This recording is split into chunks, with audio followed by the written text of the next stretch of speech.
Hello, EscoNitz, how's it going?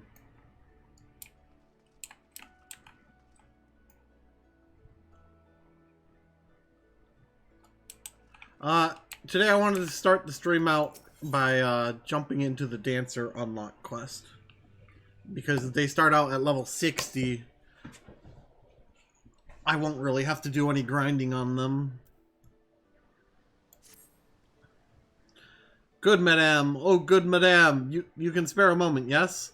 Of course you can. You see, I've just witnessed a performance most marvelous, and I simply must tell someone about it. What sort of performance, you ask? Why, none other than a troupe of traveling dancers hailing from Rod's at Han across the sea. I dare say their bold, exotically beautiful motions are like nothing our realm has ever seen. Adventurers like you are always on the lookout for stimulating new experiences, are you not? You simply must witness this spectacle for yourself. Just follow this road toward the convent of the Dutiful Sisters, and you'll run smack dab into the stage they've set up in the square.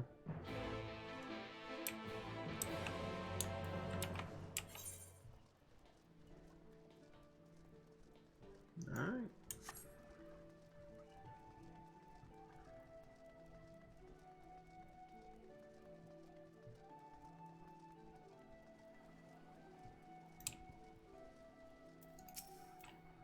Greetings, traveler. Come to see our little show, have you? On behalf of Troop Felsium, I welcome you. My troop mates are seeing to the final preparations even as we speak. Don't wander too far, the curtain will be rising any minute now. It's been quite some time since we brought our art to these shores, or so our fearless leader tells us. I've been practicing all day and night ever since we arrived to bring you and your countrymen the performance of a lifetime.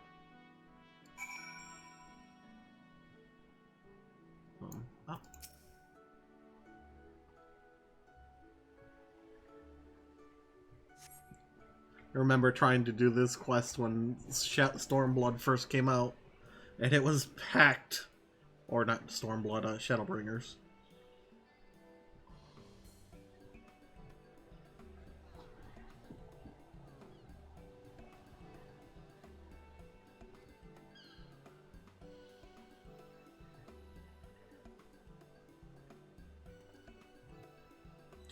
So close and yet so far, for all who cannot make the voyage to our home, we bring our art to yours.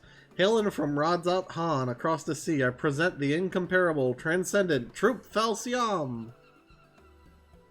Today we have prepared a sumptuous feast for your eyes and ears. Let the soaring melodies and the stirring, striking steps of our dancers reach your heart and spirit you away to a distant world.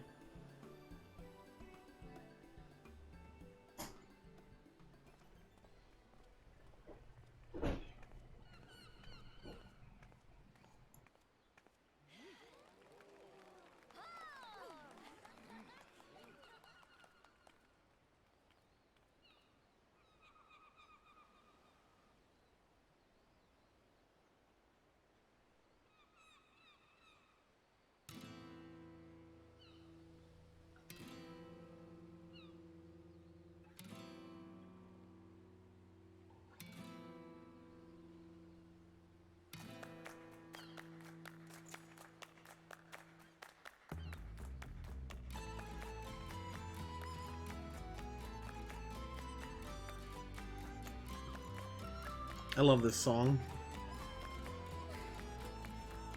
For those of you who don't know, this is Vamos a la Flamenco from Final Fantasy IX. Yes, just so, Rana. Betray not your trembling heart. Dance your dance till the last, and let them fall under your spell. Huh?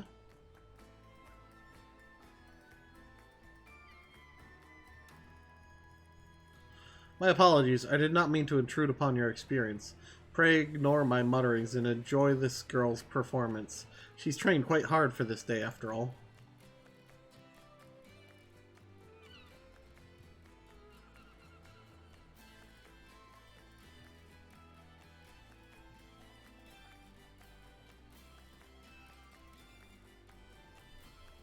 Are you checking me out, lady? I must say, you carry yourself with a certain grace, don't you? Ah, but do excuse me, I forget myself.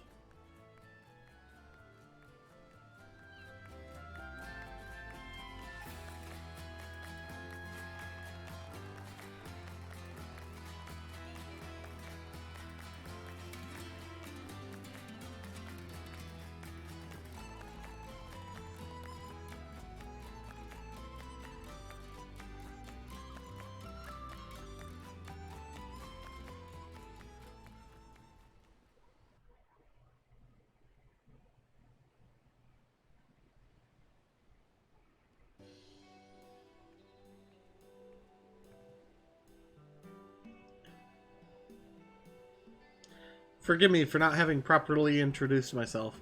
I am Nash Mehra, principal dancer and leader of Troupe Felsiame. Rana, the girl whose performance you were admiring, is my #1 student and protege. This may seem a bit forward, but pray tell, have you ever harbored ambitions of stepping on stage? Aspirations of stepping on stage? Of losing yourself in a whirlwind of music and motion and enchanting your audience with your every move? Forgive me, I know this is quite sudden, and yet I cannot help myself from the moment I laid from the first moment I laid eyes on you. I saw, how can I put it, a poise that could only be honed on the field of battle. Yes, there is no doubt in my mind you would make a fine dancer. I see you are confused, and for good reason. Allow me to explain. There are forms of dance meant merely to grace a stage, and then there is the art of Troupe Felsiame. We dance the Kriegstans, a dance of war so ancient it is said to predate even the founding of our city. Our dancers train primarily in 2 techniques, each with applications both ornamental and martial. For one, we are proficient in tossing throwing weapons, which are most dazzling to the eyes, and even more damaging to any unfortunate foes they strike.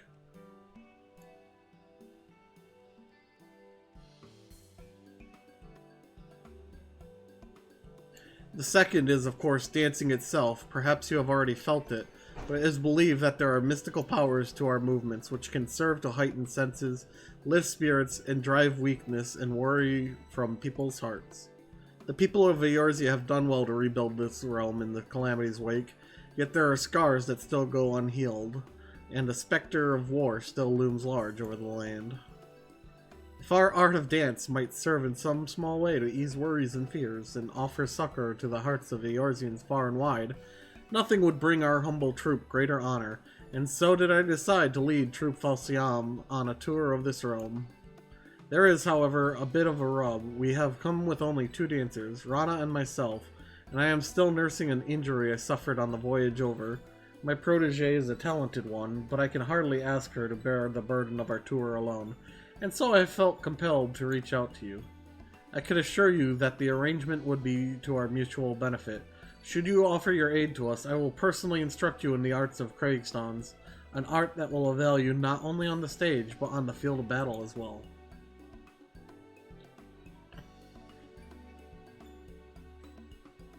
Worry not. I will not force you to rush your decision. We must begin rehearsal for our next performance. Do give some thought to my offer, and seek me out again should you be so inclined.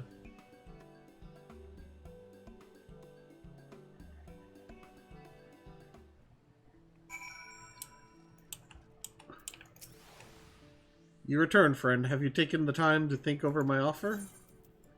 And a dance! Splendid. To tell the truth, I had feared your answer would be no, but fortune smiles upon Troupe Felsiame. Today, as principal dancer and company leader, allow me to officially welcome you to our ranks. Wait, don't tell me. Nash Mehra has handpicked you to join our troupe and become a dancer. Is Rana right, or is Rana right? I knew it. I haven't been doing this for as long as Mistress Nash Mehra, but even I can see that your poise and posture is anything but ordinary. But don't get your hopes up too high. You're gonna have to work your arse off to outshine Rana Migo. Let it suffice to say that I will be watching both of your careers with great interest. Oh, but where are my manners? I haven't even asked my student her name. An elegant name indeed. Very well then, Leonora, this is for you. This crystal houses the amassed knowledge and memories of generations of our forebears. Butterflies of the battlefield who have fluttered their way into history and legend. Take it and treasure it. And of course, you'll also be needing a change of clothes. Here, this outfit should do. Go ahead and put it on. You'll be amazed at the freedom of movement the pliant fabric affords you.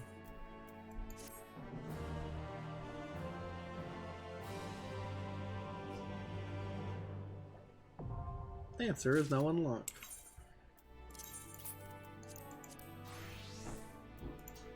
Recommended year. Oh, hang on a second. Let me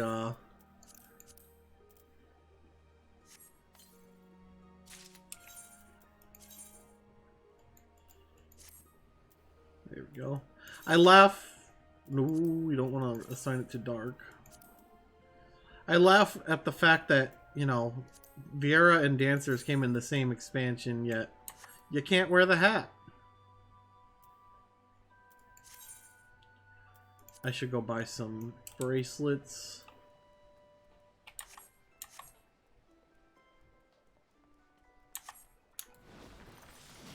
Oh.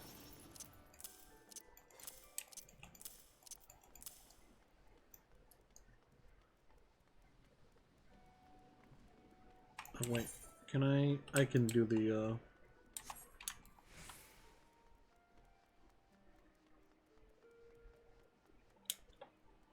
Also, I did get my pre-order bonus for Endwalker. I now have the wind-up Palom and the earring.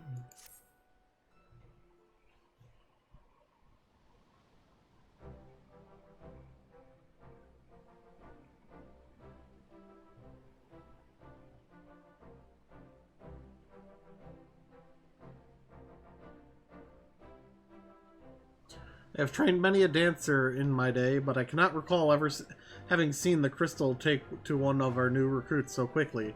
Truly, there is prodigious talent within you, just waiting to be untapped. I've never seen anything like it either. Why, at this rate, she might even be able to challenge me for the position of Troop Falciama's rising star. Let's not get ahead of ourselves, Rana, but yes, with Leonor in our ranks, our ultimate goal might at long last be within reach. Before that, however, I should share with you the full details of our planned itinerary. As I may have mentioned, we have traveled to these shores with two purposes: to share our time-honored art with Eorzeans far and wide, and in doing so, to do our part to help heal any lingering scars left by the calamity. Limsa Lominsa here was the first stop on our tour of the realm. This leaves us with 4 destinations: Ul'dah, Gridania, Ishgard, and finally Alamigo. And yet, Ishgard's gates remain shuttered to the outside world, and Alamigo continues to struggle for freedom from its Garlean masters. Needless to say, we will be putting off our performances in those nations until such a time as we can be certain that our presence will be welcome. And so, by process of elimination, the next 2 destinations in our tour are all but decided. However, there is another important matter we must attend to before we set off. Finding ourselves a patron willing to sponsor our jaunt across the realm, yes? Precisely. With what little coin remains in our coffers after the long journey, we can scarce afford to put on humble productions like the one Leonora just witnessed. We must find someone who will spare no expense in helping us bring our art to every corner of Eorzea. Fortunately, I have learned of someone who might be suited to that role, an acquaintance of mine in these lands, a songstress no less, introduced me to an influential merchant who considers it his life's work to promote daring new forms of creative expression the realm over. The man in question has all but agreed to fund our tour, on one condition: we must grace him with a private performance, and he must deem it to be a true artistic revolution, unlike anything he's seen before. An artistic revolution? That sounds like an awfully tall order.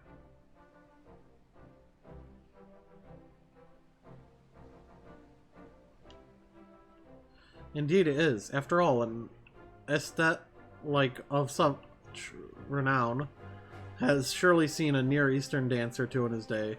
So I asked myself, what could we possibly show this man that would truly awe and inspire him? Long did I struggle to come up with an answer, but no longer. Leonor, you will take the stage with Rana and transform into a full-fledged dancer before this man's very eyes. Yes, I call it a flower blooms on the battlefield. What? Yes, yes. It is all coming to me now. For the final act, Rana here will play the role of a formidable foe, unleashing a fearsome array of steps and twirls against you. You'll fend them off, retaliating with flourishes of your own, in a dramatic dance battle for the ages. Leonora and I taking the stage together? My tail is tingling with excitement just thinking about it. And through our battle, we'll show our would-be patron that our art is more than just for show. Why, it's positively perfect. I know it's your first performance, but you needn't worry. Nashmira and I will be right there with you. Just follow our lead, let the music carry you, and I'm sure our performance will knock this bigwig merchant's socks off. Okay. Rana speaks true. I would not have invited you into our ranks if I did not know you were capable of what I ask. And so, let us not delay any further. Our audience awaits us in a place called, Costa del Sol.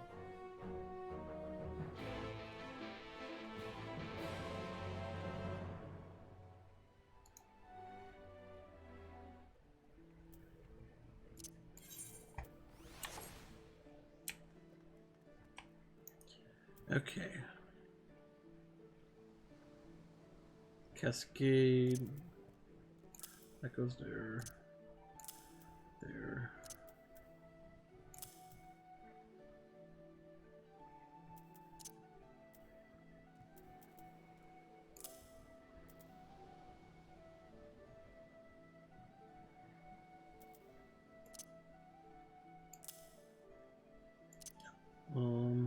Yeah, no, that goes there. That goes there.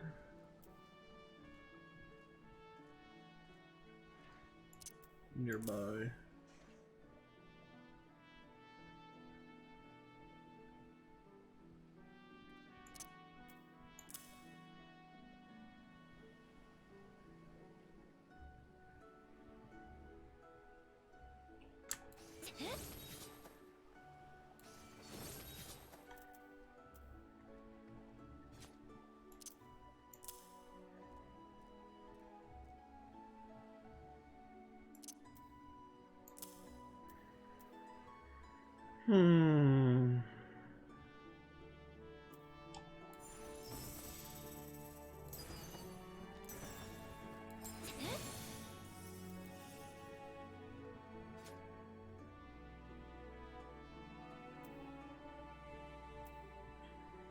Okay, this goes over there.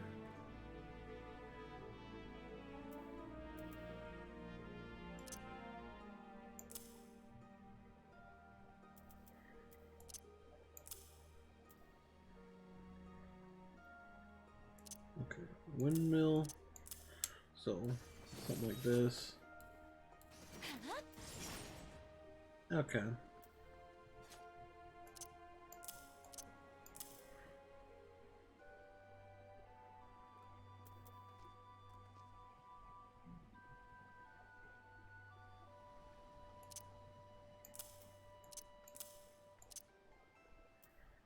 We'll do 6.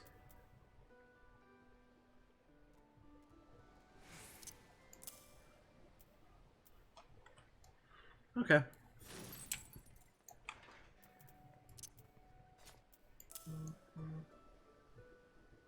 Hot bar is all set up.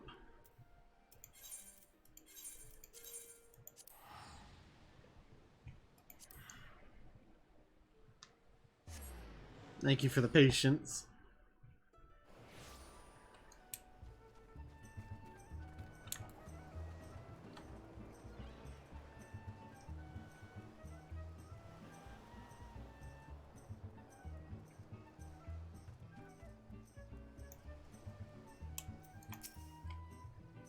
Excellent. My 2 rising stars are here, and we can finally get the show on the road. But first, we should pay our respects to our patron-to-be, Master Gege Ruju. Come with me.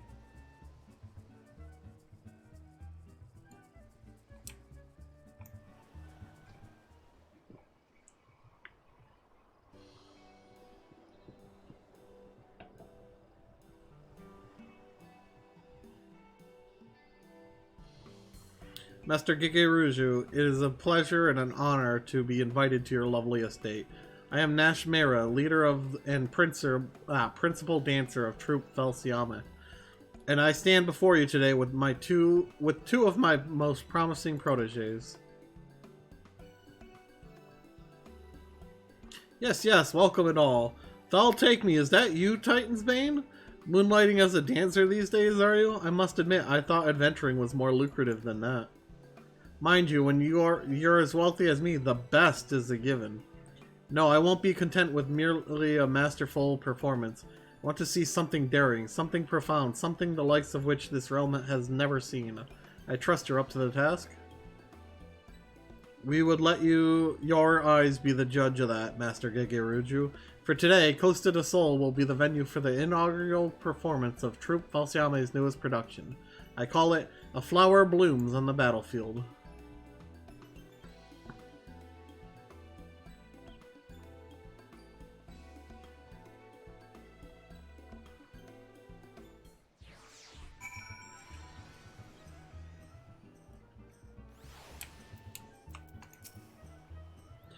Your very first performance, and you're already taken center stage. Don't worry, you'll be fine. Your first opponent will be a training mannequin designed specifically to hone an aspiring dancer's skill. Breathe deeply, move with purpose, and it'll be a breeze. At the same time, I'll always remember that the Krieg's dance is a dance of war. I know you are among friends here, but I want you to imagine yourself on the battlefield, leaping and twirling through a legion of foes. Now, let's knock this Master Gegeruju out of his 100,000 gil stockings. Are you ready? Yes. That's it. That fire in your eyes. This is the chance of our lifetime, so let the same passion burn in your heart and hold nothing back. Let the curtain rise.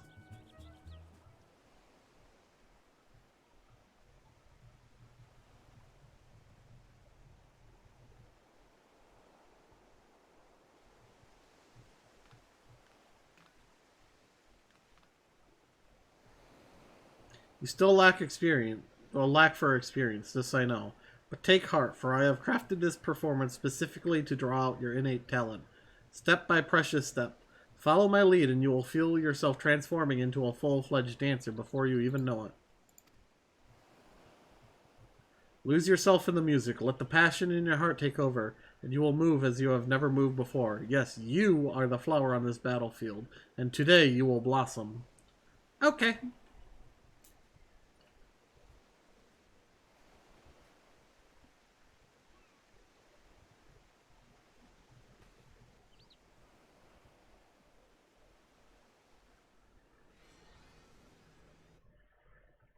Here we go.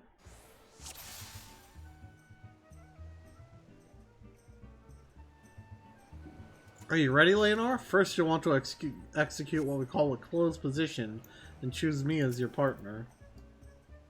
Once you have chosen a partner, you'll invigorate them through your dancing. Are you ready? Trust me, follow my lead, and Gegeruju will be all but putty in our hands. Splendid. Now let's show Gegeruju what you can do.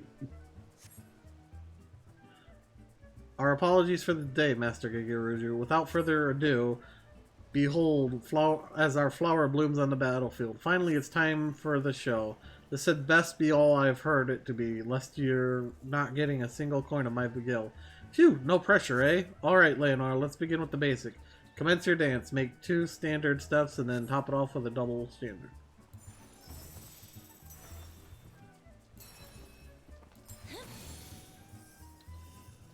Oh, so this is the famed Troupe Falciame. Perhaps your reputation was well deserved after all. That's it.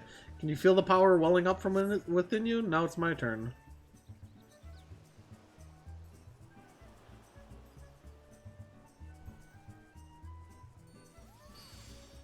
Can you feel the strength surging within you? Just like this, you and your partner inspire and feed off one another to bring out the best in both. But we're just getting warmed up, aren't we? Gegeruju wants to see more, so go ahead and show him what you've got. Dance the steps again, then execute a double standard.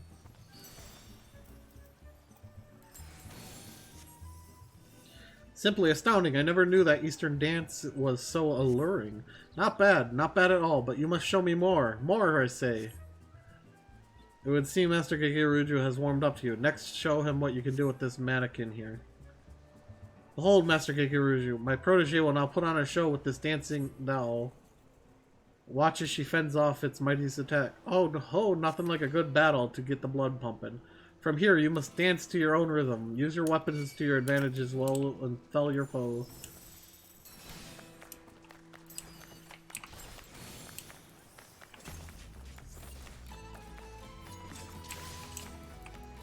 Whee!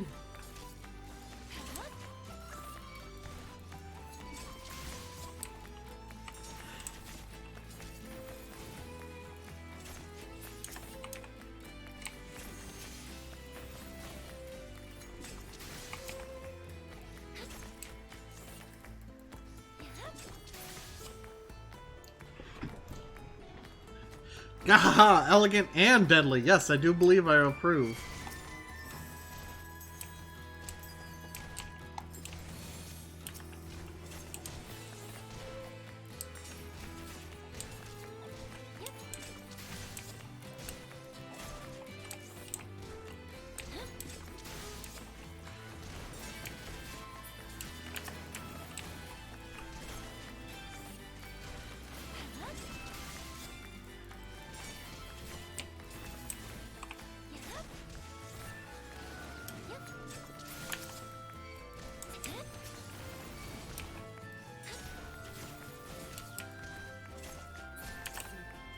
And then now I gotta beat her up, right?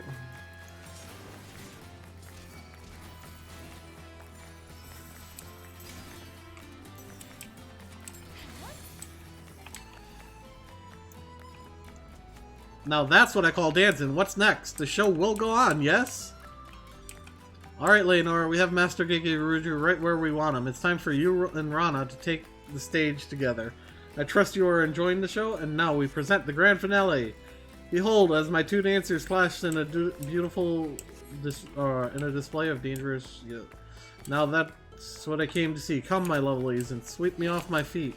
Are you ready, Leonora? For the final act, we'll be performing together. Watch me closely and try to keep up.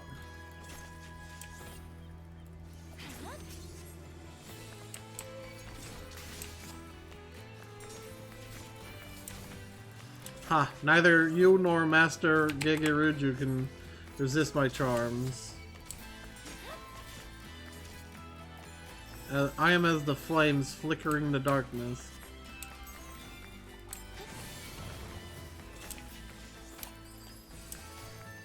Two dancers moving in perfect harmony. I want to see more. The movements grow quicker even as I watch, but I've only begun to fight.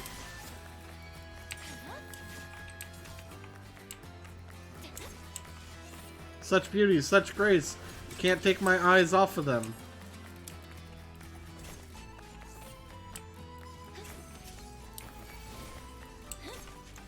This over here keeps track of certain skills.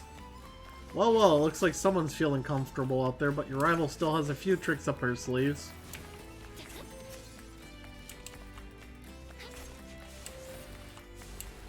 Haha, my eyes are blinded by the sheer beauty.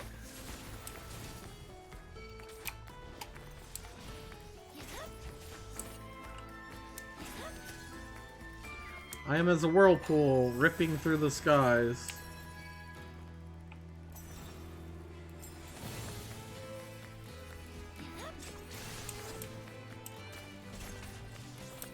Now this is how you finish in style. God, I love this song.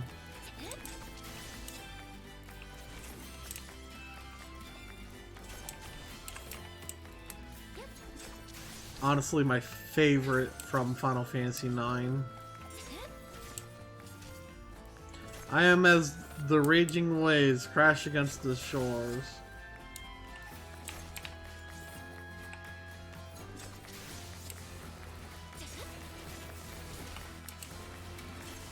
Gahaha, my eyes are blinded by the sheer beauty.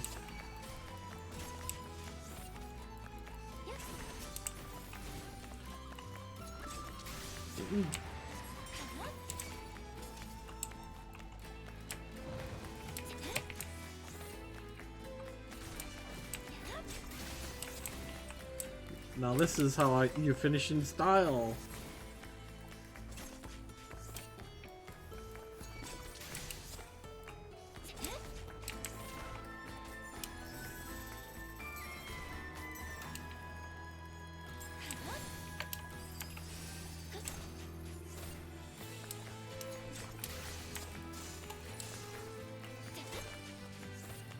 I am as the raging waves crash against the shores.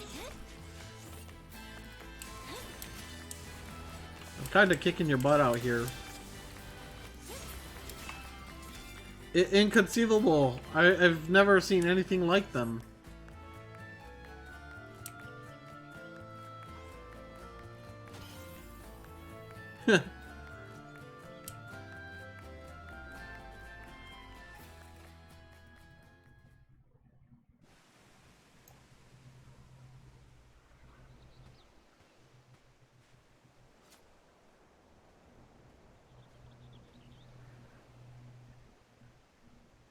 Are you sure that was your first time up on stage? I could swear I was watching a veteran up there.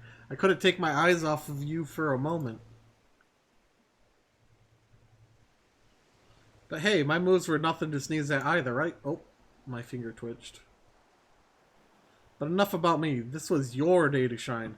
If that meant me playing the villain for a day, so be it. I'm just proud to have played my part in helping your talents bloom. Yahaha! Now that was a sight to behold.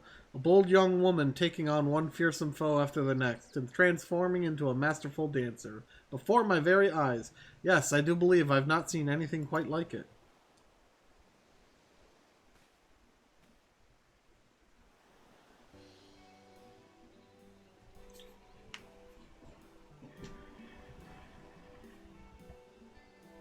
Your words do us great honor, Master Gigeruju. Might we also count on you to loosen your purse strings and sponsor Troupe Falciamet on our tour across your fair realm? It is true, of course, that your troupe deserves a far wider audience, and yet your performance moved me so that I just couldn't bear to part with you so soon. I must say I found myself particularly smitten with the young kitten who played the villain's role. Rana, was it? Perhaps I could interest you in signing a contract to be one of my personal dancers? I could promise that it would be a lucrative one. Why, you flatter me, Master Gigeruju, but I fear I'm still in training. I can't very well leave Miss Nashmera's side until our tour is complete. Is that so now? No, this simply won't do. Why, I'm afraid your rejection has devastated me that I simply don't have it in me to fund your little excursion after all. You can't be serious. You gave us your word.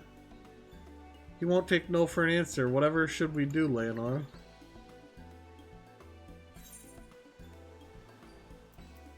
You are altering the deal? What's that supposed to mean? Stop looking at me like that. You're scaring me. I jest. I say I never took you dancers to be such a bloody serious lot. I meant only to express how utterly enthralled I was by your peerless performance. You have provided me with precisely the sort of bold and audacious artistic revolution I sought.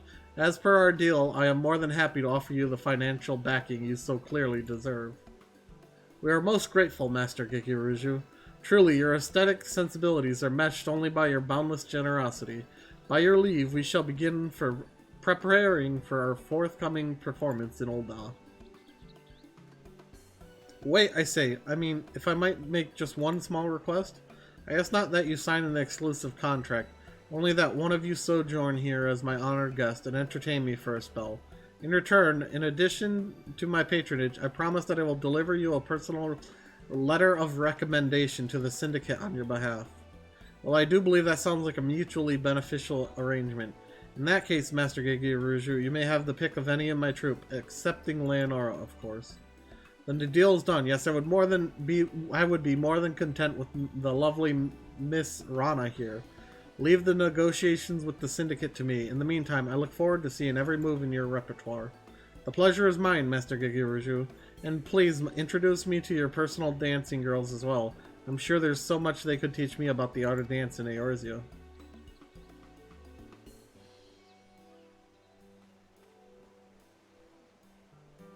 Phew, I was worried there for a moment. But all's well that ends well. I'll go and share the good news with the others. Pray, come along if you'd like.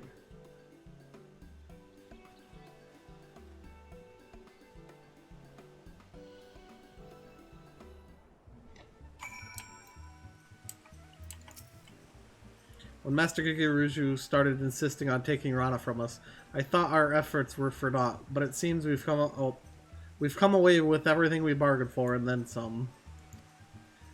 And it's all thanks to you. It really was quite remarkable how he changed his tune after you gave him just a single glance. Clearly, you possess remarkable powers of persuasion. At any rate, I suppose this short sojourn here could benefit us all. Rana seems eager to get to know the dancers here, and I must attend to administrative tasks before our next performance. In the meantime, why don't you put your newfound skills to the test? I suspect you'll be quite pleased with how well they serve you. There we go. And now we're done with Dancer for the stream. Funny enough, I could go through Heaven's Word as Dancer. Helix.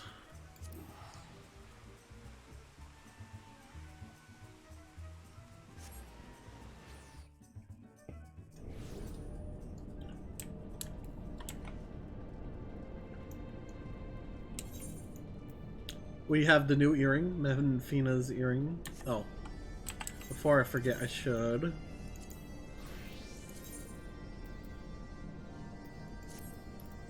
Swap the earring here. Update.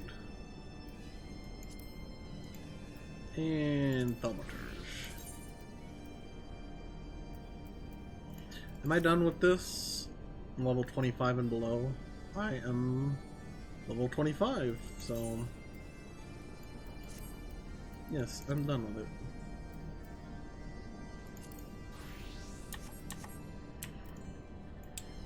Hi, Sid.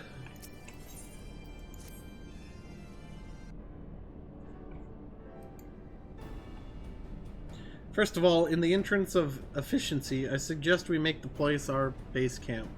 We can coordinate the search for the Archbishop from here.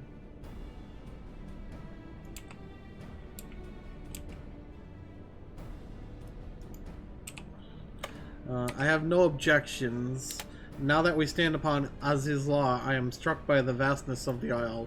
We must needs be methodical if we are to find our quarry.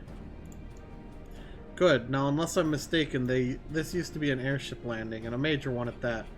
From what I know of Allagan design, there should be a terminal nearby that is linked to linked to the Isle's operational heart. If we can find such a terminal, we should be able to learn something of the Archbishop's whereabouts. Let's split up and look for it.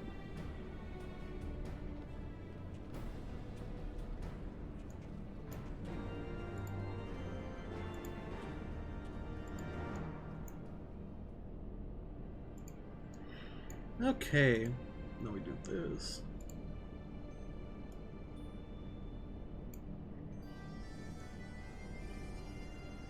We are on this.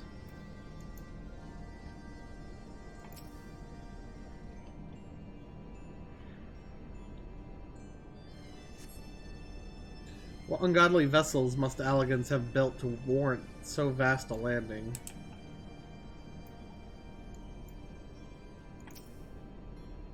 Hey look, it's the treasure chest. The Empire borrowed most of its technology from Allagan relics. If we can find the terminal, I reckon we can operate it.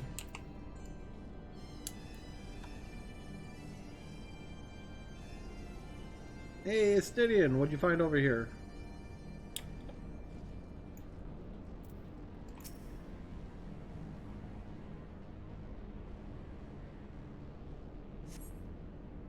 Machines are beyond my ken. I shall leave it to the others to find this terminal. Of more concern to me are the dragons that I sense nearby.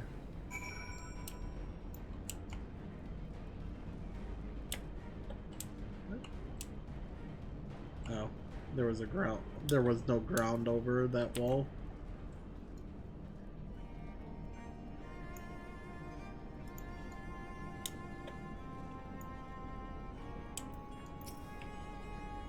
Nothing? Damn it, there's just this terminal then. It doesn't respond to anything I do. Any bright ideas, Wedge? Wedge? He was just here a moment ago. Oh, don't tell me he's wandered off. Sorry, Leonor, but could you help me search for him? Absent-minded as he is, I worry that he's strayed beyond the landing area and made friends with the local sentinels.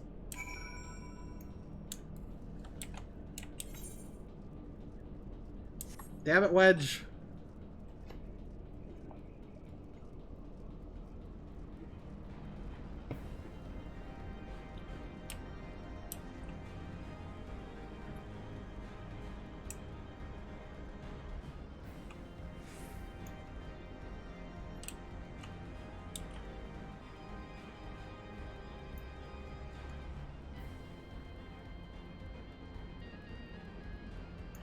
That reminds me. No, it's not.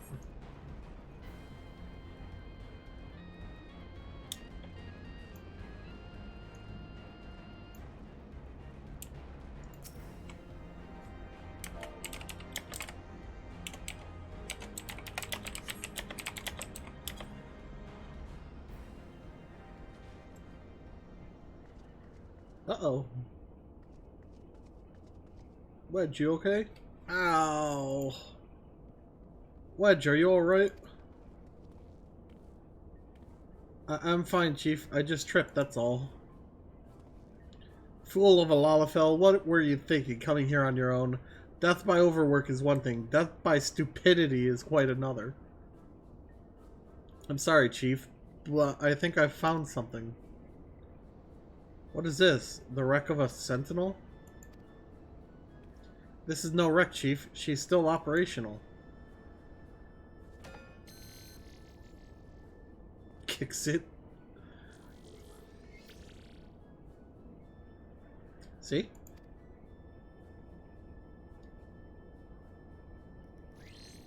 Blip. Initiating. Performing diagnostics. Blip. Diagnostics complete. To proceed, please agree to terms and conditions of use. Yes. Thank you. To register a user, please state your name. I'm Wedge, and that there is Leonora. User registration complete. Welcome to As Is Law, Master Wedge and Mistress Leonora. I am Guidance Node GLI.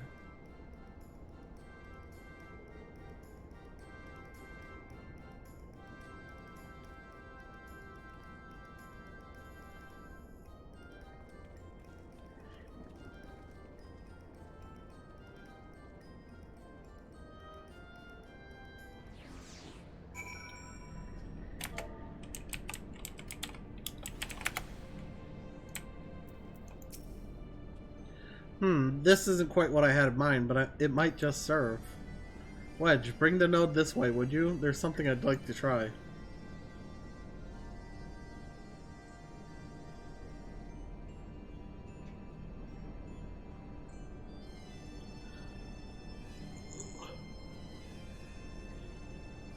Node, I need a status report on the facility.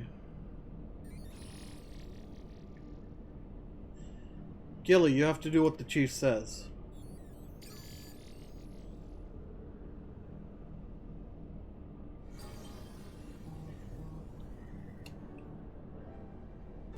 Yes, that's it. Good girl. Ah, here we are. Not much of note. It appears someone recently reactivated Helix, which is this area.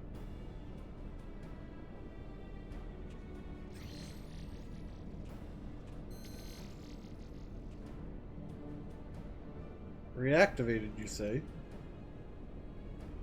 By the Archbishop, I'd wager. I dare say he woke the place up when he used the Vanu's key. Are there any other people in the facility? If so, where?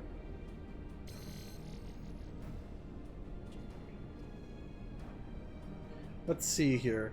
On the flagship, that's the central aisle, I'm seeing positive readings within the Aetherochemical Research Facility and the Fractal Continuum. And what have we here? Intruders detected in the Gamma Quadrant. Defense system engaged. Our Imperial friends, I suspect. I hope they enjoy the defense system, but what of the Archbishop and his cronies? What might offer an indication? Ah, how about this? Which area is currently consuming the most energy? Somewhere called Triad Control inside the research facility. And what manner of place is that? It is, and I quote, a regulation facility for the warring triad test subjects. And that's all it says. The rest of the information is only accessible to users with consular privileges. I mislike the sound of this, which leads me to believe that this is indeed the place. I'm inclined to agree with Y'shtola. Whatever it is that the Archbishop seeks, it is like to be there. That settles it then. Let's find a way to cross over to the flagship.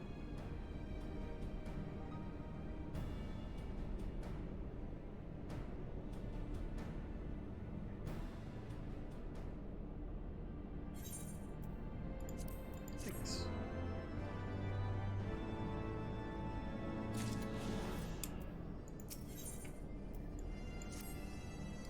Blip, greetings, Mistress Eleonora. Is there something you wish to know? Tell me how to reach the chemical plant. Blip, requesting access to the chemical research facility. Access granted. Generating route. Blip, route generated. Commencing guidance to chosen destination. Please be aware that the dedicated route may take you through restricted sectors, and that the Isle's defense systems may attempt to terminate you. Be kindly reminded that in accordance with the terms and conditions of use, you and your party assume all risk of damage or injury, including death that may occur en route to your destination.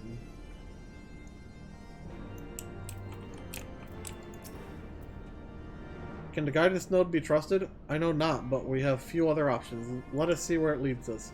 Leonora Yestola Estinian, we four shall proceed to the research facility. Sid, the Excelsior is our sole means of escape. Pray, remain here and have her ready to depart at a moment's notice. Understood. We'll see that she's repaired and ready to fly. If anything happens, just let me know via link pearl. Be on your guard, my friends. The enemy could be anywhere.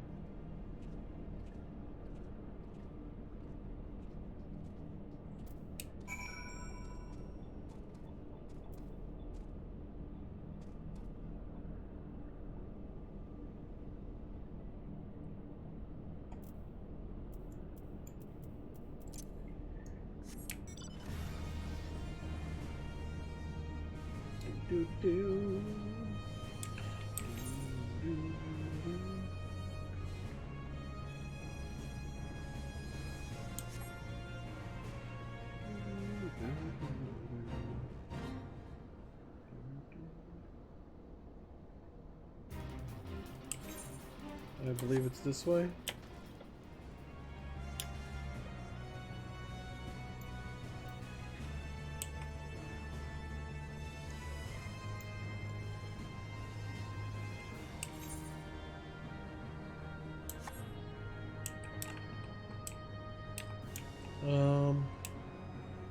I guess I go around this way.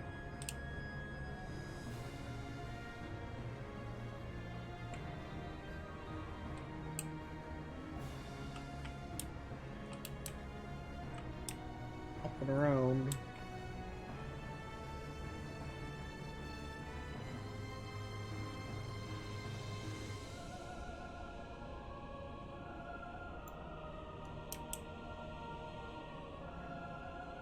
Look, owl bears.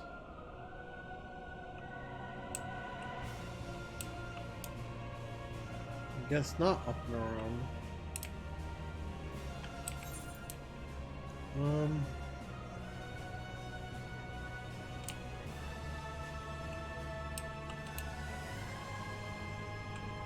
I'm a little lost.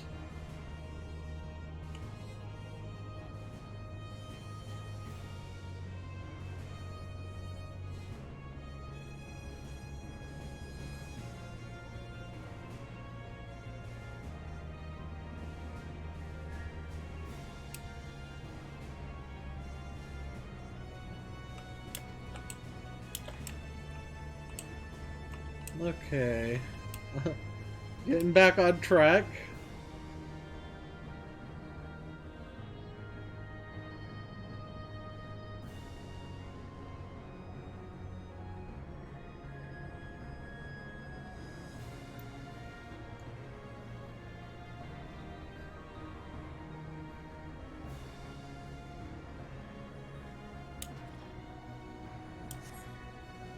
We found it.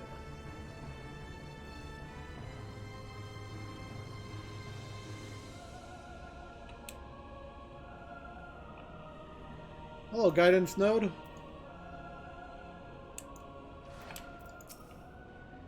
Blip, you are currently within the Alpha Quadrant. First, you must use the nearby matter conduit to travel to the Beta Quadrant. Please wait a moment while I activate it.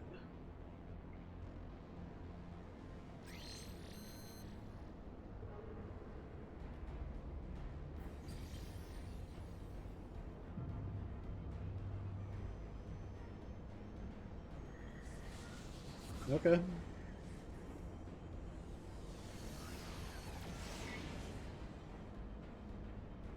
Cool.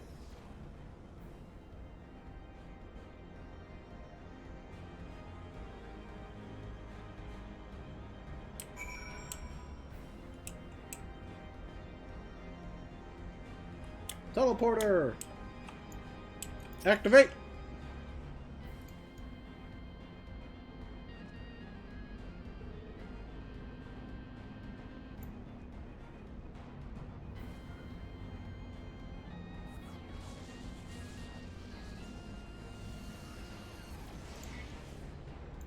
Whoosh! Good thing we didn't fly it up.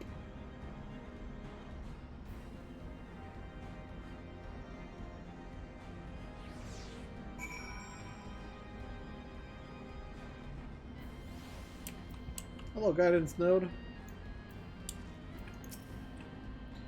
According to my records, the conduit was last serviced approximately 5,014 years, 6 months, 11 days, 7 hours, and 13 minutes ago. That it should function without mishap may be described as a miracle.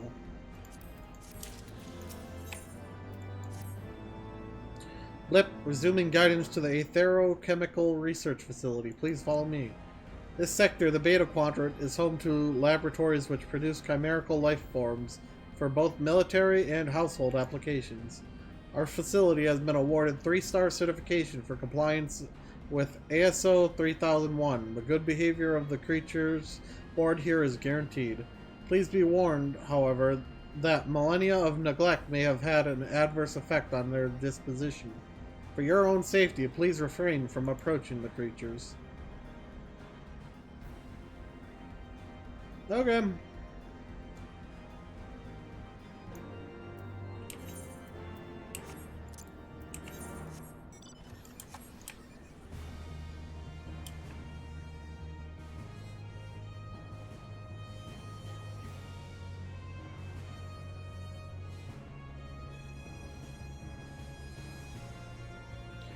Man, wouldn't it be cool to be like a Lamia in these games?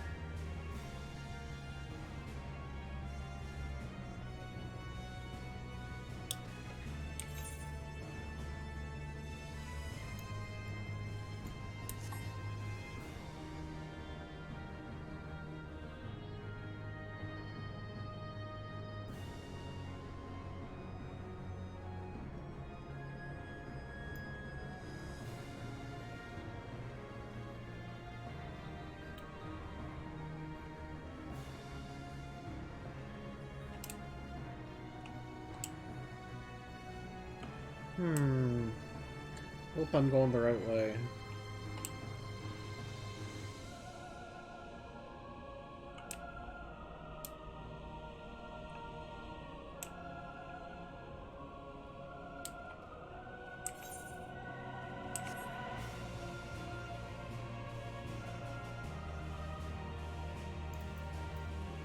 Try the 8th occurrence.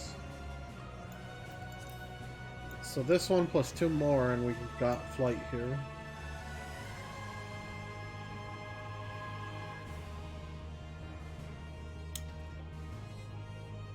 Looks like another teleporter.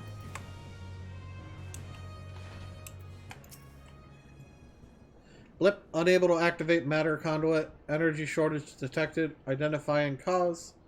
Cause identified. Unauthorized siphoning of energy by chimerical creatures. Location, the recombination labs and the biomass incubation complex. Time is short. Let us split up and eliminate the culprits. Leonora, pray dispatch the creatures at the recombination labs. The rest of us shall sweep the incubation complex. Take care and return hither when you are done.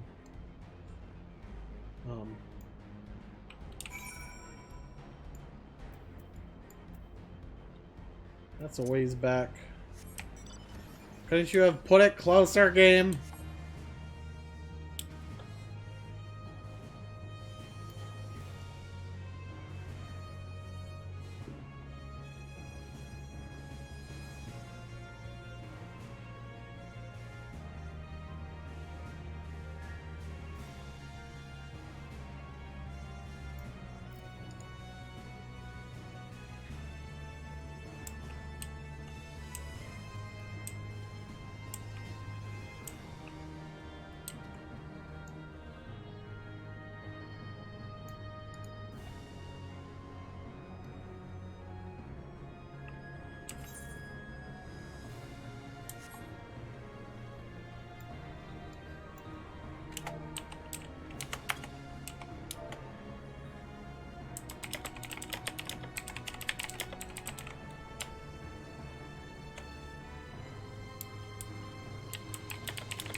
Hey. Slice and dice.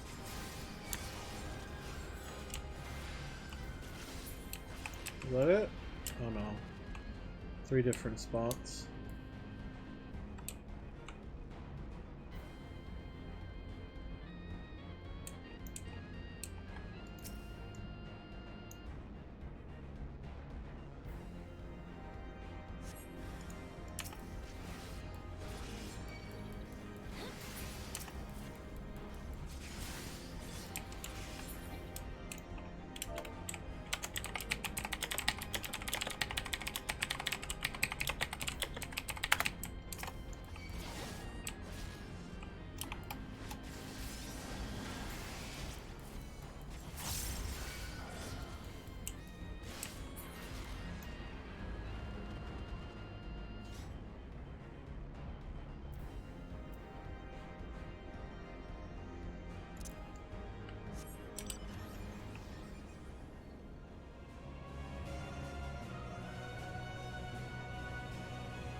Now for the last one.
Alright. Oh, hey, they aggroed the flower for me, so I don't have to worry about it.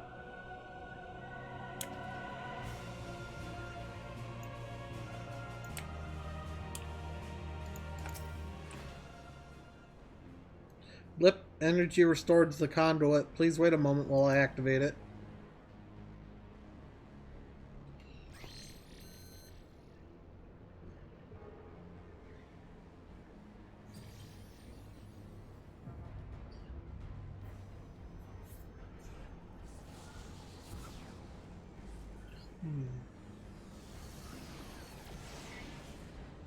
Whoosh, teleporter online.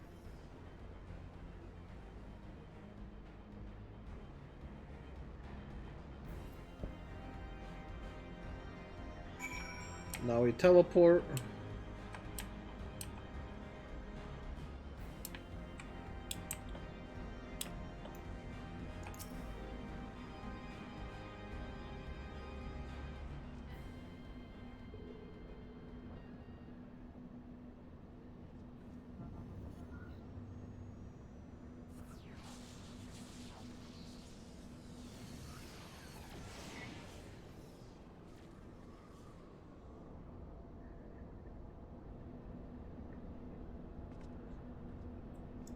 We made it! Oh hey look, it's the Imperial warship. Wouldn't it be like a smart idea to have me sneak aboard and blow it up or something? So the Garleans managed to land. Repairs on their vessel appear to be well underway. I doubt that they will be leaving anytime soon, however. Nay, they will remain here long after they have stripped the isle of all its secrets. Whether or not they mean to linger, their presence here and now is an unwelcome complication. Indeed, let us avoid confrontations unless absolutely needful. Bring that ship down from the inside.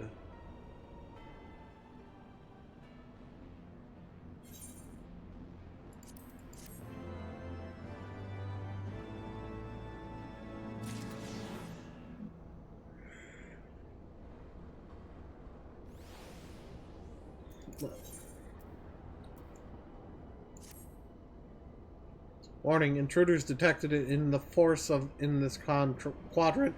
It is recommended that you avoid confrontation where possible. Be kindly reminded that in accordance with the terms and conditions of use, you and your party assume all risks of damages or injury, including death, that you may sustain in the course of this guidance. Please follow me to the next matter conduit. It leads to the Delta Quadrant, where the facility's greatest achievement is located.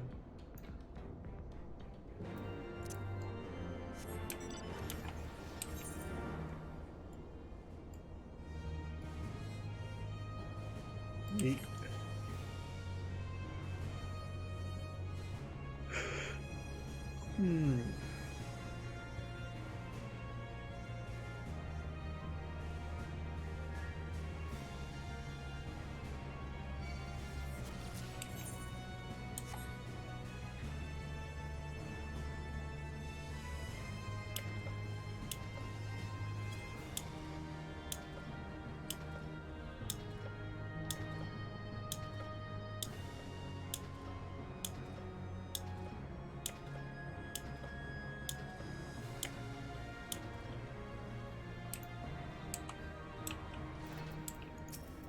Oops. Wrong person. Wait, something is afoot.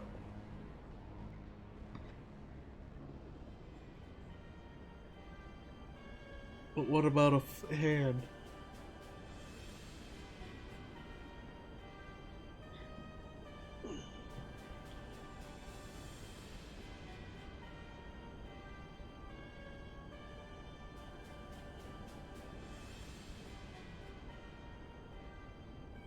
Our objective lies at the heart of the Isle.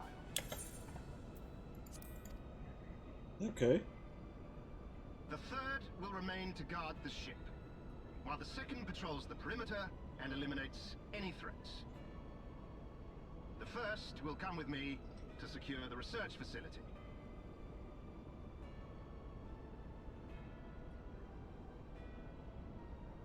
Let no man doubt the import of our mission. The Allagans found a means to capture icons alive, and their knowledge lies hid upon this isle.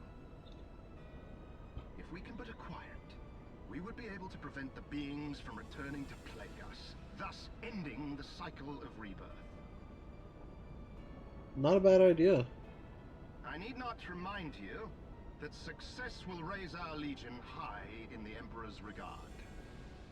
Yet, by the same token, his radiance does not tolerate failure. That is all. All troops, prepare for deployment!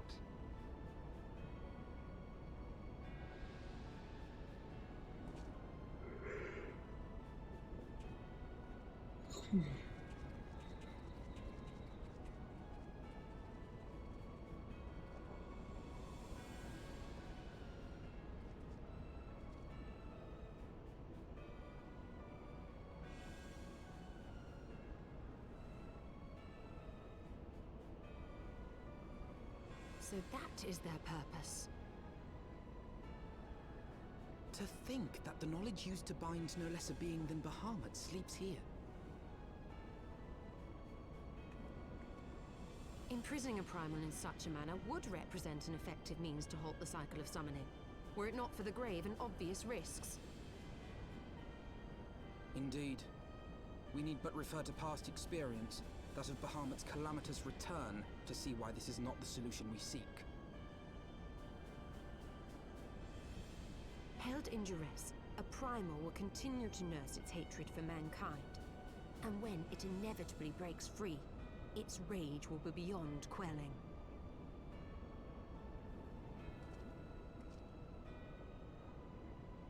Whatever folly the Garleans mean to commit, they can wait. We must remain focused on our task. Yes, of course. It would not be polite to keep the Archbishop waiting. Alright, let's go. Let's murder.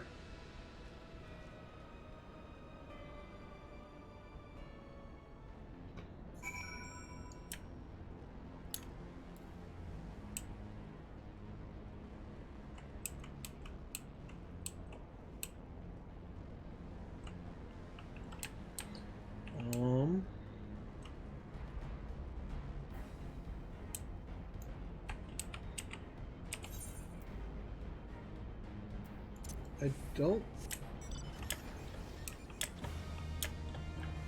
Yeah, no, there's no way to go through that way.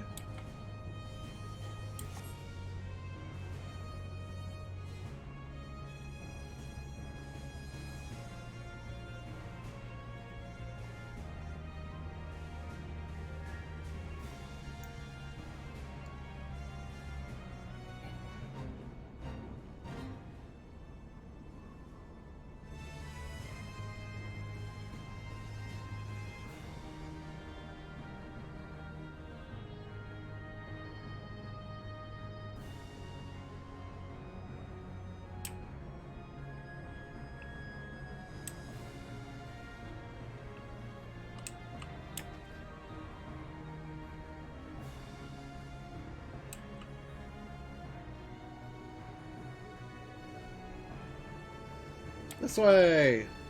Hopefully. I hope I didn't make a big mistake. We're about to find out.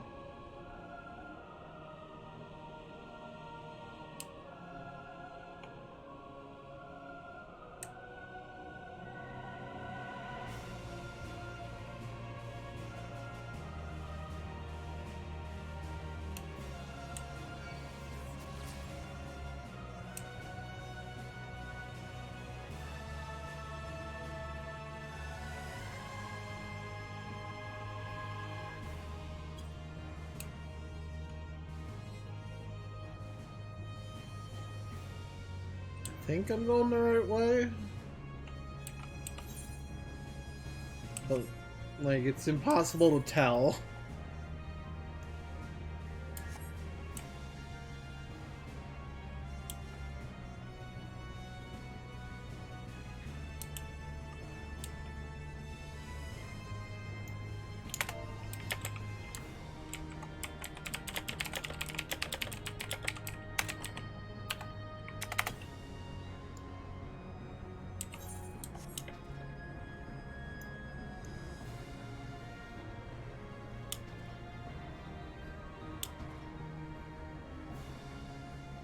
Here's the node. I'll save you, guidance node. Blip, that you have survived to this point is in defiance of possibility, but it appears the danger is not yet past. Blip bloop, warning, intruders approaching. Please eliminate them if you would wish to proceed.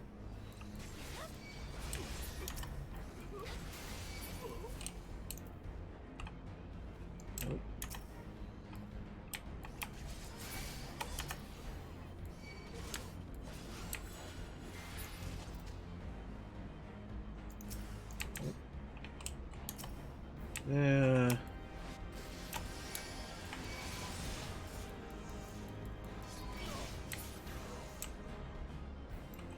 There we go. Oh, now we go into a battle, apparently.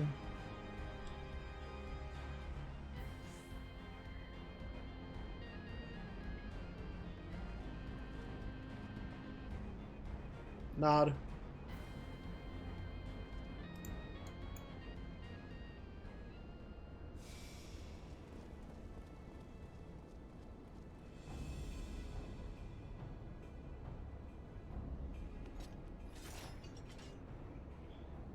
That would explain my men's silence. We meet again. And this time, we will not be interrupted. Cool. Come! Show me your power, champions of Eorzea! Did he just tell them to hold off? Because that's probably the dumbest thing you could do.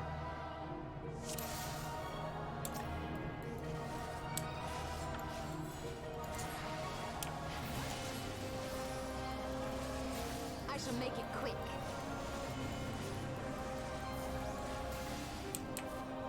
Surely you can do better than that.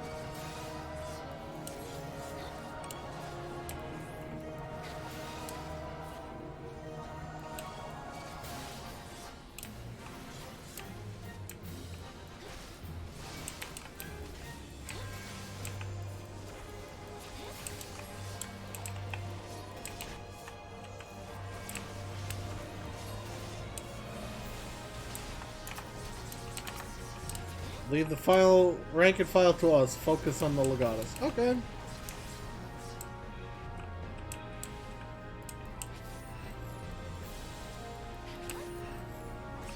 Alphino, get out of the fire! So it comes to this! Obsidian Carbuncle, come!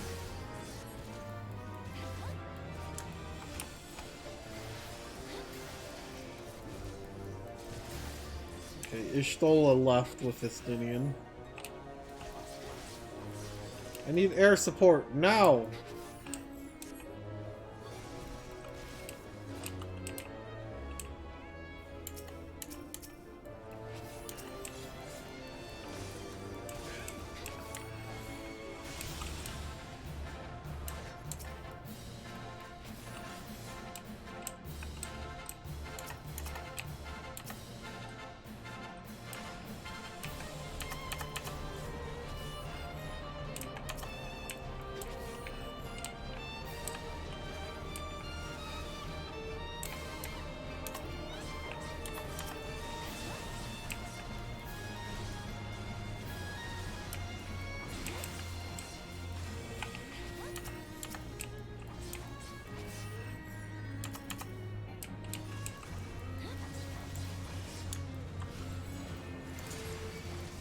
Alphino, please, stop standing in the fire!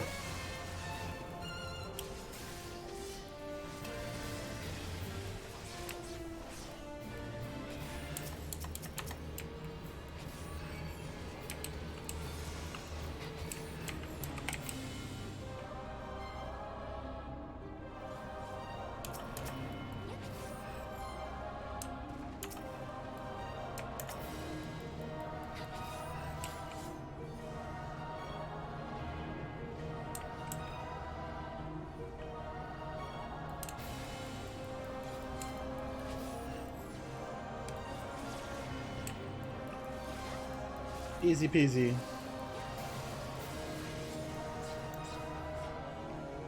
And I didn't even blow up a single cerulean tank.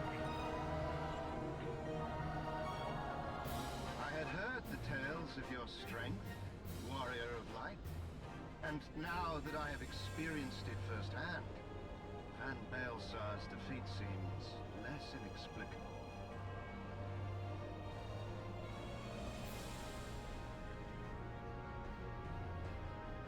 You are a formidable foe, and I have thoroughly enjoyed our time together.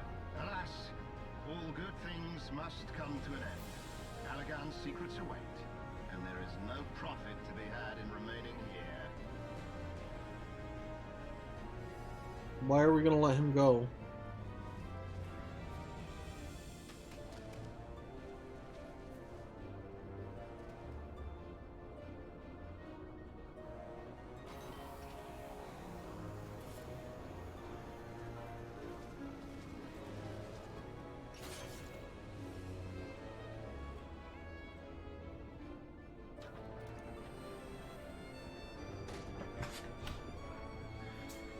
Keep them occupied.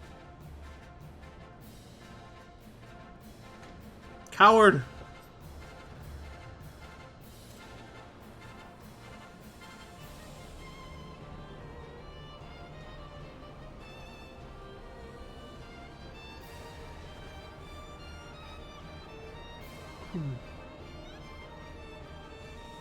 Coward.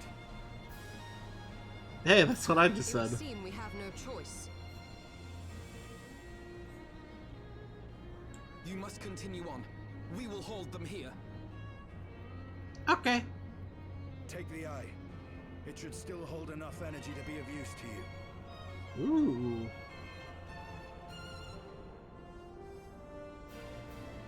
I shall join you as soon as I am able.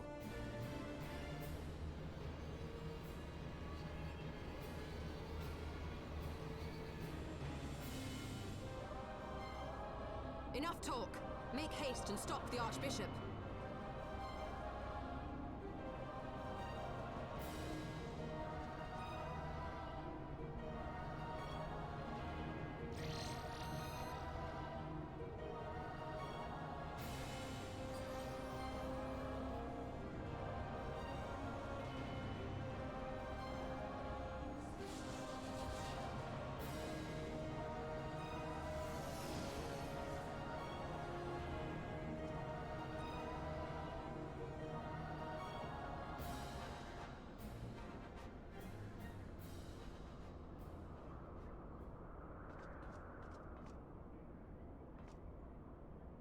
Give me access. Whee!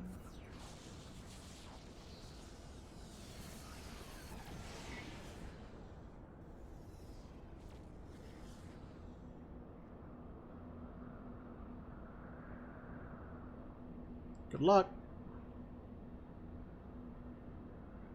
It's a lot of crystal.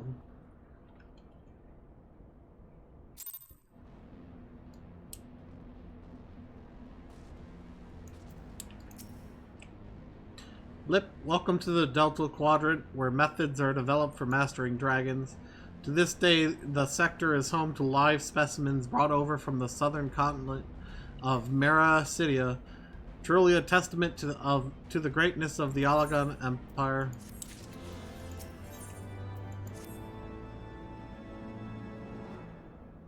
Blip, I regret to inform you that the matter conduit leading to the flagship is no longer functioning.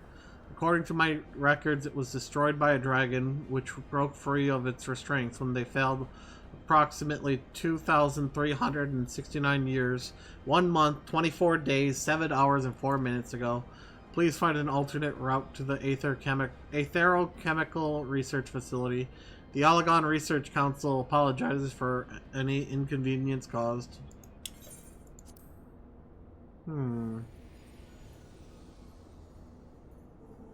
So thy journey hath led thee to this accursed place? Canst thou hear it, mortal? The ceaseless keening of my kindred, steeped in 5,000 years of suffering? Long before the Ishgardians and their base betrayal, there lived some still more wicked men whose ambitions knew no bounds. Fearful of our might and covetous of our power, they devised a means to enslave dragonkind. Their vile misdeeds did set in motion a train of events, whose repercussions are felt to this day. Beyond thou wilt find one of my first brood. Hark thou unto her words. Partake thou of her pain. Think thou upon the suffering that the conflict betwixt our kinds has begot.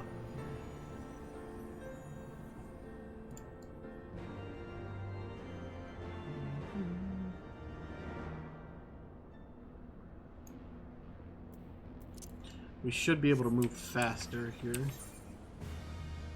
Look at me go! That is what I got, right? Yep.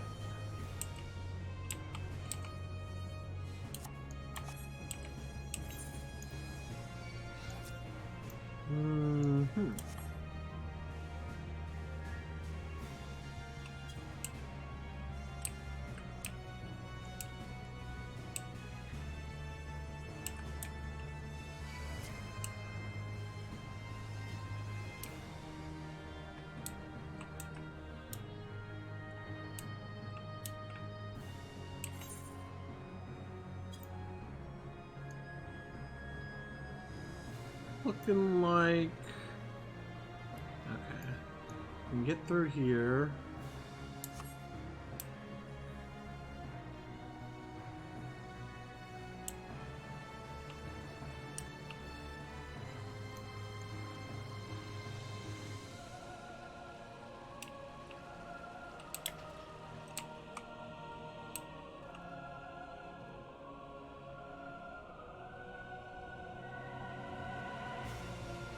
Looks like I made it the right way.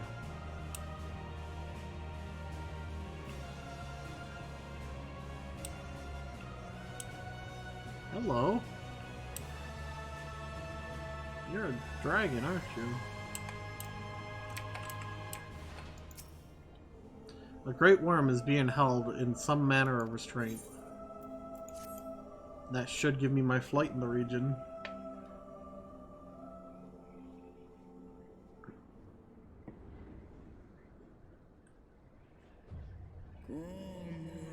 Who cometh to this forsaken place and disturbeth my solitude?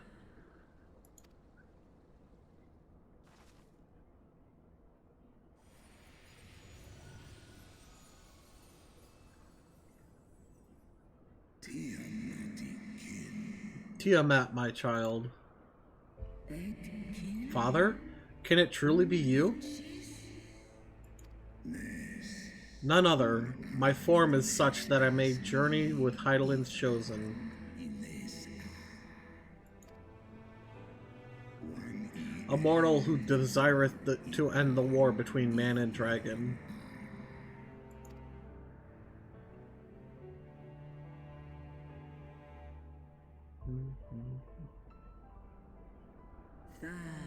Millennia have passed since I was brought low by the men of Al.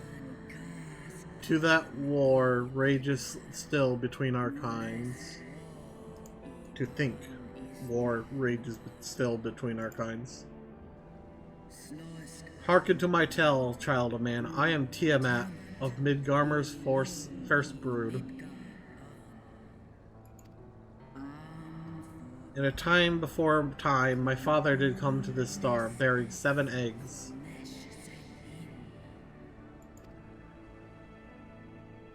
From these eggs did my children hatch, and once they were full grown, they took wing and spread across all the lands of Hydaelyn. Together with my brood brother, Bahamut, I journeyed south to Maricidia, and together we brought forth innumerable children into the world. We abided in peace and all was well, until the men of Alag came. Some 5,000 years since, they slaughtered my children in droves, and took from me my beloved Bahamut.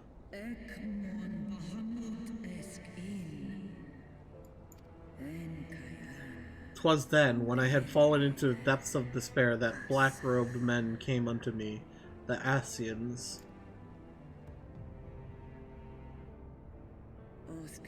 They offered to resurrect Bahamut through their dark arts, and I, in my grief, accepted a decision which I shall regret unto my dying breath. For what they brought back was a mockery of my beloved. Worse, the Asians gifted his murderers the means to entrap him. Now this, child of man, the beings thy kind call gods are but specters of thy mind's creation, given form at great cost to Hydaelyn.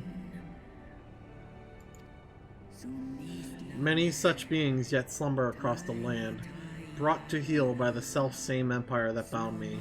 They must not be released into the world. If thou wouldst end the conflict, vanquish thee the Asians, and deliver the weak of will from the bonds of their dark influence.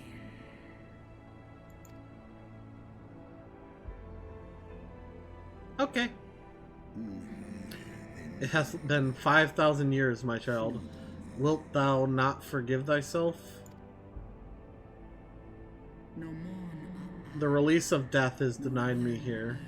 Yet I desire not freedom. Nay, father, I shall live with my regret until the world itself hath ceased to be. Such is my just punishment for consorting with darkness, for calling forth a loathsome and lamentable creature, which blackeneth my beloved's memory.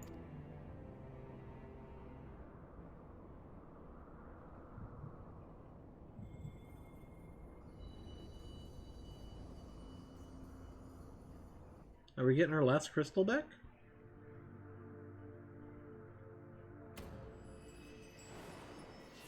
Hey, Ifrit's is lighting up.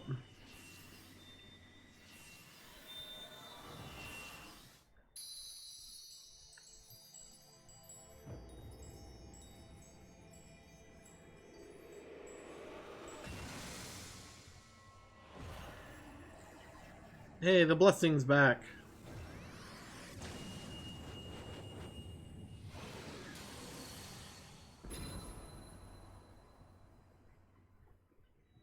Warrior of light,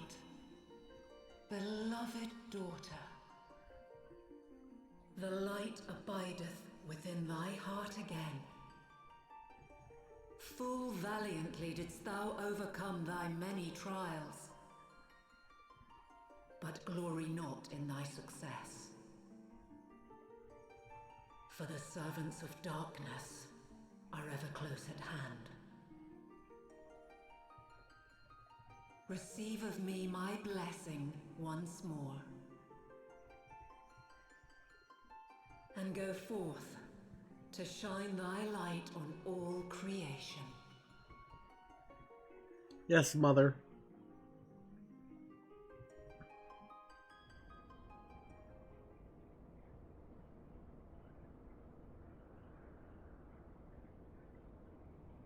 Thou hast broken down the wall I built around thee, and partaken of thy mistress's blessing once more. Yep. Strong art thou, mortal. Stronger than any other of thy kind. Having looked upon thy deeds, I am convinced thou art worthy to bear her light. Well, thank you. The Covenant bound me to thee, but 'twould seem our fates were mingled from the first. Though I will not fight thy battles, I will yet lend thee my wings.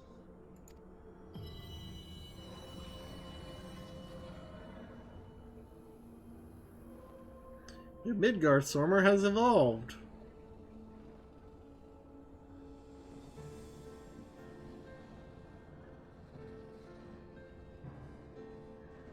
Come, mortal. We go to cast out the darkness.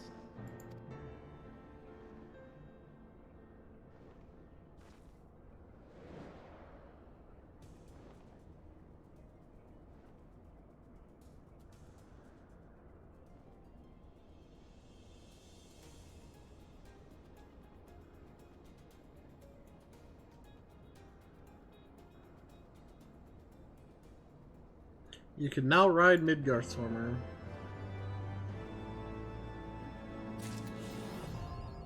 You can now fly here too.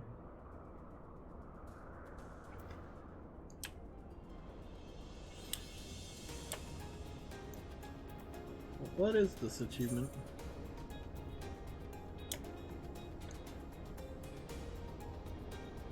Ah. We got all the flight in Heaven Sword.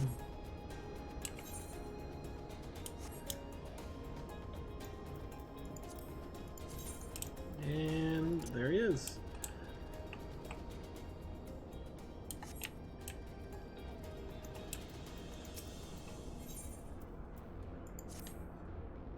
Blip, welcome to the flagship, Mistress Leonora. You are almost at your destination. Blip bloop, warning, intruders detected in the vicinity. Please eliminate them if you wish to proceed.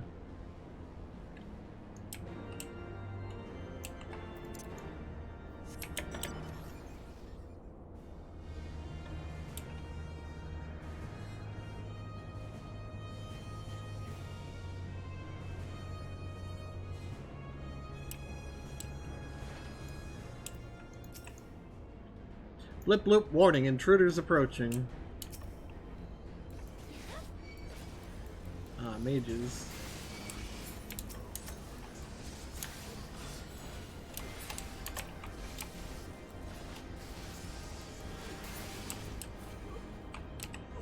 Come on.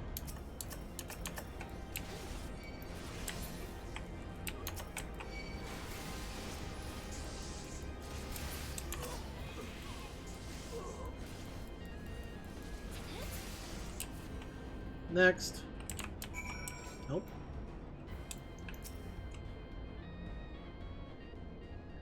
Blip, area secured. Lifting access restriction to the Aetherochemical Research Facility.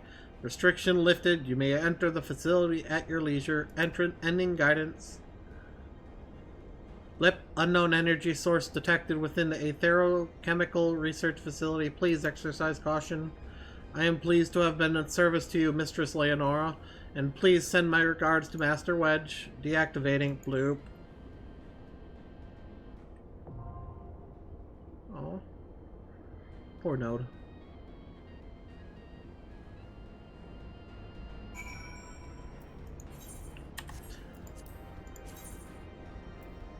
I remember doing...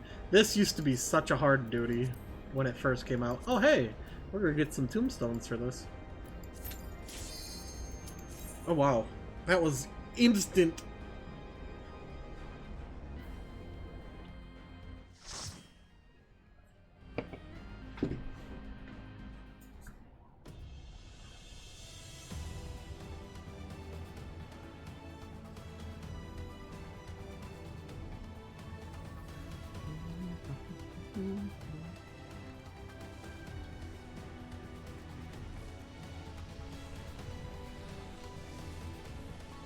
Welcome to the Aetherochemical Research Facility.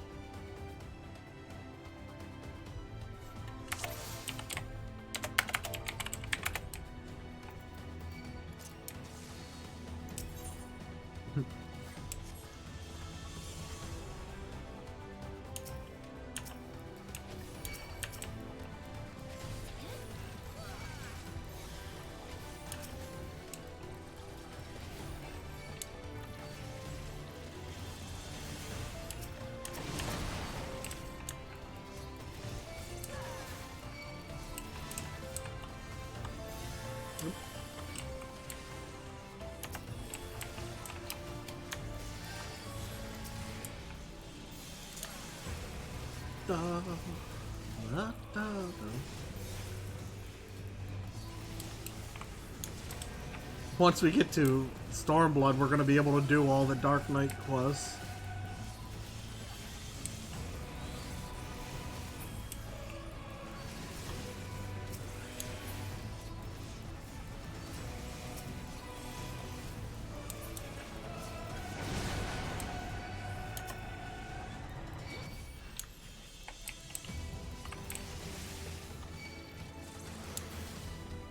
You, come here.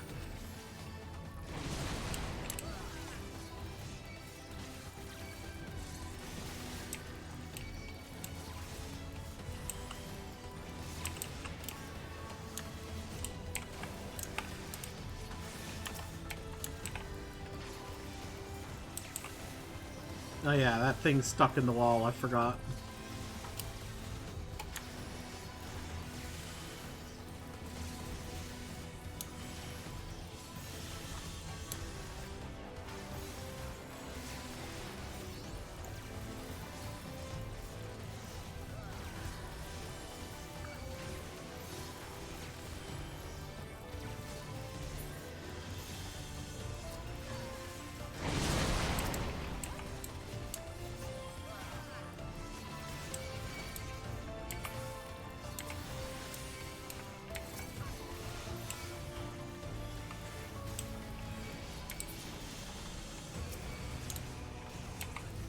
And just the giant left. Okay. Oh, I got a good party. The healer's keeping me full health.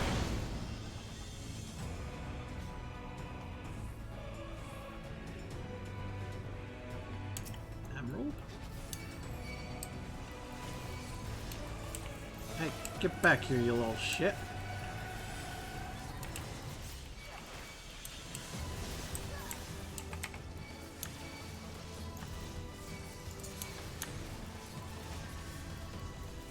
Now, I need all of you to die.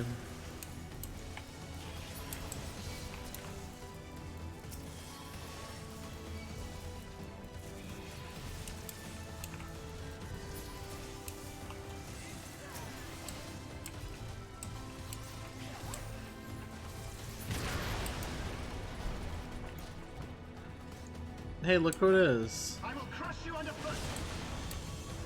No sooner do I clear away the rabble. Let's get this over with, shall we?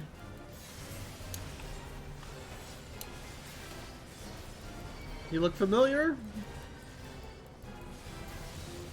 There is nowhere to run. withstand this? Enough! Turrets, deploy!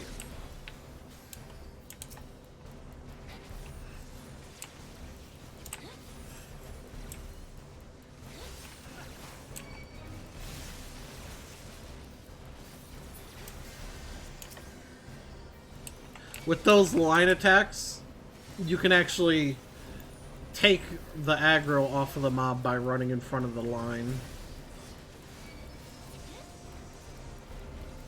There is nowhere to run! So your healers don't die. Can you withstand this? I'm stunned.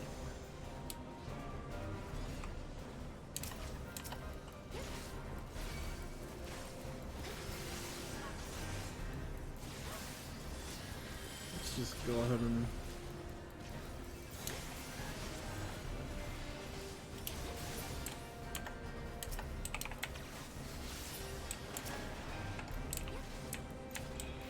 No, you don't. In the name of the Emperor!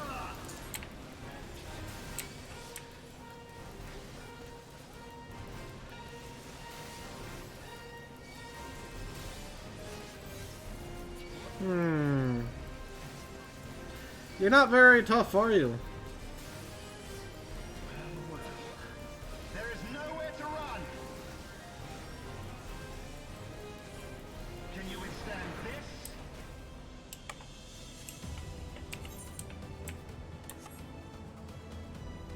This dungeon doesn't give you gear. This is the one I was thinking of. Oh yeah, the no gear dungeon.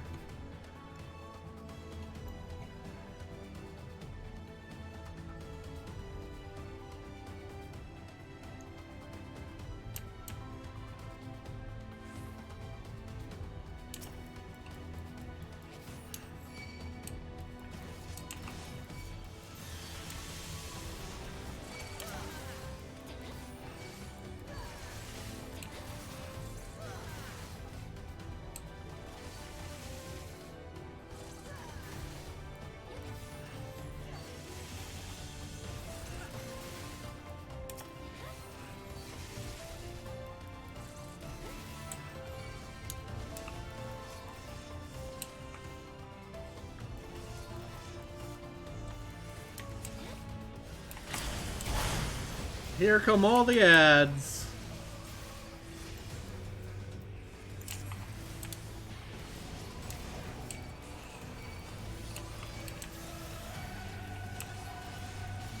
Stop running from me!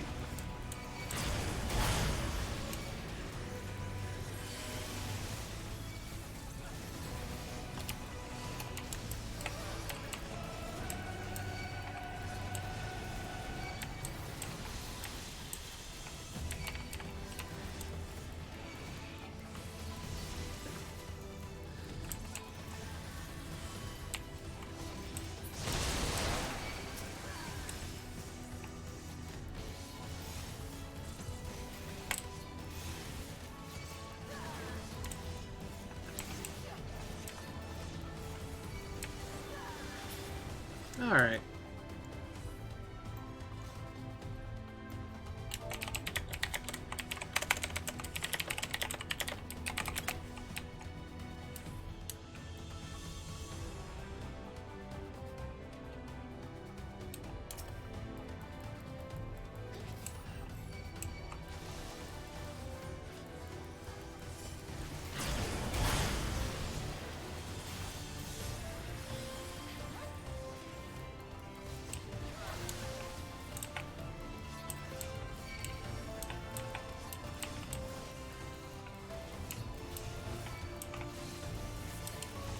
There he is. I was trying to find the one I didn't have aggro on.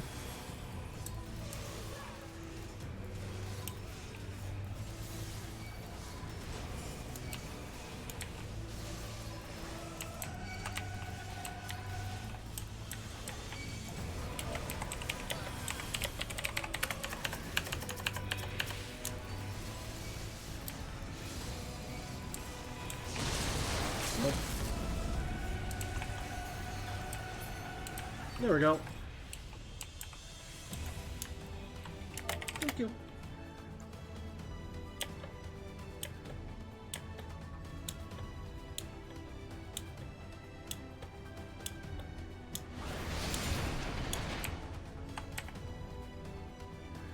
I asked them to LB that boss, or that group. It's the fastest way to get through that area, and honestly the easiest. This boss will change its form between Snake, I don't know what else.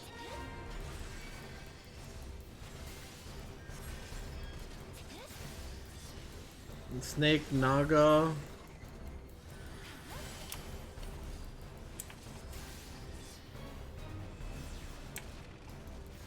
My healer just got petrified.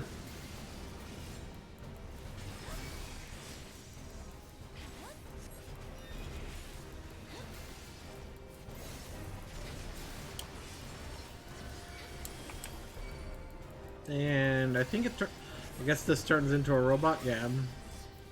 That's why I didn't remember it, because, well...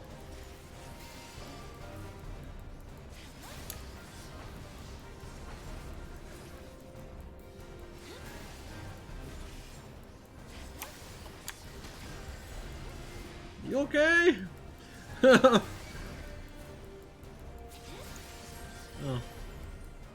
62 is when I unlock those, eh?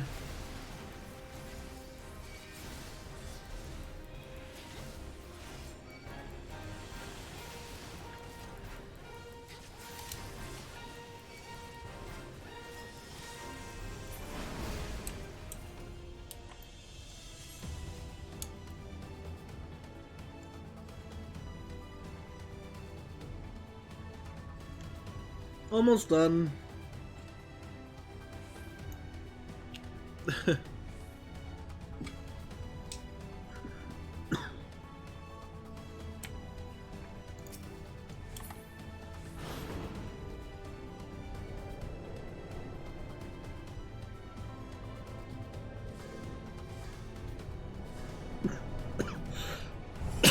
Sorry.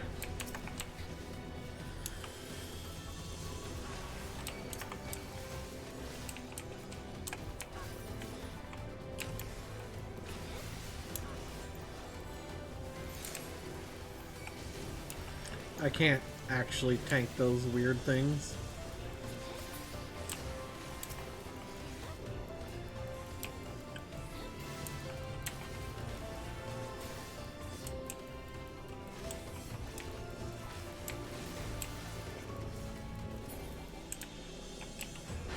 Here we go again.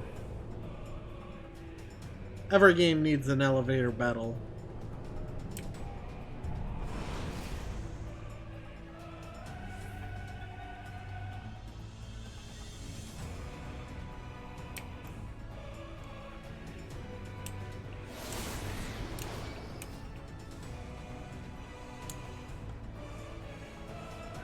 I love how cool this area looks.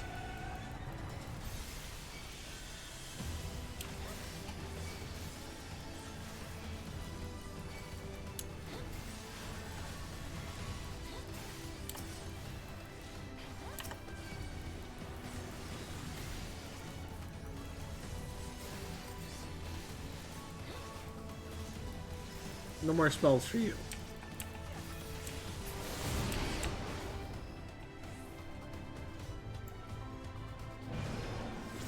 I just realized the Tar Lalafell is in a fat chocobo head.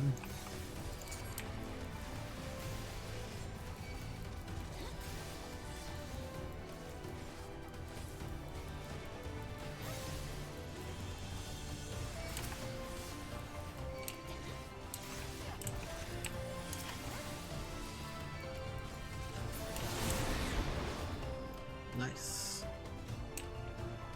This one, I believe, has a chimera.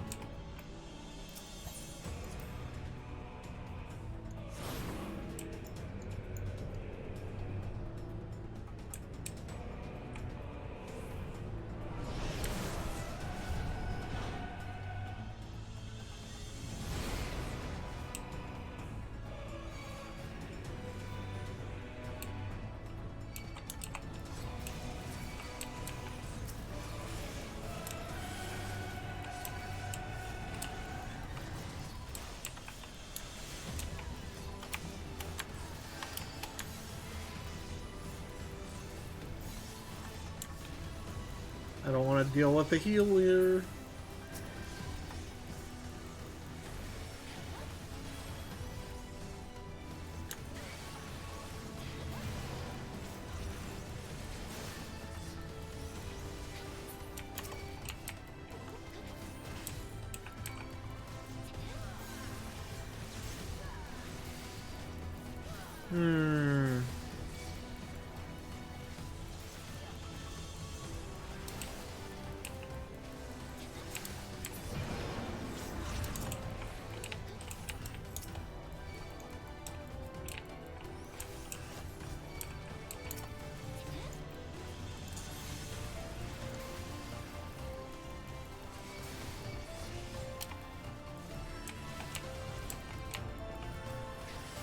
This, by the way, for those that don't know, makes the enemy do less damage. That's why I use it so often.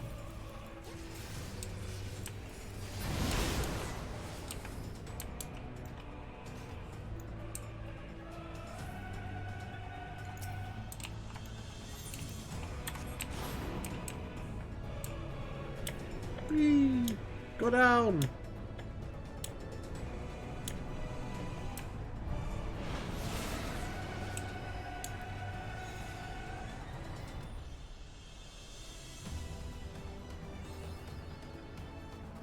We've done it.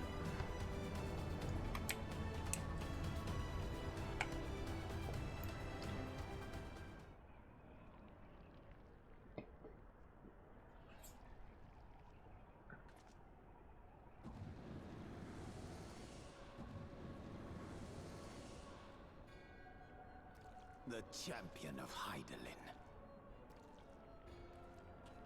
Tell me, why do you despise the primals so? They are the embodiment of mortal will, of mortal desire. Plainly, you desire a foe to despise, and 'tis well that you do, for it is from the vortex of ceaseless conflict that Lord Zodiark shall be reborn. Through the joining, the world shall become whole again. Then all shall be as once it was, as it should ever have remained.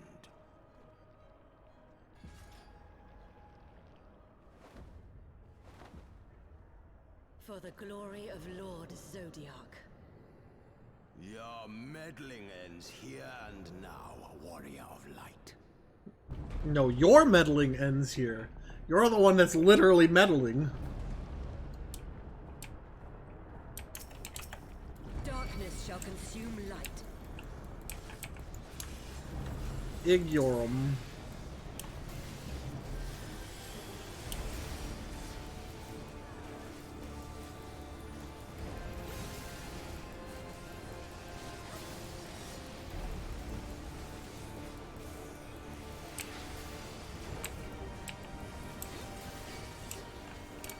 Your light shall burn no more. Blizzard's here. Know your place.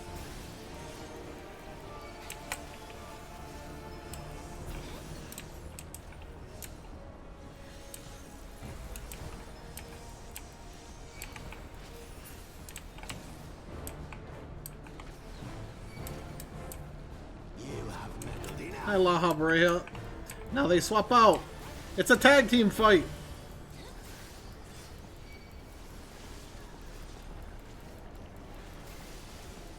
Sea of Pitch.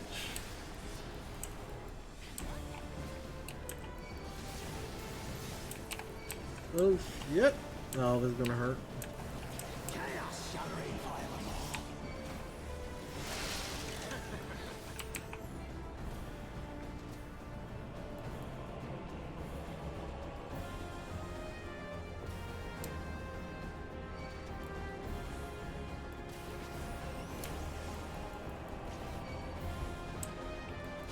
Whee!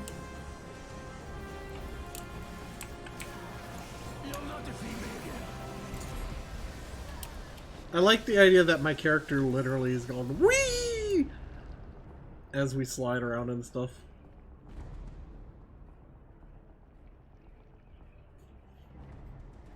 Such strength, it defies all reason.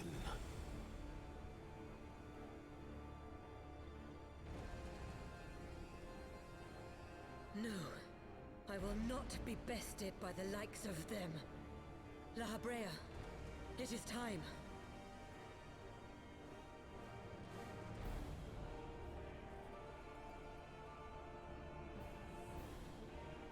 Very well.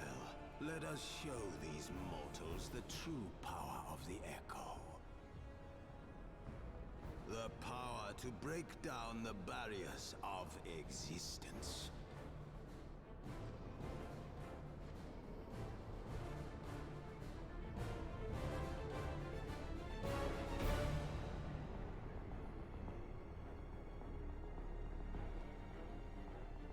I am become you. And we are become one. Fusion! Ha!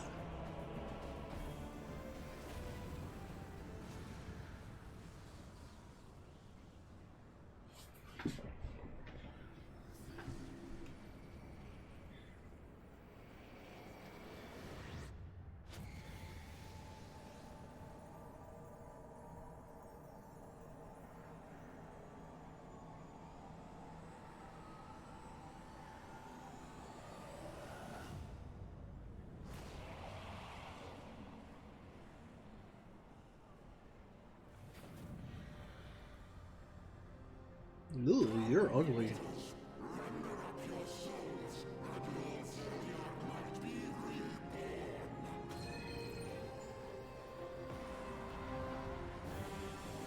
Da, da, da, da, da.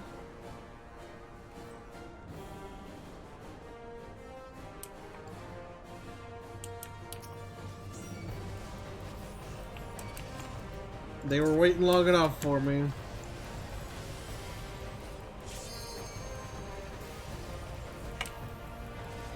Ancient Eruption.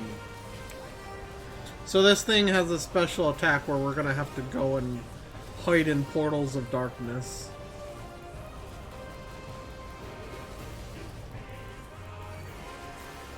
Now the question is, are we actually... Oh, we gotta beat up these spheres.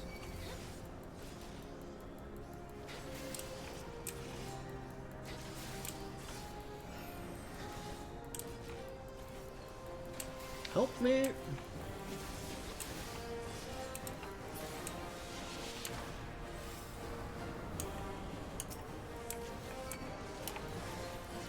There's the...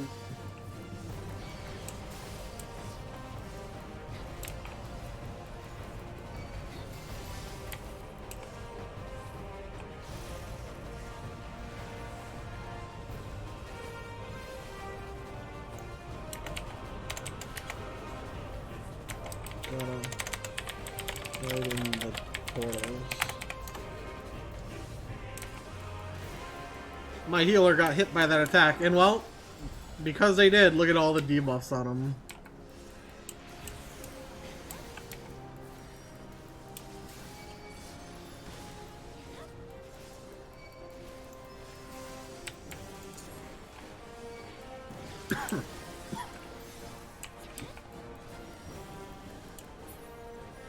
Whoop.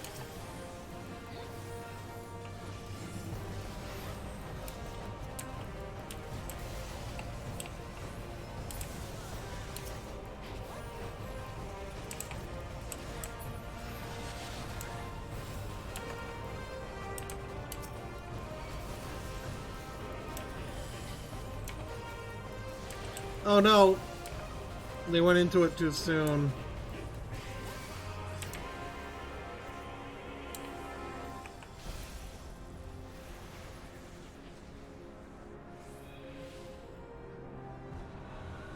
Ninja got hit this time. Hey, they got minied.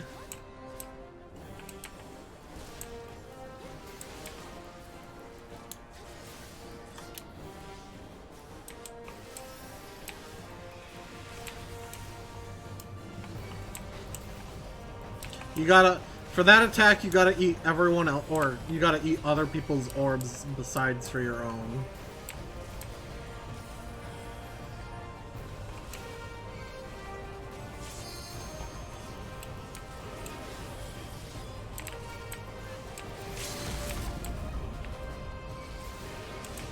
And we're done.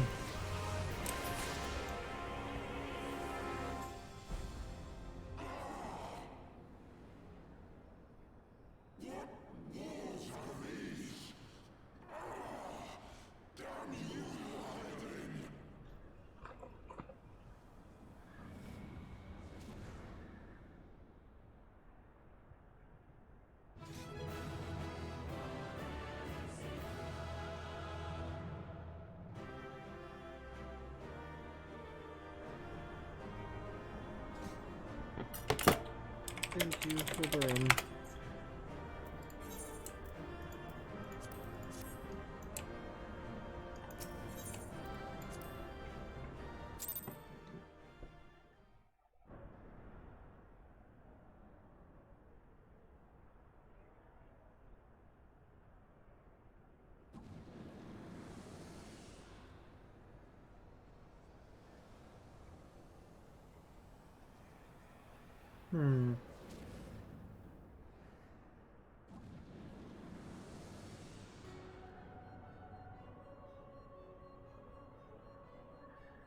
That she might regain the blessing of light I had foreseen. But she has grown so strong in it as to deny us our power.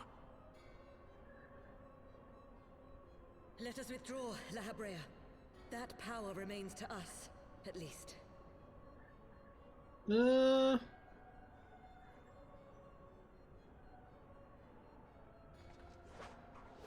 Impossible! We just straight up chucked it at her!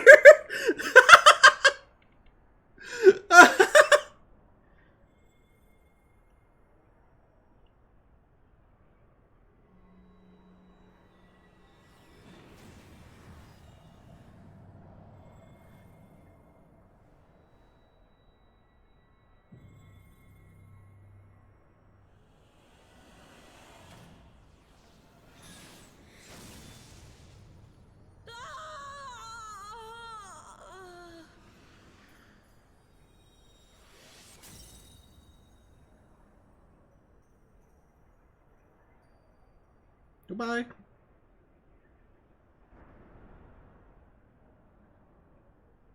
So, you harness the eye's power. A pity you spent it all. What will you do now, hero?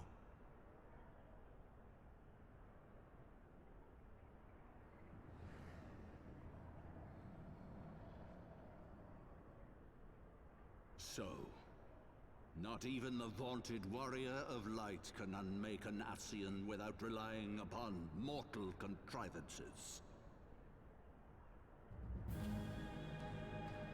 What in the world?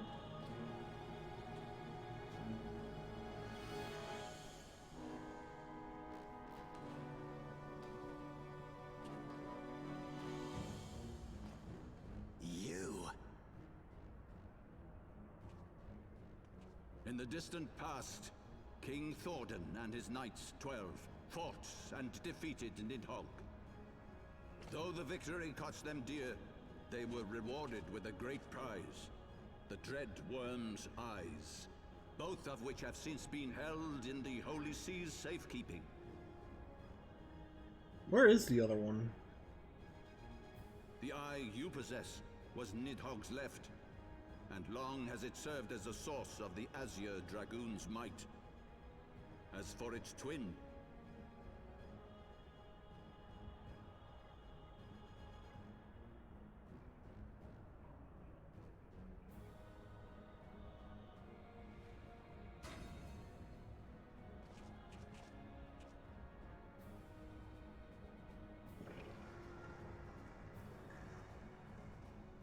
it has lain here, joined to the person of Haldreth, the first Azure Dragoon.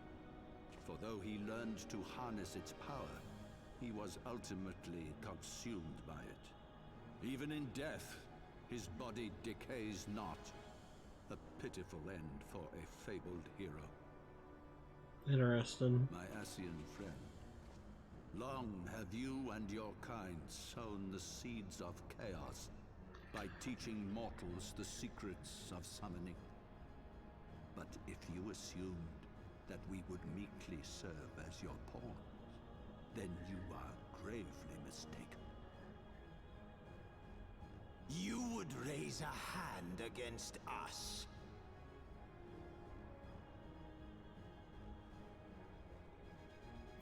By taking unto my flesh the soul of the legendary King Thordan, I can become a god!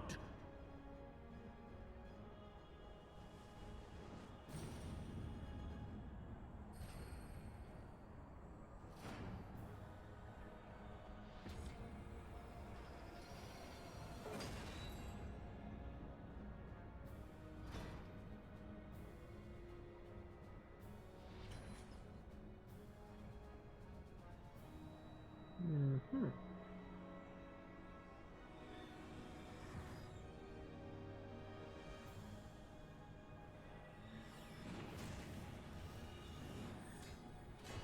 All right. Well then.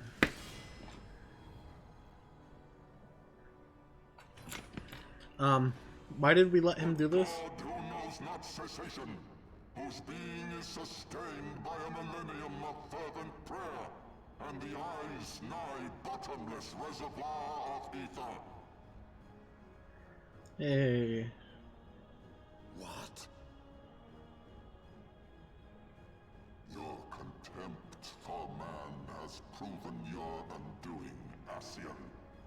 For my first act as God King, I do hereby sentence you to die. Okay, but why didn't La Habrea just warp away already instead of waiting this whole time?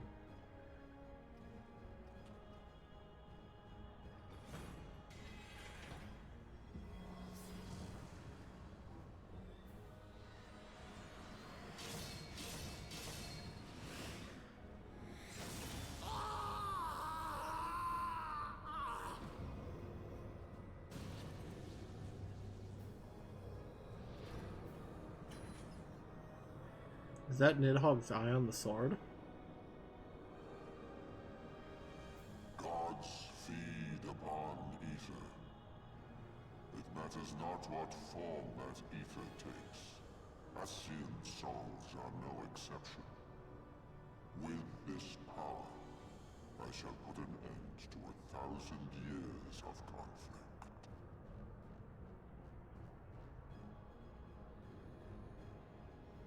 Be they sown by Ascian, dragon, or primal, wheresoever the seeds of chaos threaten to quicken, I shall excise them with my divine blade and bring order to the world. I mean, I have become that which you abhor, warrior of light. If you would take issue with my godhood, I shall answer you with my blade. this sounds like a great time to murder him.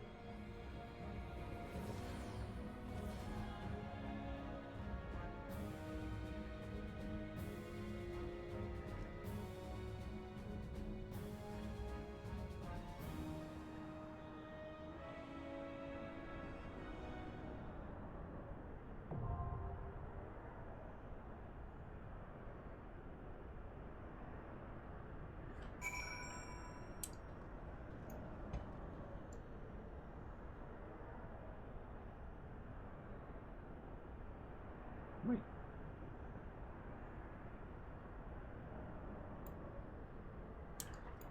Okay. I will be right back.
Well then. Of course it popped the instant I got up.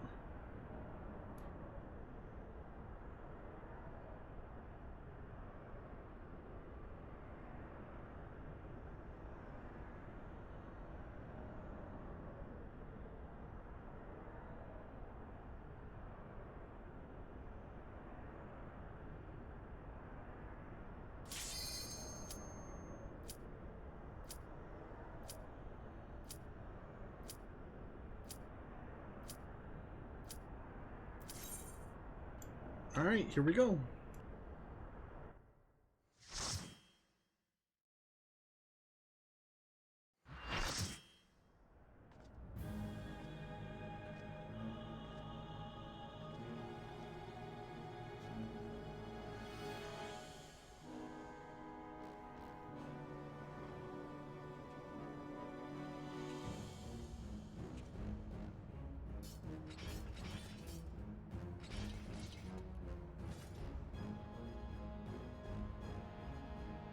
Brothers, the time has come to call upon the true power of the Heavens Ward.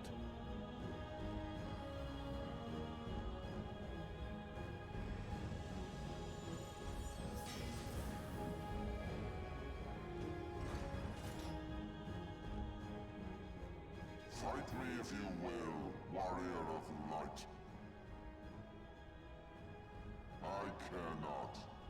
All who stand against me will be destroyed, be they servants of the darkness or the light. By my blessing shall all men be sanctified, and an endless era of peace begin. Vice and conflict shall cease to be. You reject my divinity, yet what have you to offer my people in its stead? Bitter truth? Virtuous suffering?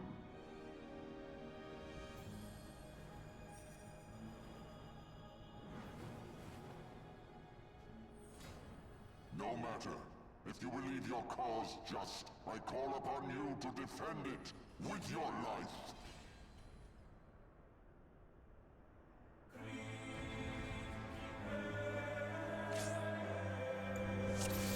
Sounds good.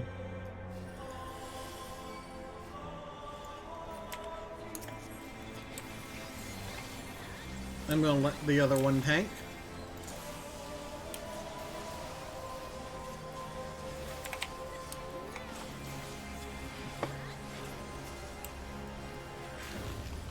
Knights of the Round.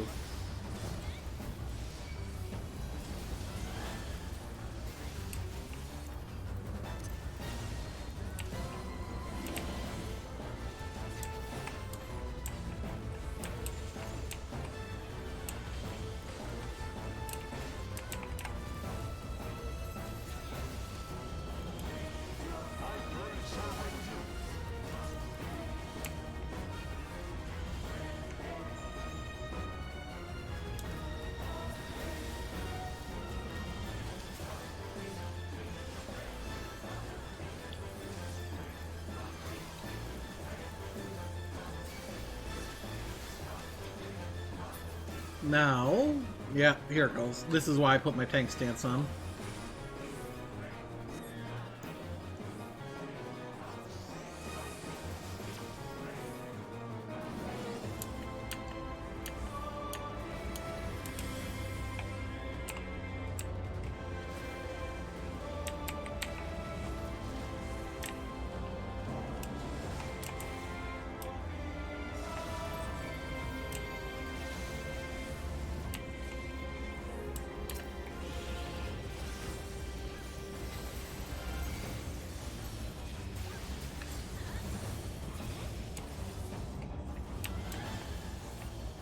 He's dead.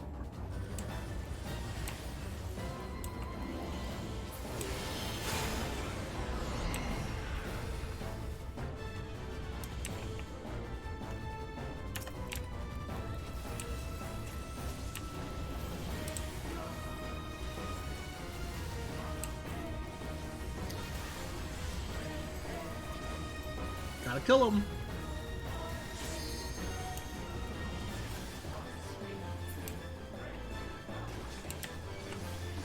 the Dragoon.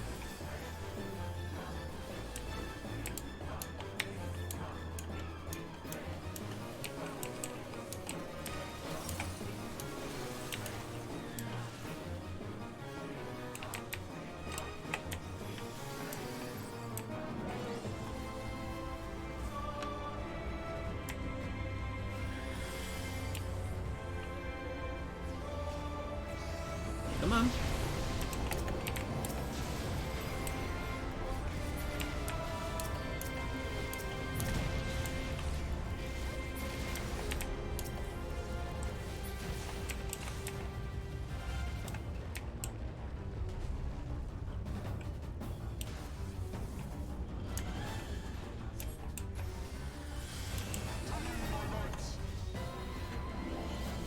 Put that on.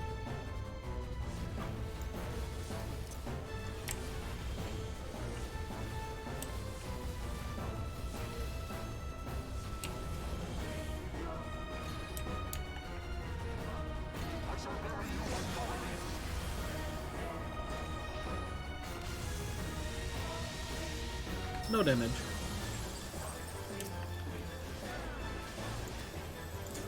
Not very threatening, was he?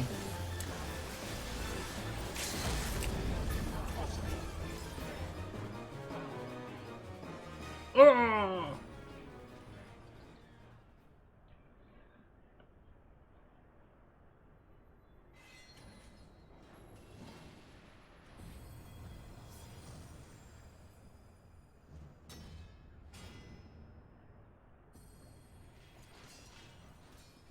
And they all died.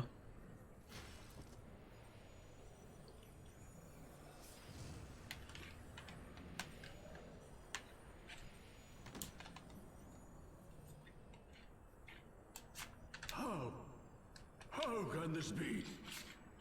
A millennium of prayer and the eye's power combined, and still you stand. Yep.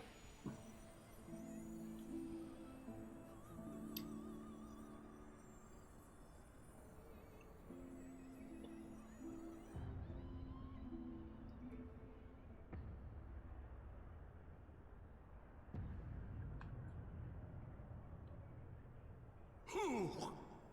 What are you? I'm your god.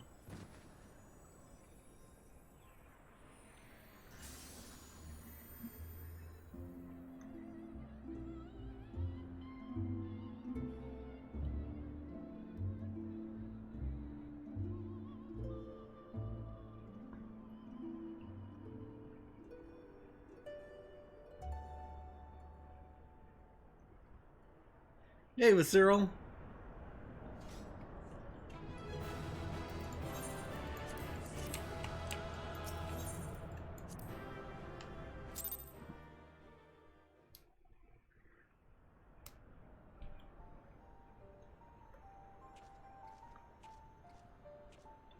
Hey, Estinian. Over, then. I had hoped that mine would be the hand to end it. But knowing you, there was little chance of that.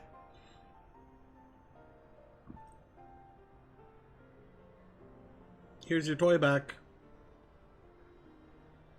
Twould seem the eye has served you well.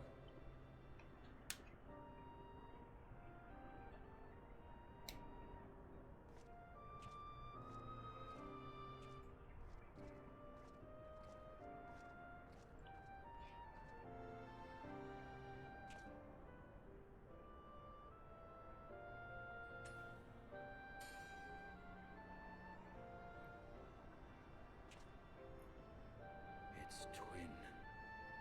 At long last.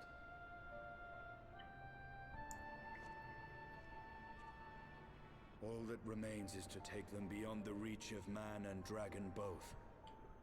With this task accomplished, my toil shall finally be at an end.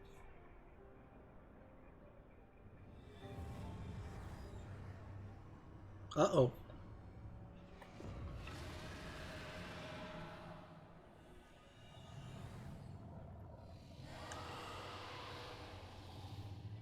Don't give in, Estinian. Thou hast done well to resist mine influence, bathed in my power and blood as thou were.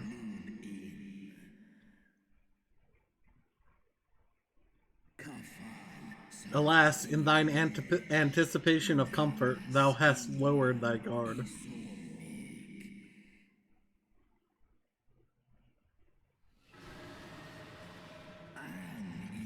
The keening of my fallen kindred, their smoldering desire for vengeance. Mine eyes have partaken of 1,000 years of pain, a pain which I shall bestow upon thee.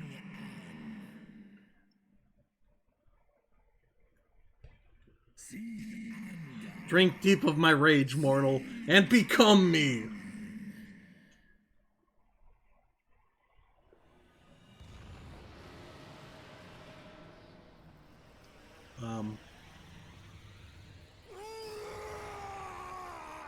That's not good.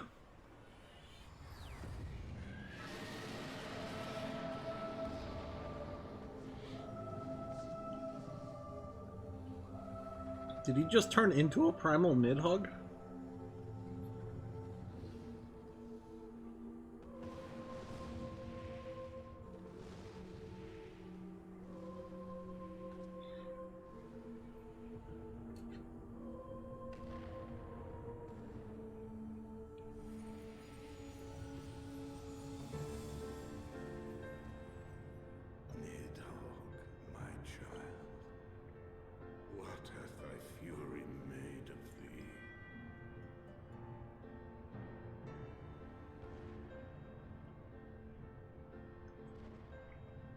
Let us away, servant of Hydaelyn.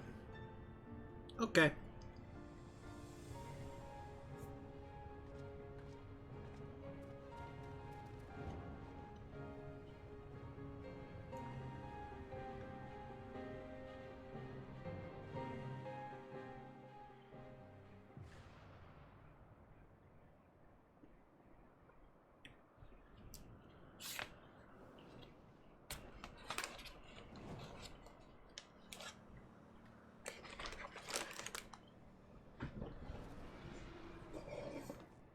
Chief!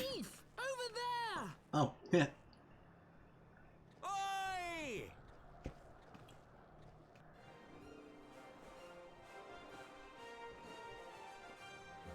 Haha! Gods damn it, you always have to cut it so bloody close. Yes?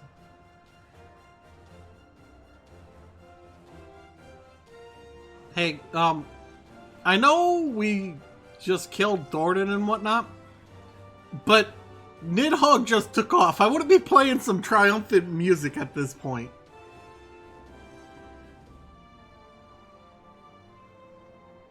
It would seem she has done it again. Was there ever any doubt? Let us return to Ishgard. Our friends will be eager to learn the battle's outcome and welcome back their champion.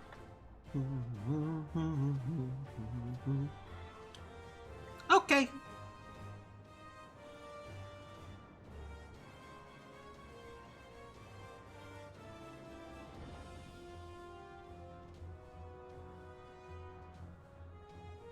Where is Estinian?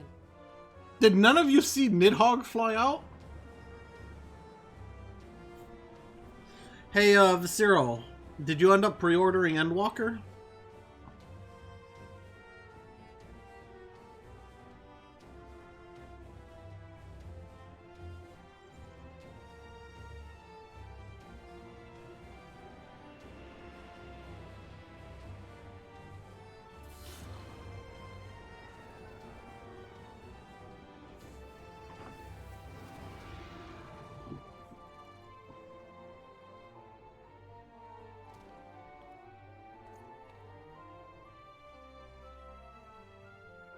I dare say you are the first soul in Ishgardian history to arrive in our city upon Dragonback. This scene shall be remembered for 1,000 years to come.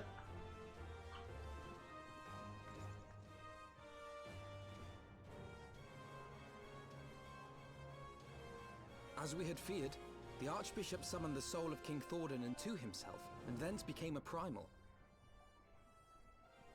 But he and his knights are no more, thanks to the Warrior of Light.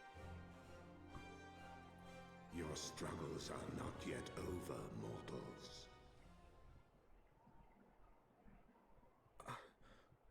Whom do I have the pleasure? I am Midgard Sommer.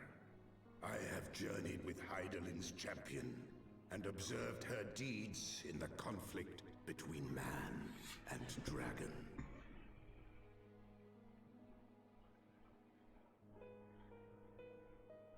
Yep. Tell me, children of Thordan, do you desire peace?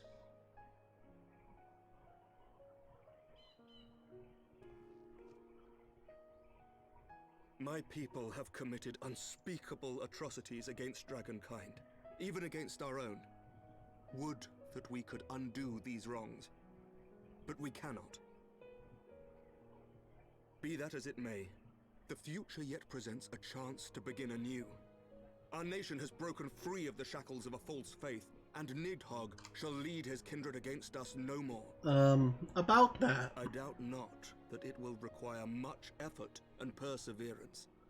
But 'tis my belief that in time, Ishgard will again become a place where man and dragon may abide together in harmony. I shall remember thy words.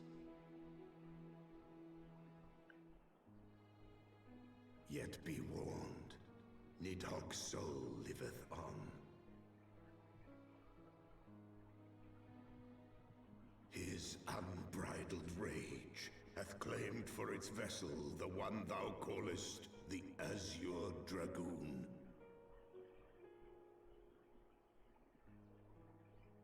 Estinian. Doubt not but that Nidhogg will call out to his brood ere long, nor that they shall answer him. Steel yourselves, for the true test is yet to come.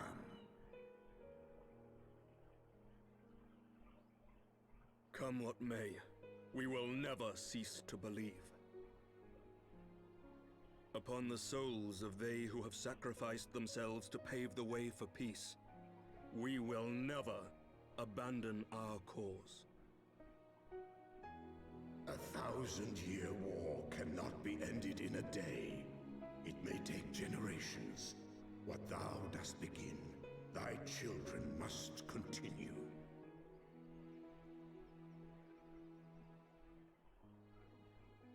Entrust unto them thy hopes and dreams, that peace may reign again, and forevermore. No.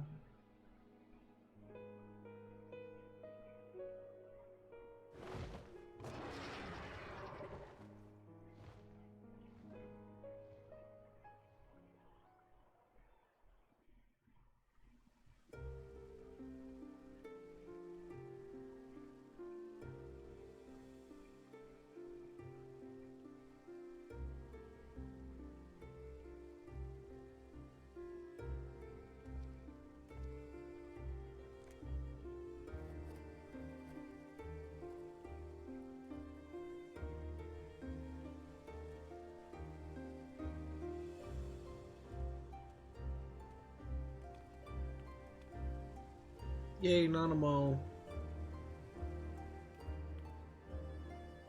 Let all here present attest that Sir Emmerich, acting on behalf of the Archbishop, has appended his signature. I do hereby declare that from this day forth, the Holy See of Ishgard shall once more be counted a member of the Eorzean Alliance. Let our nations move forward as one and stand united against the Garlean Empire.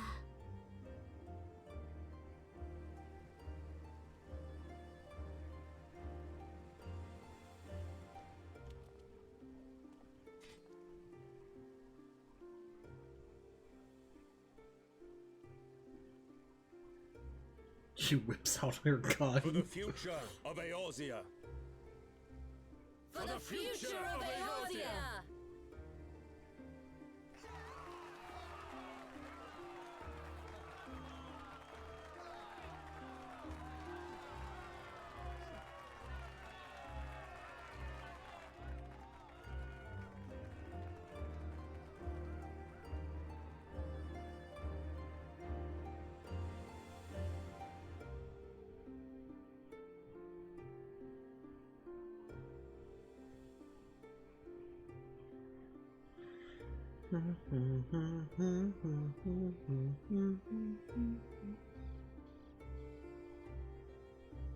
Horsefont's grave.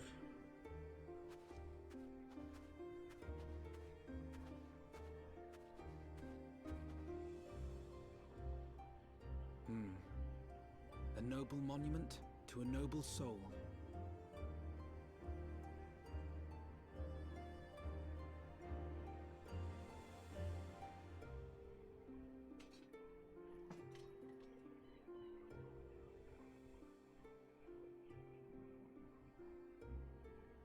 From here, Lord Orshafon can watch over all of Ishgard.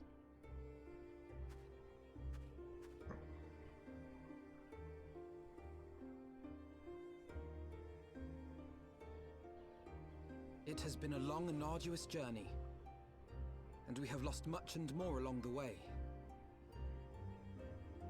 Yet come what may, we must stay true to our purpose and press on.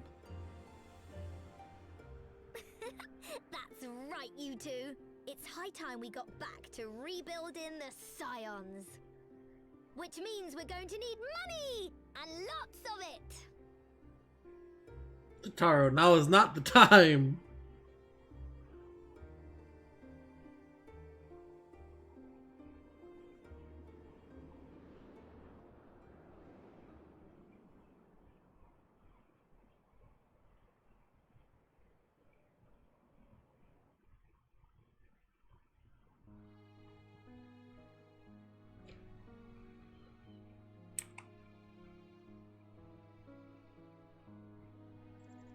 So ends a glorious chapter in their tale.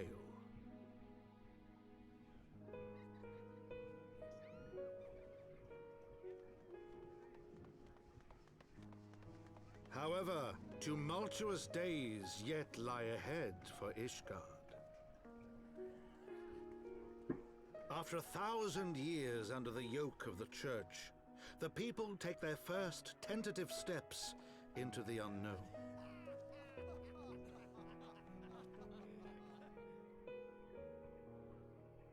And though they spy a glimmer of peace upon the horizon, Nidhogg's vengeful shadow yet remains to darken the way. Be that as it may,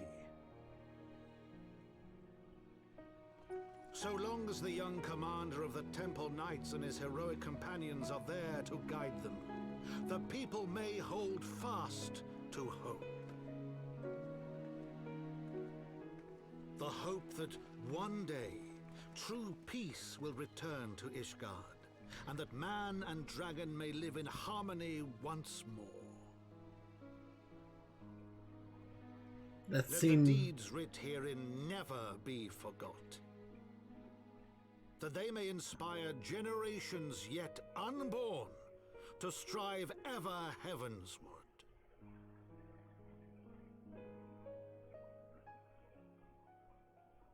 Oh man, that music's so chilling. It's got such a good...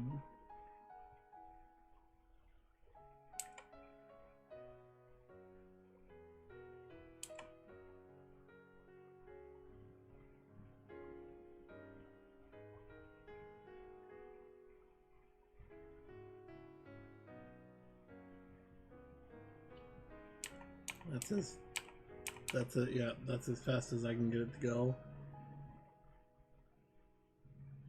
Children of the land, do you hear? Echoes of truths that This song is so good. two souls intertwined.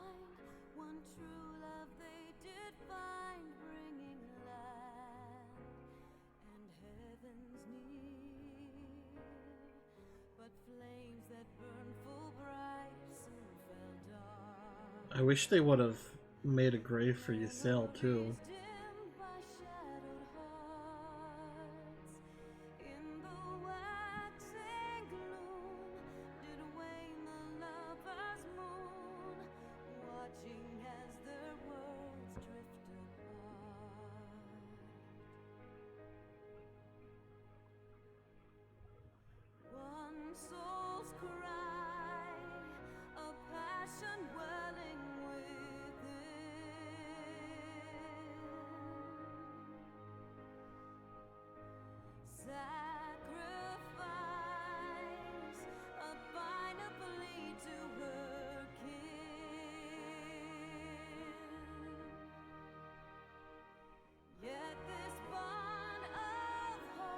That's a good picture of Matoya.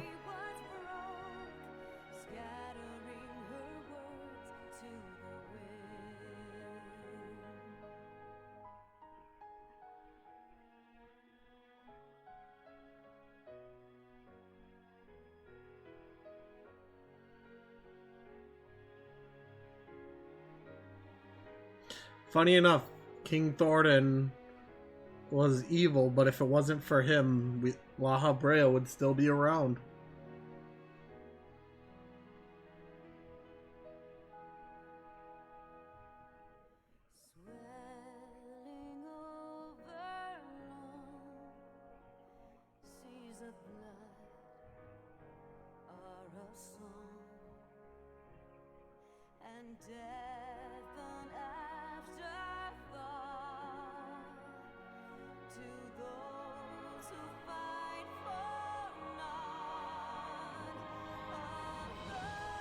So, my thoughts on Heavensward, it's good, but there's just too many go here and talk to this person quests.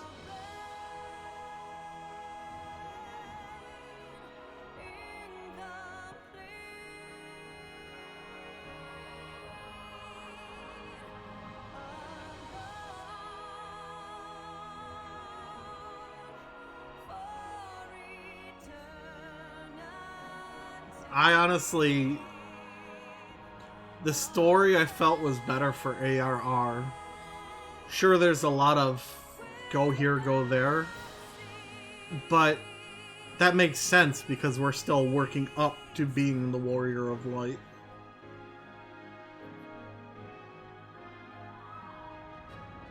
Whereas in Heavensward, it doesn't make as much sense, you know, considering where the Warrior of Light already.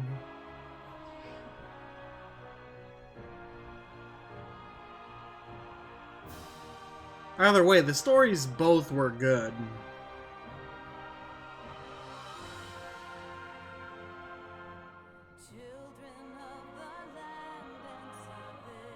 I mean, I cried both from Monbrita and Horschwant's deaths. Even Ysel's death got to me.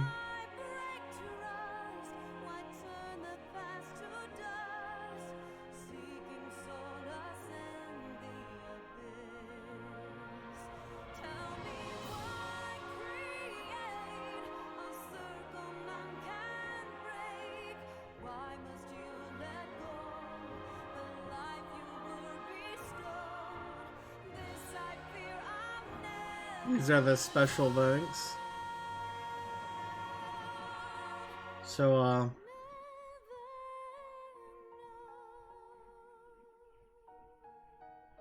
and all Final Fantasy XIV players.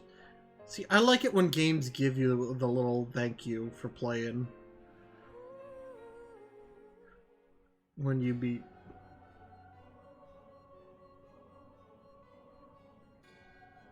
So La Habrea and Igayon have fallen.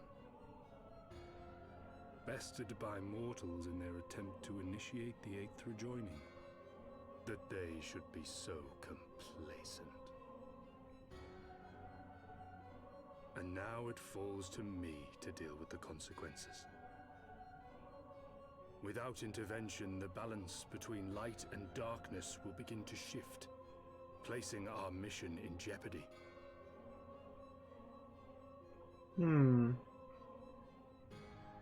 Eidolon's champion has grown too strong. Her might encroaches upon the realm of gods. Equilibrium must needs be restored. The time has come for you and yours to join the fray. Warrior of Darkness. Warrior of Darkness. Dang, his axe is covered in blood. Look at all that blood.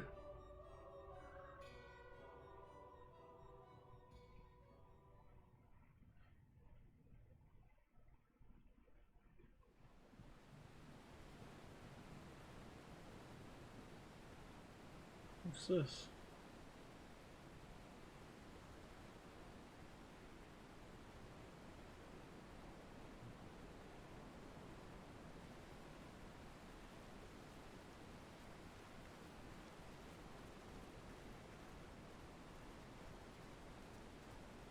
Remind me, why is there no rest for the righteous? Because they care, Master Garland.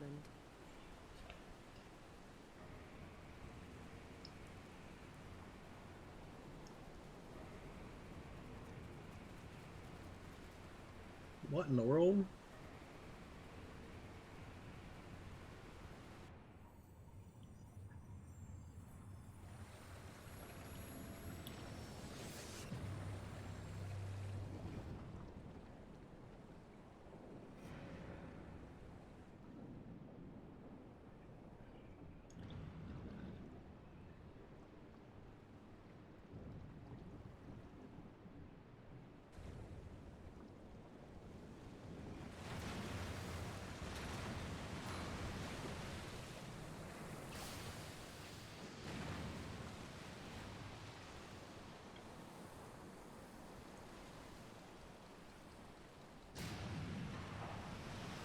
It's like, what the fuck?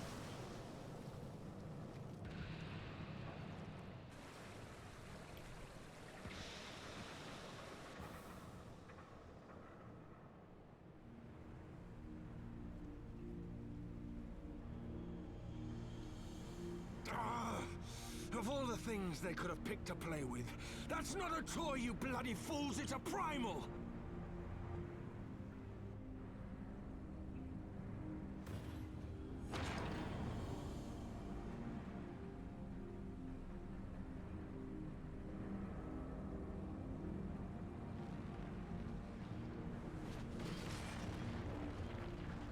Slam. Well then.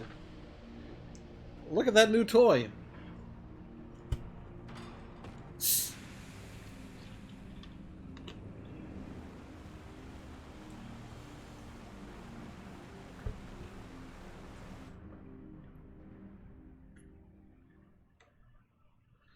Spires of deception crumble to dust, to lay bare truths long concealed. Beyond simmering shadow lies simmering light.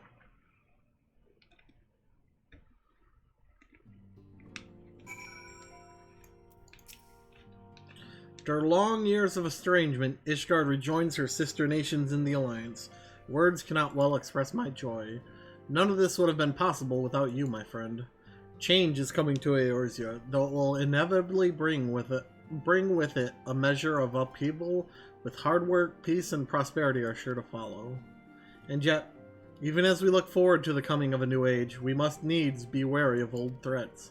The lords of Garlemald have not relinquished their claim upon Eorzea, and we shall be forced to contend with them ere long. And then there is the matter of our comrade Estinian, claimed body and soul by Nidhogg. If there is a way to rescue him, we must find it. Suffice it to say, the path ahead holds no shortage of challenges, but together we shall overcome them.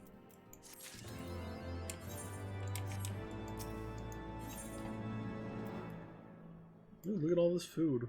Yum, hot chocolate. Ooh, that sounds good. Fortuitous time as always, Leonora.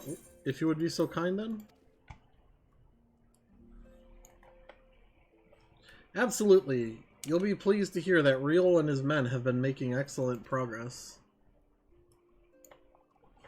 You remember how Philemon helped me escape the Crystal Braves in Limbs of the Lamensa only to disappear? Well, according to Riol, she crept aboard a ship bound for Radzat-Han, where she's been hiding ever since. He assures me that it won't be long before we're reunited. As for Ida and Papalymo, the remains of their link pearls have been found, and in Pearl Lane of all places. Riol thinks they must have disposed of them after escaping from the Royal Promenade. Yes, that would make sense. They could not risk being eavesdropped upon by our betrayers. We're all but certain they fled the city shortly after, though we still don't have a clue where they went. I see, and what of Thancred and Minfilia? I'm afraid I have nothing new to share about those two, but it's not all doom and gloom. The good news is, we've enlisted the services of a Charlayan scholar, one of the students of Valdesian, to aid the search, who should be arriving any day now. One of the students, you say? I should very much like to meet this scholar, if time permits. But first we must attend to a more pressing matter. Sir Emmerich has summoned the two of us for a private audience.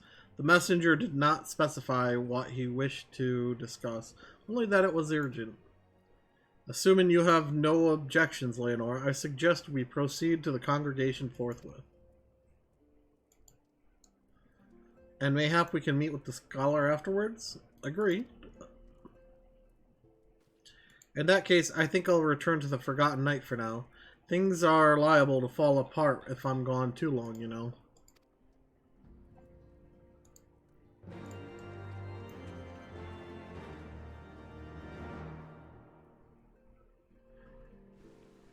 Alright. What's this? I don't know what that is.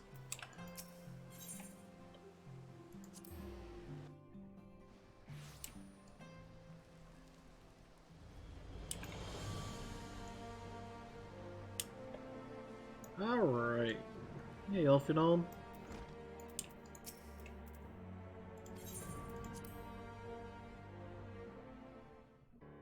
What you want?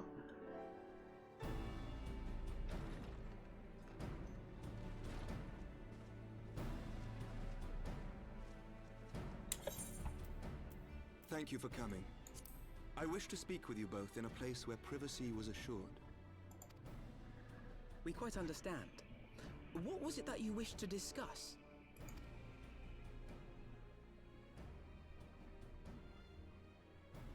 With my father's passing, the seat of the Archbishop lies vacant.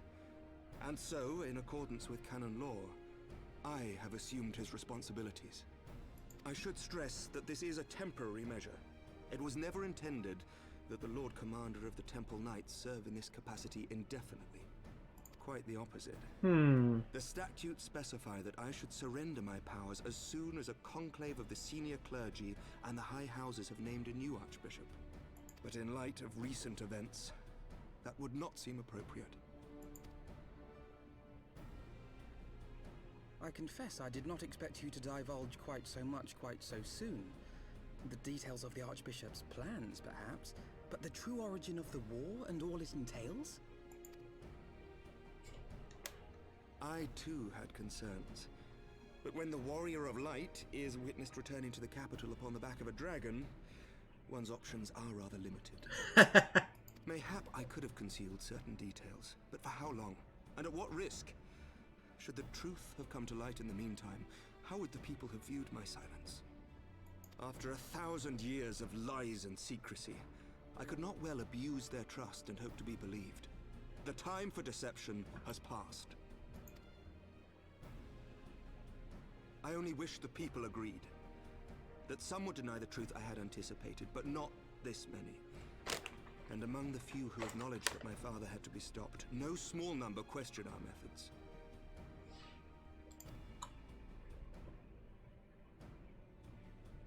If they suspect a coup, it will not be long before some turn to violence. It has already begun, and that on both sides. Men and women of the cloth are being harassed in the streets. Some have even been assaulted in the Broom. Hilda and her people have formed a watch to help us maintain order. But such measures will not prevent the unrest from spreading. For all our talk of peace, the people remain frightened and confused. For their sake, we must bring the Dragonsong War to a definitive end. Okay. And we should be glad to help you, Sir Emmerich. But what precisely would you have us do? Nuke it all.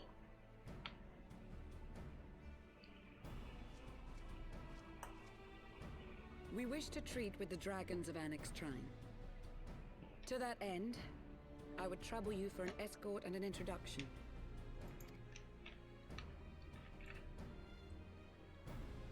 Annex Shrine? You would speak with Vidofnir then? We must needs open a dialogue between our peoples. Acting as my representative, Lucia will extend an invitation to their leader, that she might visit us here in Ishgard. Were she still with us, I would of course have beseeched Isel's assistance in this matter. But as she is not, I must ask that you aid us in her stead. Will you do us this favor? Sure, I'll do you the favor.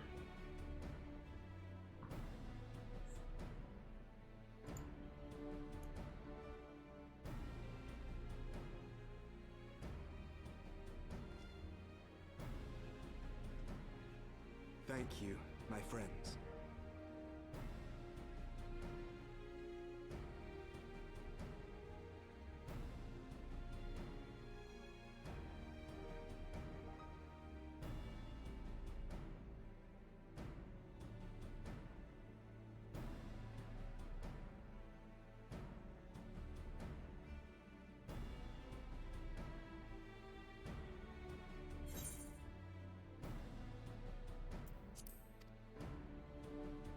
Lucia, I leave the rest to you.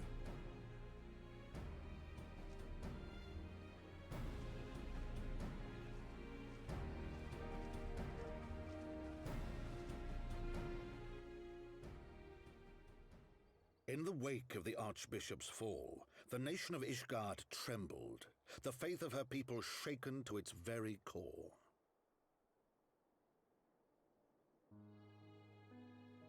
For 1,000 years had they fought and died, certain of the justice of their cause, only to be told that their holy war was born of the sins of their forefathers. What then for those brave men and women, thus stripped of their righteousness but to despair, to deny the truth and decry its speakers?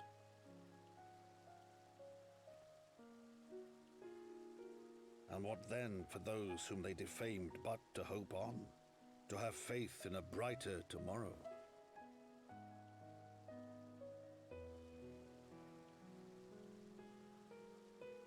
A tomorrow in which man and dragon might live together in harmony, then as distant as the very stars in the heavens.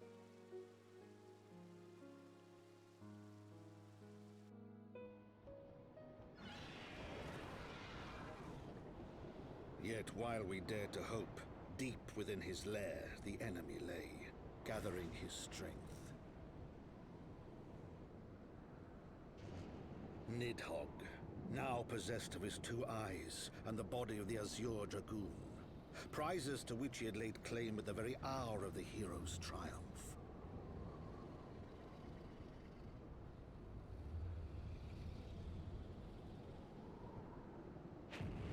As desperately as we sought the solace of peace, the great worm craved the misery of war. Nor was he alone in his misbegotten desire.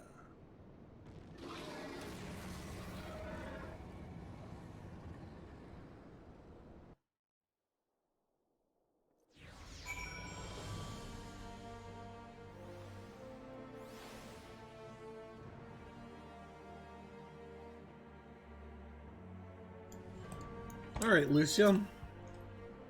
I know little of the lands these dragons call home. This Annex Shrine.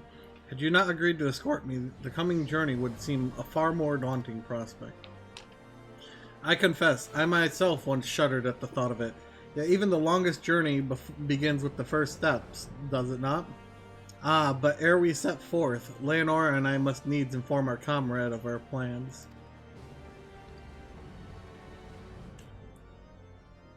Very well, I shall see to my preparation. Then let us go and bid farewell to Tataru, Leonora.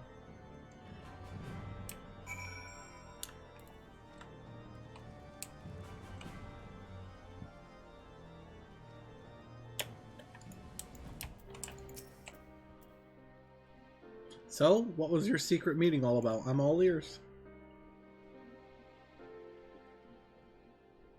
A diplomatic mission to annex Trine, you say? Well, I suppose that does take precedence. But should your meeting with Vidofnir happen to end early, you might consider rendezvousing with Y'shtola in Idleshire. She'll be there to receive our guest. Don't get me wrong, your meeting with the dragons is terribly important everything. The scholar just happens to be. Time permitting, as I said, we shall endeavor to join Y'shtola, but if we cannot, pray pass on our regards. Let us be off, Leonor. We have kept the first commander waiting long enough.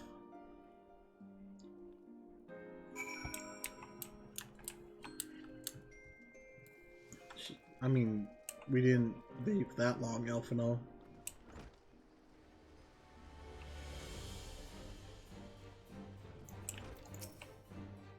You're ready then? Good, so am I.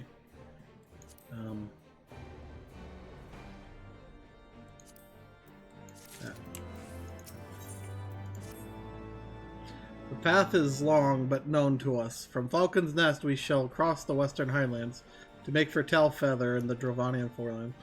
There we can stop and rest and replenish our supplies. Questions? If not, then the stables await.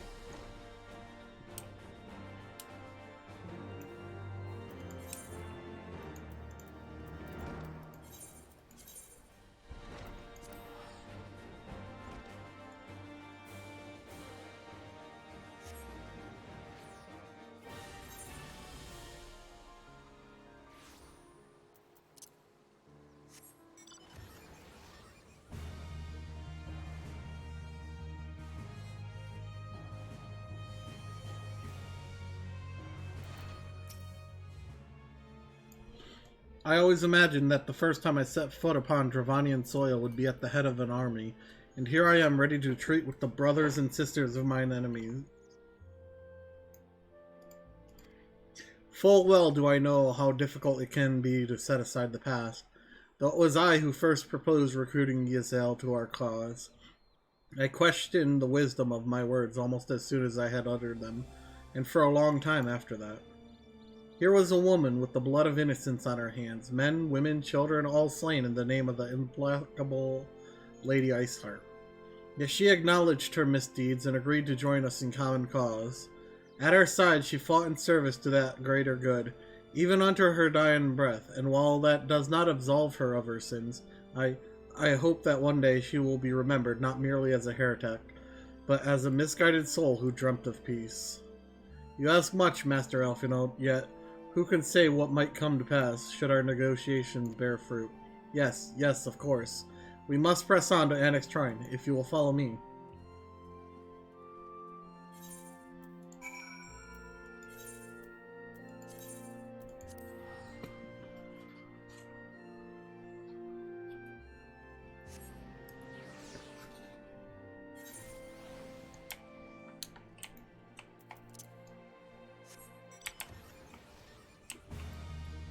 Alright. Up we go!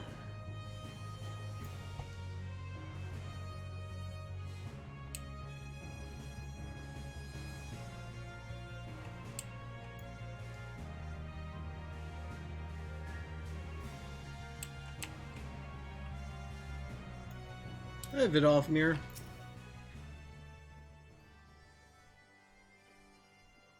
Thou art ever welcome here, friend of Giselle. But this one I do not know.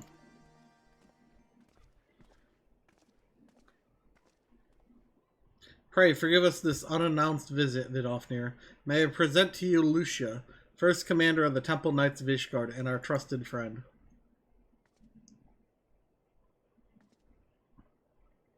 It is an honor to meet you, Vidofnir. I am come as an envoy of Sir Emmerich, Lord Commander of the Temple Knights and acting leader of the Holy See. Indeed, you may speak, knight. For 1,000 years, man and dragon have been locked in an endless cycle of bloodshed and sorrow. To our shame, we long believed your kin to be the architects of this war, but now we know the truth, that King Thordan and his knights 12 did willfully betray and murder the great worm Ratatoskr, shattering the peace between our people. For 1,000 years, our leaders conspired to conceal this truth, a truth with which was at last laid bare by the Warrior of Light, the Azure Dragoon, and Ysel. Alas, a deception so intricately wrought cannot be undone in a moment, and our people labor to accept the truth. After an eternity of war, who would dare to dream that peace could be at last within our grasp? Yet dream as we must, as Ysel once did, and we must make that dream a reality as she could not. We humbly beseech you, Vidofnir, join hands with us in friendship once more, before the eyes of my people in Ishgard. A most unexpected invitation. I have heard your request, knight. However, I cannot yet give you my answer. May I ask why? This matter concerneth my sire. He must needs be consulted. Moreover, the Nath grow bold, even as they did before, and I would not leave my people at the mercy of the swarm. Then we will wait. After 1,000 years at war, we shall not give up on peace for want of patience. Ha! Fear not, knight. Thou shalt have mine answer within thy lifetime. So soon? My humble thanks. I shall bear your words to my lord forthwith. Until we meet again.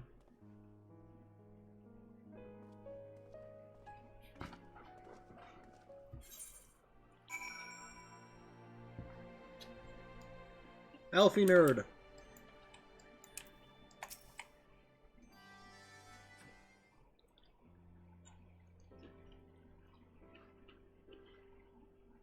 Given the circumstances, I would say that went rather well. To be frank, I am surprised our proposal was not rejected outright.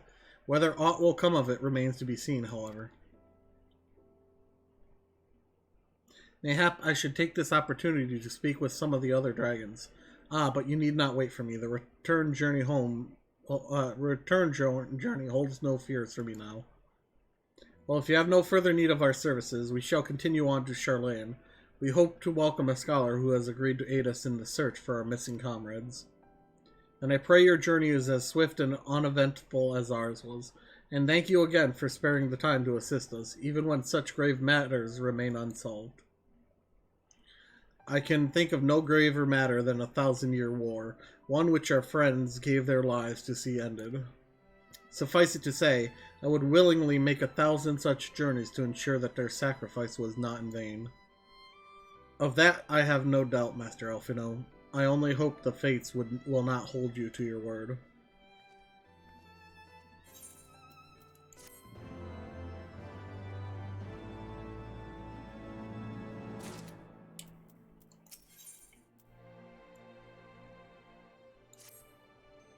So it would seem we have time to greet the scholar after all. How delighted. I shall be interested to hear how she means to go about finding Minfilia and Thancred. I can only assume she is privy to some new investigative technique. In any event, our first order of business is to rendezvous with Y'shtola in Idleshire.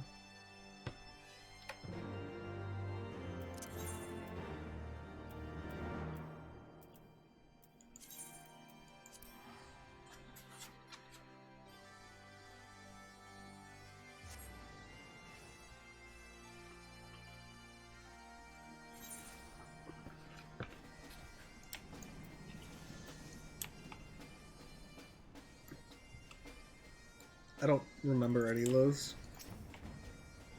Ah, Laenor, 'tis good to see you. I confess I had assumed your business in Annex Shrine would detain you longer. Did your meeting with Vidofnir go well? As well as couldn't be expected. She must discuss Sir Amaric's proposal with Hraesvelgr, of course, but she seemed amenable to the suggestion. What of our Charlaine guest? Has she arrived yet? She has, but when I explained that you would be joining us, she asked if she might use the intervening time to explore. I agreed to meet her outside on Front Bridge. We should be on our way.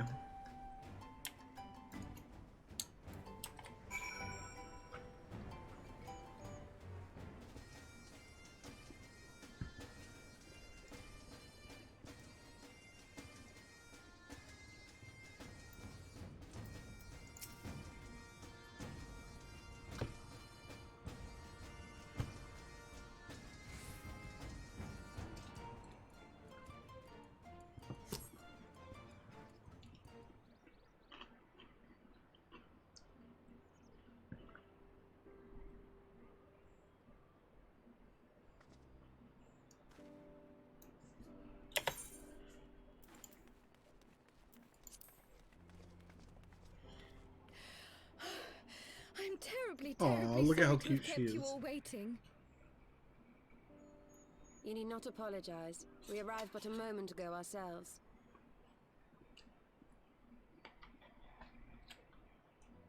Pray, allow me to introduce Kryle, who has recently come from the Sharlayan motherland.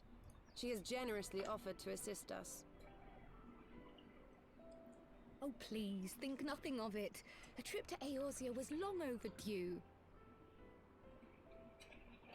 You must be the Warrior of Light. Yes, you certainly do look the part. No, I'm the Warrior of Darkness. A pleasure to meet you at last, miss.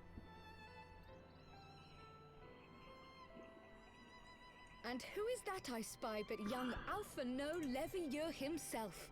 Hey, I dare he didn't say get called a something's girl grown this an ilm time. or two in my absence. Or are those lifts in your boots? Lifts in your boots. Miss Kryle and I met at the Studium years ago. I shall forever be indebted to her for her sage guidance. It was no small task keeping him out of trouble, believe you me. The youngest ever to enter the Studium, him and his sister, 11-year-old prodigies. Suffice it to say, social graces were not among his list of talents. Striding up to his seniors on his first day, head held high. What was it he said again? Thank you, Kryle.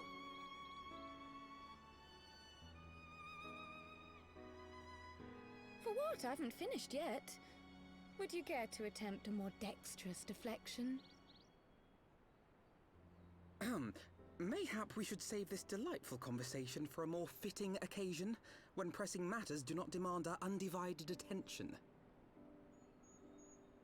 A bit much, but better. I can tell you have been putting your skills to use here in Eorzea. Henceforth, I trust you will dazzle me with your eloquence at the first time of asking.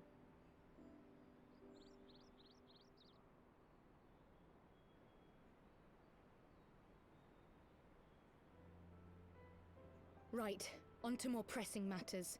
Finding Minfilia and the other missing scions. I gather you have new information to share with us. A new approach, actually. Tataru recounted the tale of your escape, and it gave me an idea.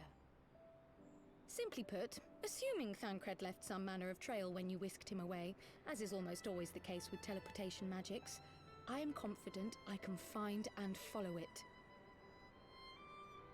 Then what are you waiting for? The wherewithal to do it. The fact is, my abilities aren't quite up to the task. Not in themselves, anyway. If I had Master Matoya's crystal eye, on the other hand... Then let us all call on her forthwith. I think it best that you explain your plan to her in person.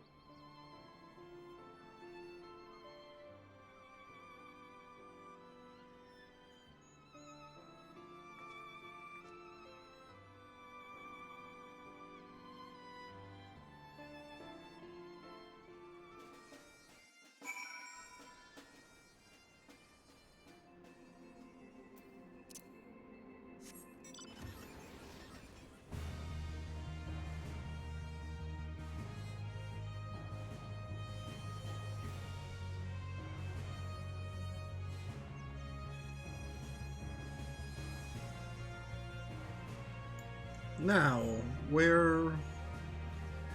Oh, nice. I got it straight on.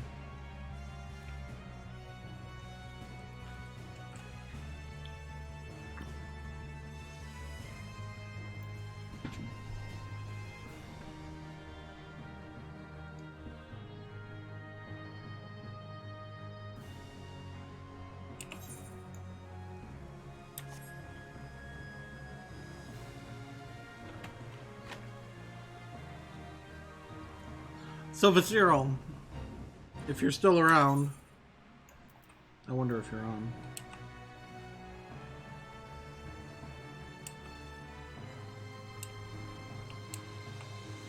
I don't think you are. How far did you get?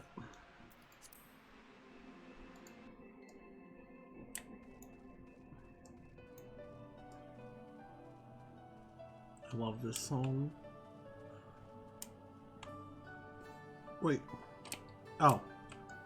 Whoops.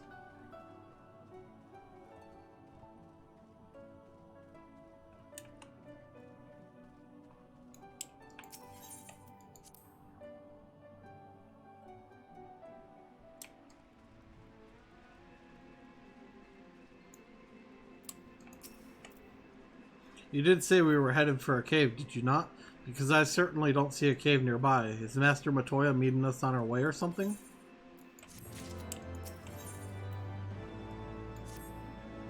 I've heard so many stories of Master Matoya, some quite flattering, others less so. Rest assured they are all true. This way, and have care where you tread.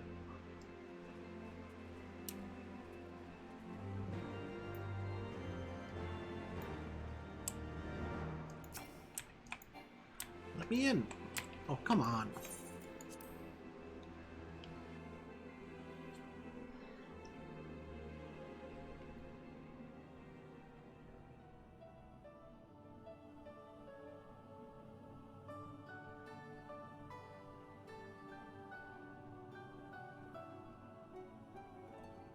Oh, is that trouble I smell? Or did you forget to wipe your boots on the way in? Forgive us, Master Matoya. We will be sure to wipe them on the way out. And may I say how glad I am that age has not yet deprived you of your senses.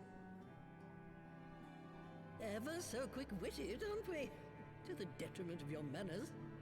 Well, out with it then. What do you want?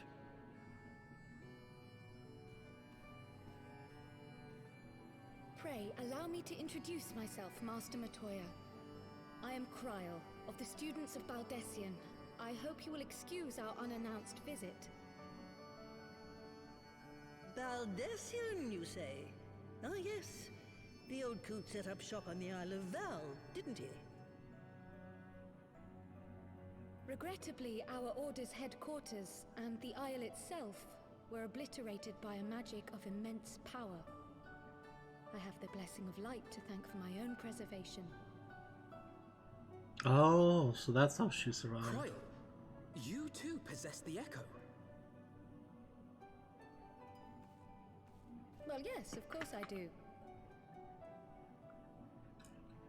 Our order is devoted to uncovering the mysteries of Hydaelyn and interpreting her will, particularly through the study of her gift to us. It was in the course of these studies that I met and subsequently befriended Minfilia. She and I have rather a lot in common. I had no idea. You weren't supposed to. Not that I wanted to deceive you, you understand, but precautions had to be taken. Yes, yes, that's all well and good, but you still haven't told me why you're here. The students of Baldessian are gone, and there is naught I can do to change that. But the science of the Seventh Dawn can yet be restored, and my dear friend found. You have in your possession an ancient crystal of light, one you call your crystal eye. I believe I can use it to focus my abilities and locate one of the missing scions. And there I was, thinking you might want to make use of my years of experience. Oh, wait here.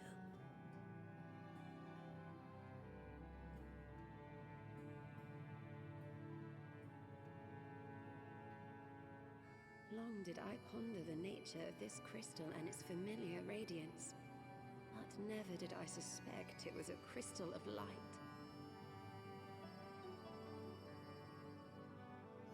On the cusp of an umbral calamity, souls blessed with the power of the Echo invariably appear. To aid these, her chosen warriors, Hydaelyn bequeaths to each a slither of her strength in the form of a crystal of light. But as her strength wanes, so too does the potency of her gifts. This crystal, born of an earlier era, is infused with a power far greater than those of this age.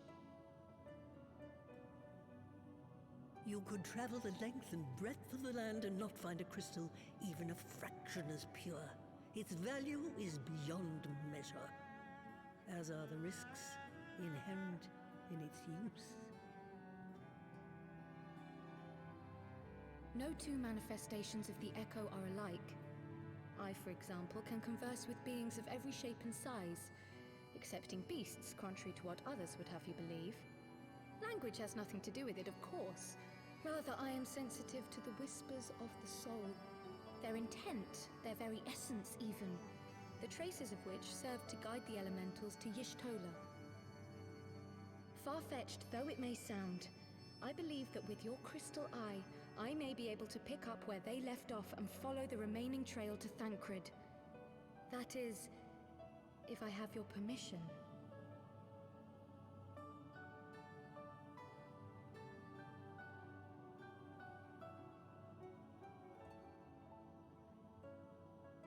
Well, the poor sod's not going to find himself. So, as long as you don't drop it or take it out of my sight, you may do with it what you will. Aw, Master Matoya cares. Matoya.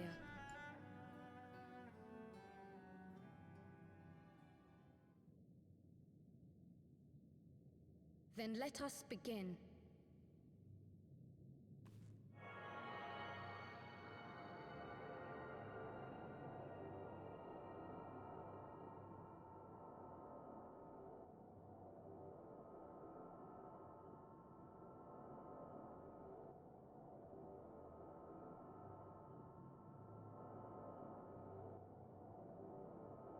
From the Black Shroud, the trail continues to the north and west, towards a mountain, the foot of Som Al.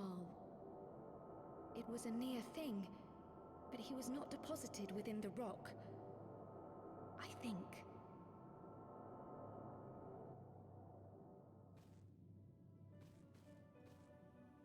The hunters of Tailfeather know those lands well.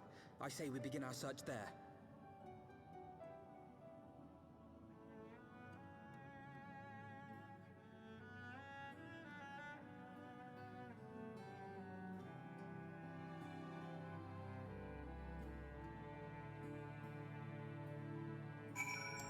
Yay, Matoya.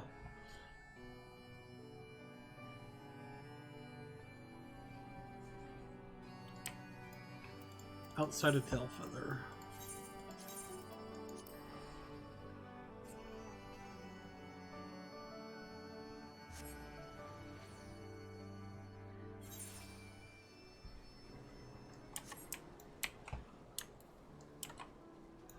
Alright, Alphino, what do you know?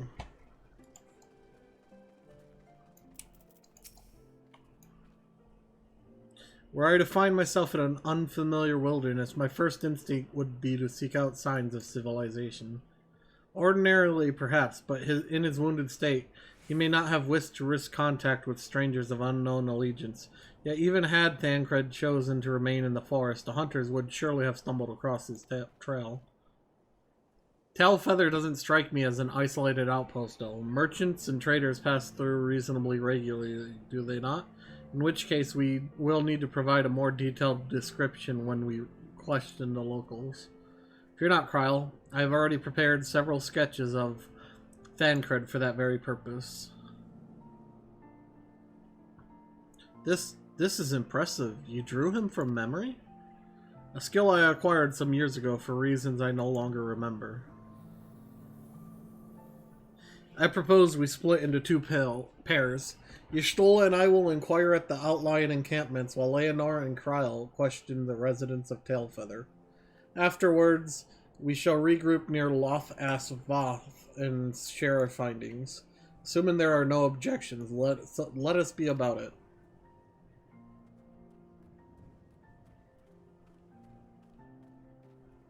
My, he certainly has matured, hasn't he? Hard to imagine he was once a boy who practiced drawing for hours to impress young ladies. Anyway, we had best get started. Find me when you've finished making your rounds.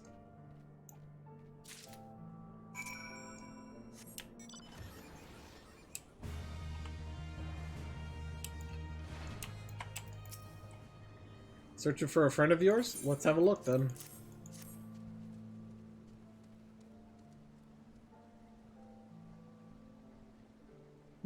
No, ain't seen him around, sorry.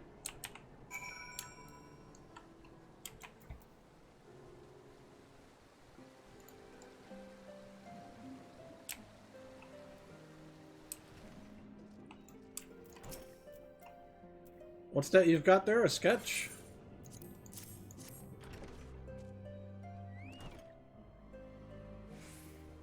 Can't say I know the face. You say he's something of a warrior? I heard a tale the other day about a Huron vagabond who brought down a bandersnatch by himself, and with style. The way they tell it, he was dancing with the beast like it was the bell of the bleeding ball. Sound like your man?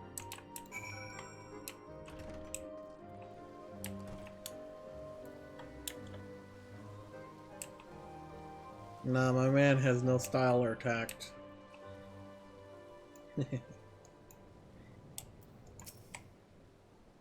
A Huron man? We're not exactly rare, you know. Could you be more specific?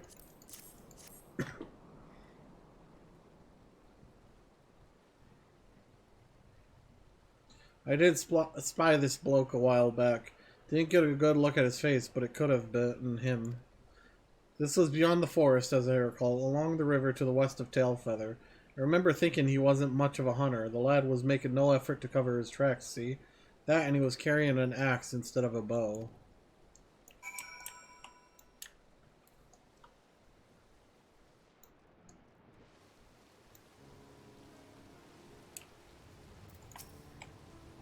Finished? In that case, I think we've learned everything we can here.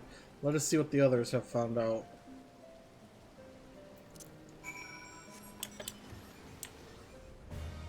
An axe? Tancred doesn't use an axe.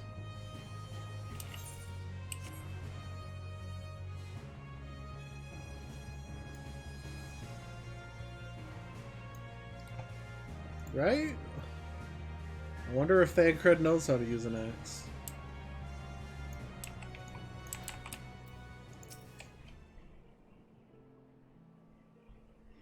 I want Kryle's little cat ear robe.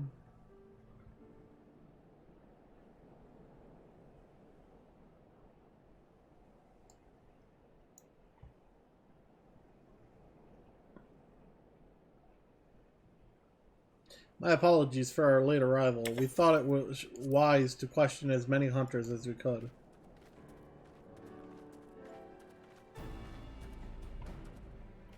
Many have made camp in inaccessible locations, ideal for hunting game, not so receiving visitors. Nevertheless, our time proved well spent. There have been countless sightings of an exceptionally capable Huron hunter with whom no one is familiar. Though none chanced to see the man's face, his height and build matched Thancred's description, as does his fighting prowess.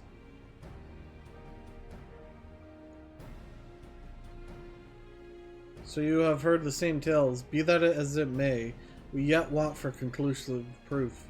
Mayhap this is unrelated, but I heard a curious tale regarding a Vath trader. He came to Tailfeather in search of garments fit for a man of refinement, which seemed a rather curious description for one of his kind. You're not implying that Thancred sent a Vath to market in his stead. Why would he not go himself? Well, if you recall, you yourself emerged from the live stream as naked as your name's day. It is a scene I shall never forget. Is it now? Well, I was pleased to see you again. I mean, it was a simple statement of fact. It stands to reason that Thancred found himself in the same predicament. In any case, if he had dealings with the Voth, they should be able to tell us, no?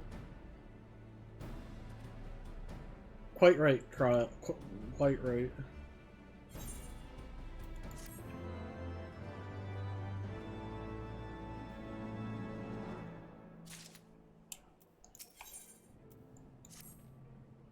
Well, what are we waiting for? For all we know, Thancred could be waiting for us in Loth Ast Voth. We must go and see the Voth right away. Come along, everyone, come along.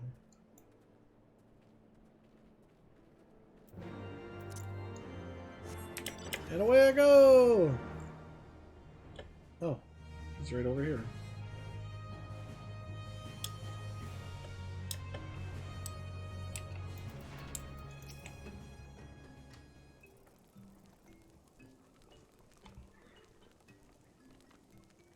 Click, click, great hunters, we welcome you once more to Loth Asvoth. What do you seek this day? We seek a man with whom we are told you may have had certain dealings.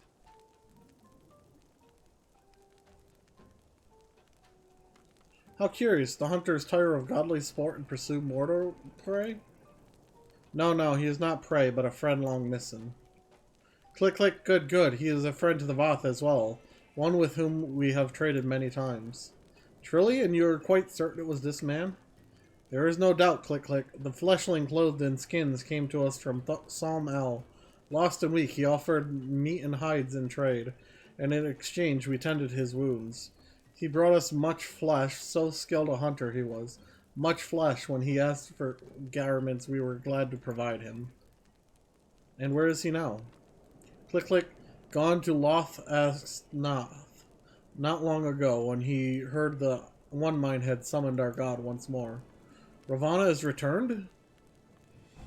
Didofnir did say that the Nath had grown as before, but what could Thancred hope to be accomplished by himself?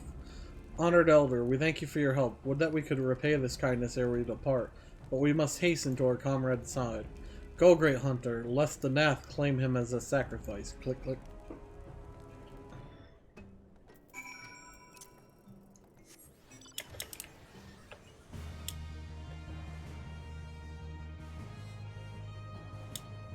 Well, see, no Nath can stand in my way if I just fly over them.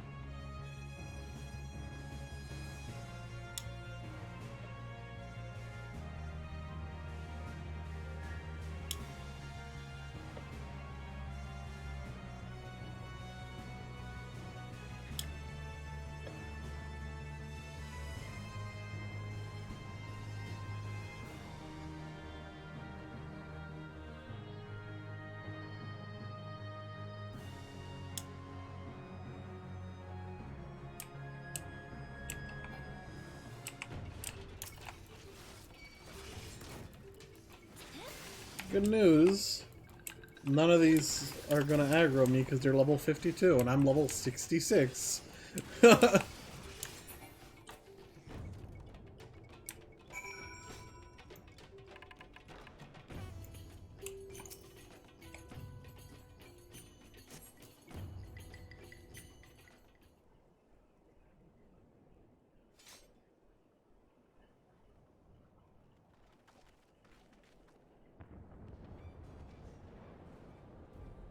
Who else could be? Thancred. It could be Thancred. We must hurry. Okay.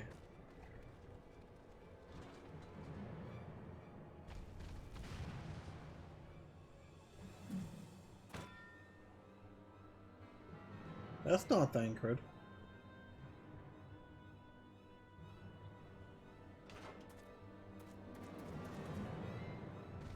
That's the guy that was on the moon.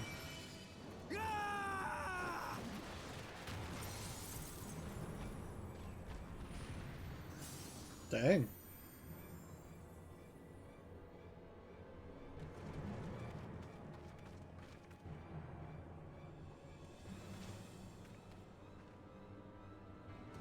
Oh, hey, a paladin.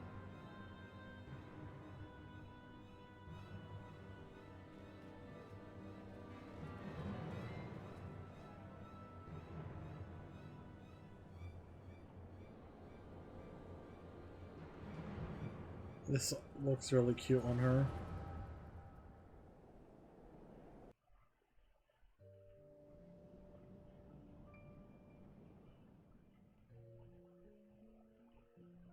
This day, we reclaim the reins of history. This day, we rid ourselves of the Ascians forever. Fools playing at heroes, all of you. Is this how you believe you can save your world? We can and we will, Ascian. You shall see. Or perhaps you will not. Huh. Limit break.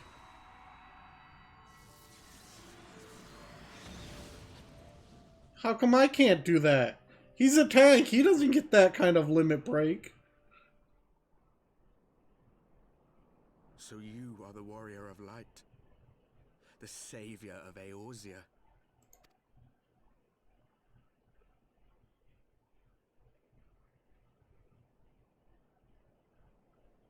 It's a wonder you didn't come sooner, what with the primal and all. Lost a step, have we? Have care. The ether moves strangely around him. It would seem we share a common enemy. Mayhap you would tell us who you are.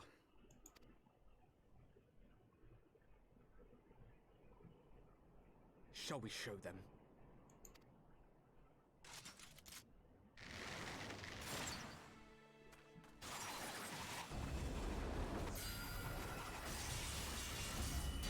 Thank you, Stola.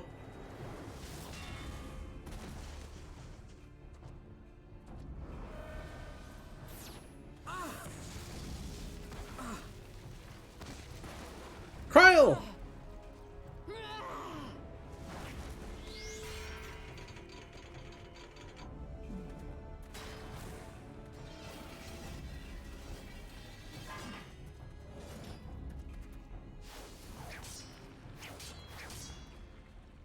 Some daggers. Kunai, actually.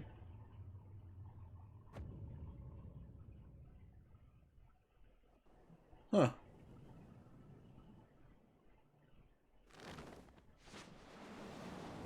Hi, Thancred!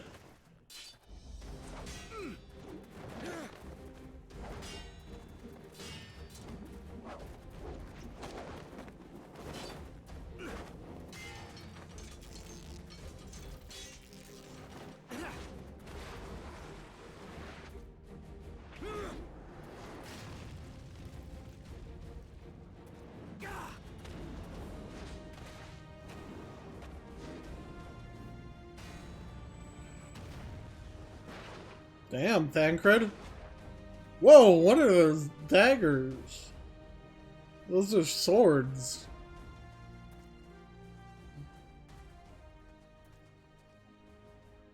Not very sporting of you to interrupt, but so be it.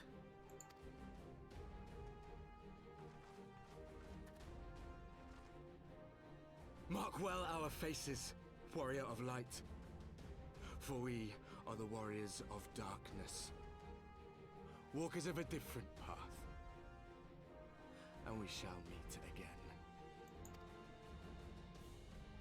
I'm confused. Why was he shown working with the Ascians on the moon? If we got a cutscene showing they won't work with him. Really?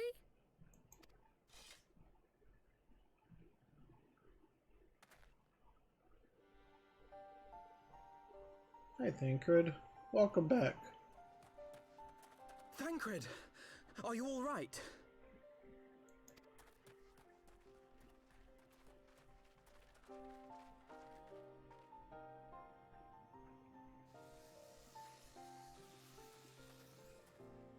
Pleasantries can wait. I'd rather not be here when the Nath arrive. Agreed? Sure.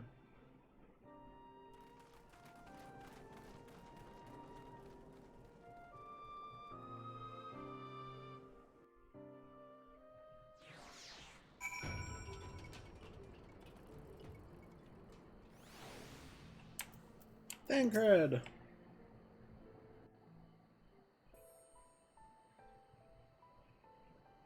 Suffice it to say, our reunion was not at all as I pictured it. Waiting until the last instant to join the fray. 'Tis plain you have not lost your appetite for the dramatic. My appetite for the dramatic? Have you forgotten the circumstances of our parting? The heroic last stand, the tunnel filling with light, and then... Had I known you intended to use forbidden magics to deliver me to some god's forsaken wilderness, I would have thanked you in advance. Thancred. Aww. If nothing else, you might have warned me that I would emerge from the live stream in the all-together. I love how the squirrels run in with a nut. You know they did that on purpose. Eventually, I managed to Given that I'm not all that skilled in leatherworking, it's probably for the best that I met the Vath before I was reunited with you.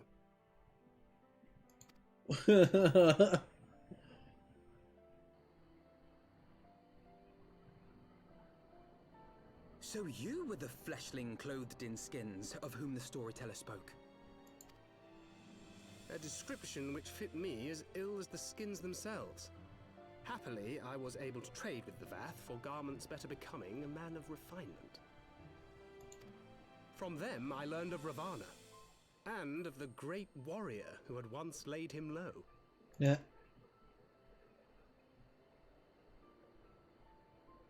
And thence did you conclude that were you to track the Primal's movements, it would surely bring you into contact with the Scions once more?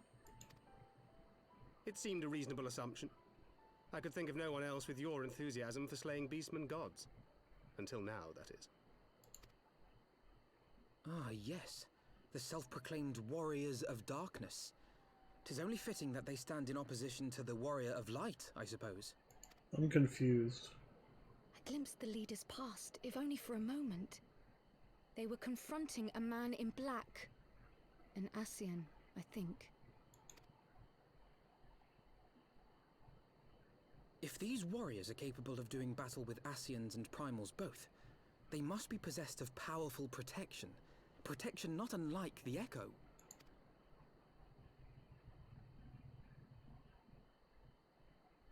Well, they obviously have the Echo. Ardbert looked...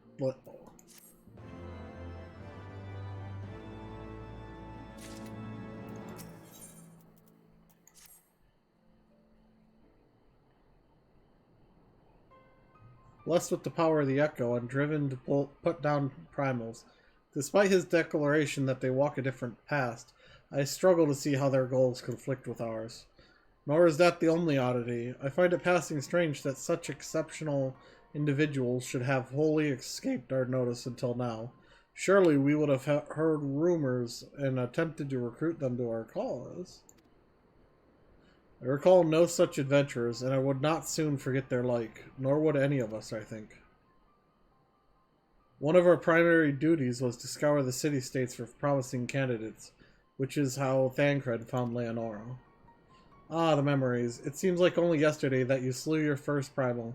Speaking of which, I had the distinct impression that it was not the first time that band of merry men and women had killed a god.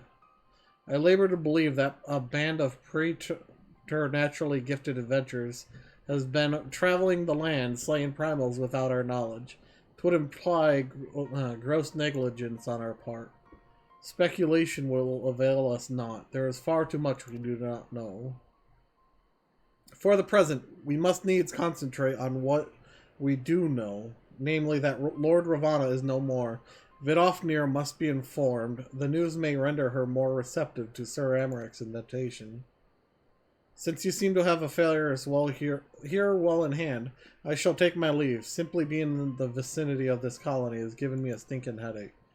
If you have need of me, I shall be with Master Matoya. I would beg her assistance with the search for Minfilia. Wait, Minfilia is missing? I thought she escaped with Leonora.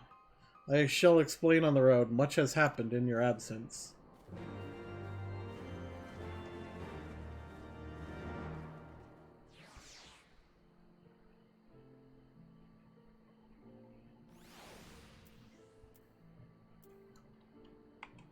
No. We're already at Annex Shrine.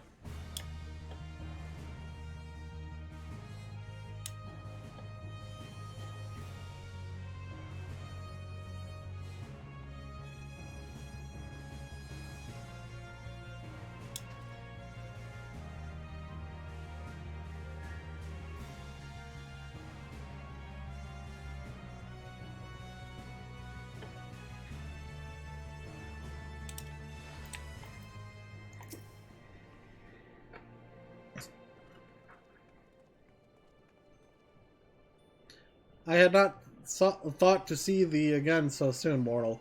If thou seekest the night, know that she hath long since departed for Ishgard. My thanks, Vidofnir, but it was not for her that we came. We bring good tidings for you and yours. Lord Ravana, who had been summoned by the Nath, has again been laid low. Truly? Once more you mortals have succeeded where my own kin did fail. Or kind did fail. You have our deepest thanks. Would that we could take credit. The god fell by another's hand. Another? Revelation upon revelation. Regardless, it is cause for celebration. The Nath will have no choice but to withdraw. But to another matter, I have tidings for thee as well. Regarding the Ishgardian's invitation? As promised, I brought the matter to my sire. Hearken to his answer now. For 1,000 years I have mourned my beloved, who gave her life to forge a peace thy king betrayed. Such was my lot until a child of Ishgard came unto me. For want of warmth she wrapped herself in a dream, yet the world will remember her deeds. For truth she fought, for justice she sinned, for redemption she sacrificed, and became as light. To follow one's heart, to have faith in one's convictions, be it for weal or be it for woe, such is the folly and glory of man and of dragon. He hath entrusted the choice to us, and we have made it. We will keep faith with you who walk in the light. Then you accept Sir Emeric's invitation? Let it be known that I, Vidofnir, shall journey unto Ishgard on behalf of my people. We are honored to receive your answer, and will convey your words to our allies without delay. Nod. Okay. It is happening, Ysel. Would that you were here to see it.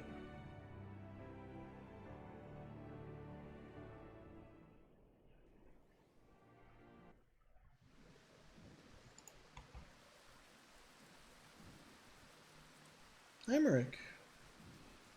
And that's the house for Temps. Even as the Scions celebrated the return of a long-lost friend, honorable men plotted to deprive them of another.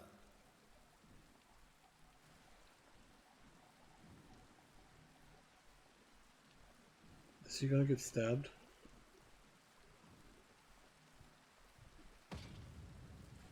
Honorable men, to whom Sir Emeric was no hero, but a scheming patricide.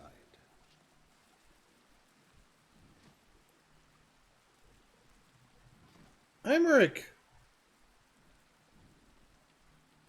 Honorable men, who would fain wash the paving stones of foundation with the tyrant's blood. Honorable men, whose knife in the dark was the spark which set the city aflame, and who sang as it burned.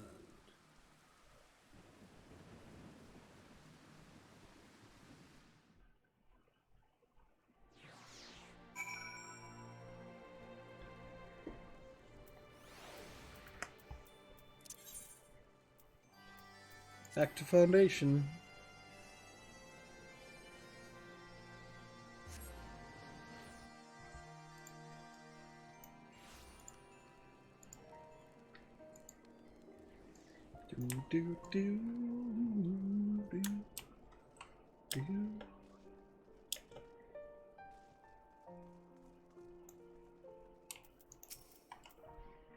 Right, let us not keep Sir Emeric waiting. Are you quite well, Thancred? Yes, yes, quite well. Forgive me. You have given me rather a lot to digest. This whole affair with the Ishgardians and the Dravanians and our friends nowhere to be found. 'Twould seem there is no end to our troubles. We can but face them head on, one at a time. For now, we must apply ourselves to our allotted tasks and leave the others to theirs. Remember, Thancred, we found you, as they found me. In time, we will find Ida and Papalima and Nymphilia as well. These troubles will soon be but a memory, one which we will look back on together. Pray, do not misunderstand. I did not mean to imply that it would be otherwise. I merely wish that I had rejoined our grand adventure at one of its more triumphal moments. Despite your recent accomplishments, the mood here is less than celebratory. But I have no doubt we will enjoy many more glorious victories soon enough, and you may rest assured that I will play my part in them to the very hilt. I know you will. So then, to the congregation!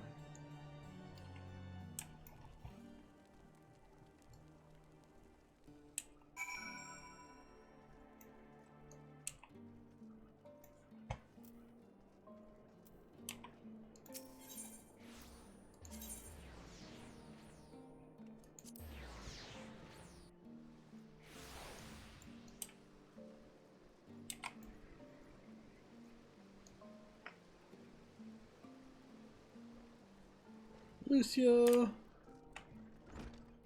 Where is Sir Emmerich?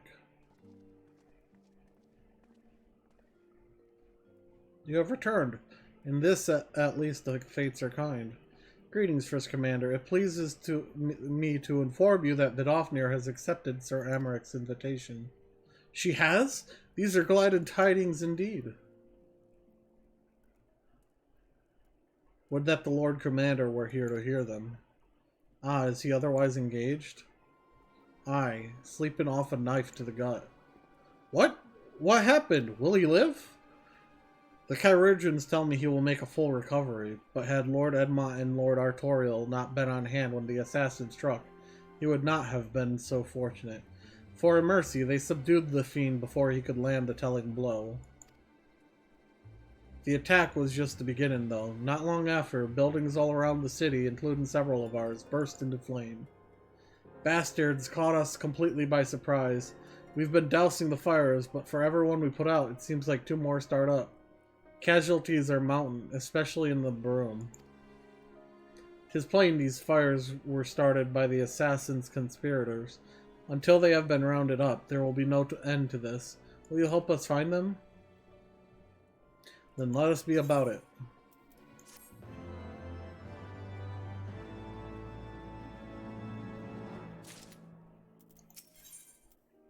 What's this?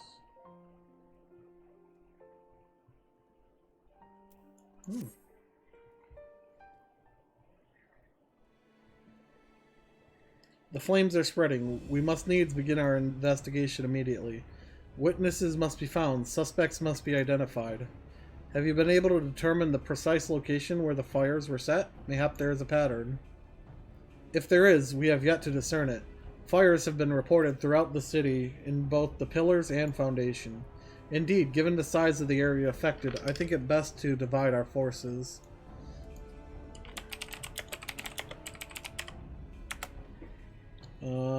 Master Elfinode and Mistress Y'shtola, I would have you take charge of the investigation in Foundation.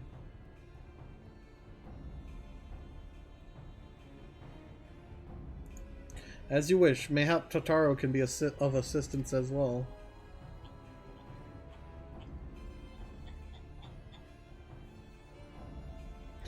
Meaning Leonora and me get the pillars. Oh, and they'll like me up there.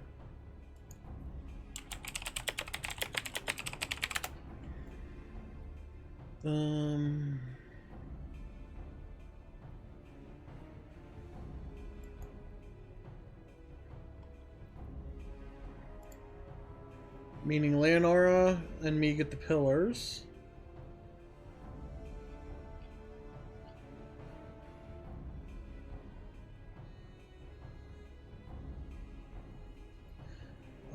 Oh, they'll like me up there. Only question is, will the grizzled old rogue oppose over there be joining us?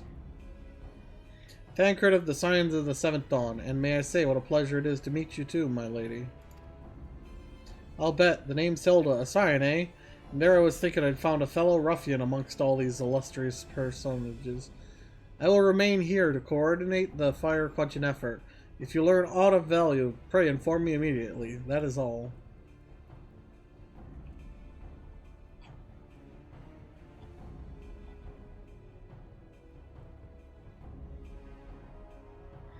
While we could begin by sifting through charred rubble and questioning random passerbys, in my experience, every town has at least one individual who can be counted on to know things he or she should not know.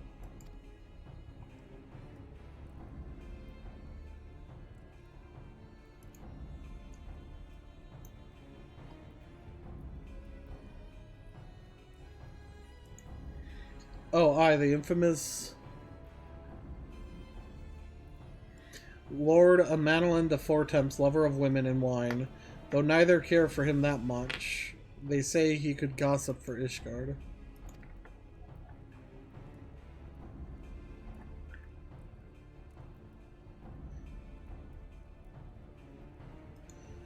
Just the sort of fellow I had in mind. Capital suggestion, Leonora. He'll be at the Crosier, most like, making an effort to be seen, so let's go and see him. Grizzled I will accept, but old?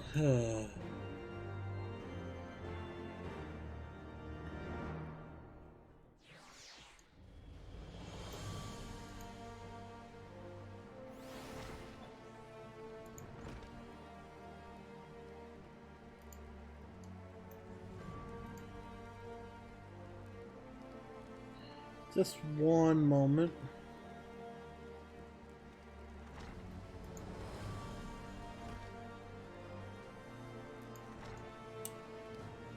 Okay.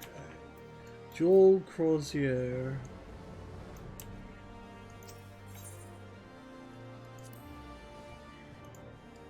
I wanted to look at the gear so I could try and decide which one to take for rewards. Well, well, if it isn't Leonora, dearest of all my friends, you're looking rather glum. Something the matter, old girl? Ah, yes, the arsons. Dreadful business, that. And awfully curious.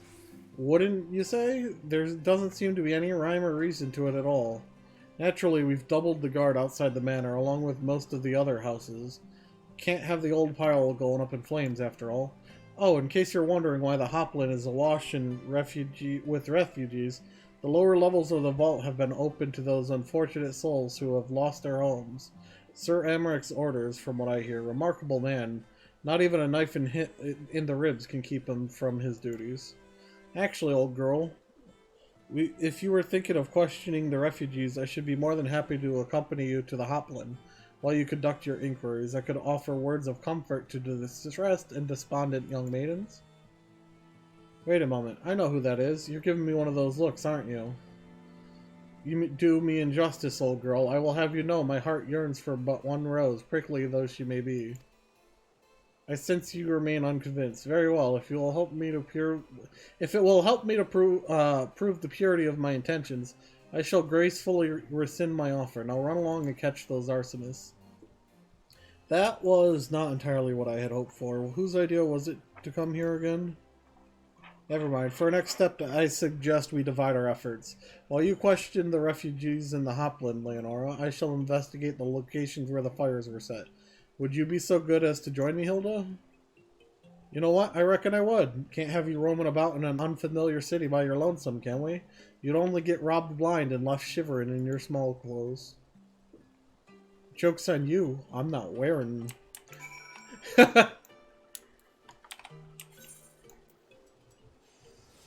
The last vigil.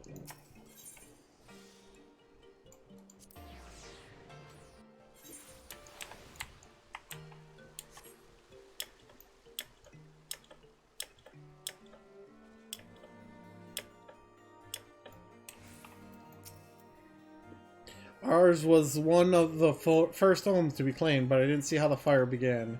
It was only when I heard our neighbors shouting that I looked outside and saw the flames. We barely escaped with the clothes on our backs. Were it not for the church's generosity, I don't know what we'd do.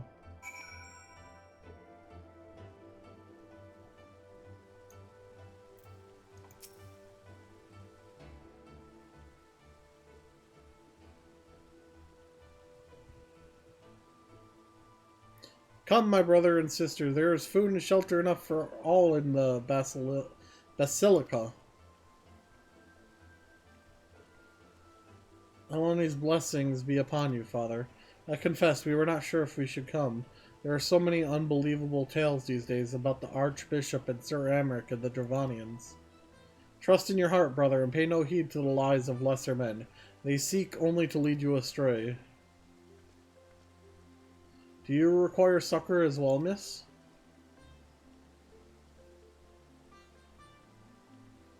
So the Temple Knights have begun their investigation at last. Good, this madness has gone on far too long. Would that I could do something to aid in your search, but I have a duty to these poor souls. Farewell, and may the Fury guide your steps.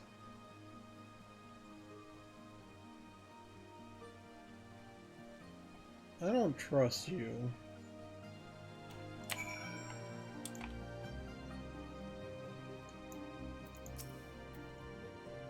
There was a man with a satchel. I saw him kneeling outside the window. And then there was smoke everywhere, and it was so hot and I couldn't breathe. I don't remember how I made it out. I suppose I must have climbed. Maybe my arm is getting better after all?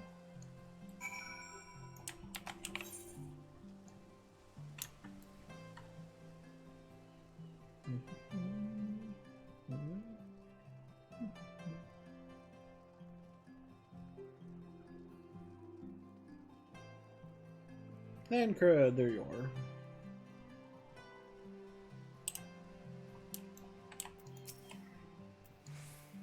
I wonder if I could have just jumped from up there. Ah, there you are. Anything to share? Humph. We will require more than the muddled testimony of a traumatized girl if we are to identify the culprits. While you were questioning the refugees, we inspected the scenes of several of the fires, including one near St. Raymond's Cathedral and another near the Tribunal. For a mercy, neither structure suffered significant damage. Some might say they were spared by the grace of the Fury. Others might question how such ruthlessly efficient arsonists contrived to fail so miserably on the two occasions when their target was a bastion of Ishgardian orthodoxy. Nothing conclusive, of course, but it gives one cause to wonder. Alphino will doubtless have an opinion. In the broom.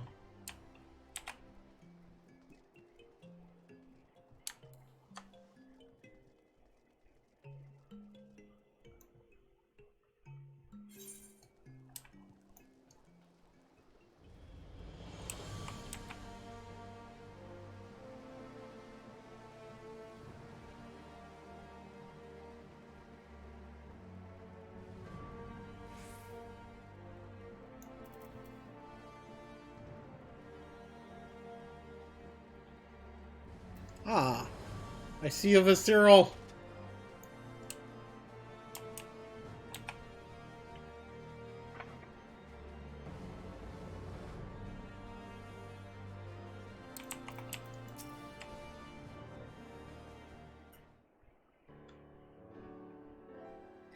Since silence will avail you not, sir.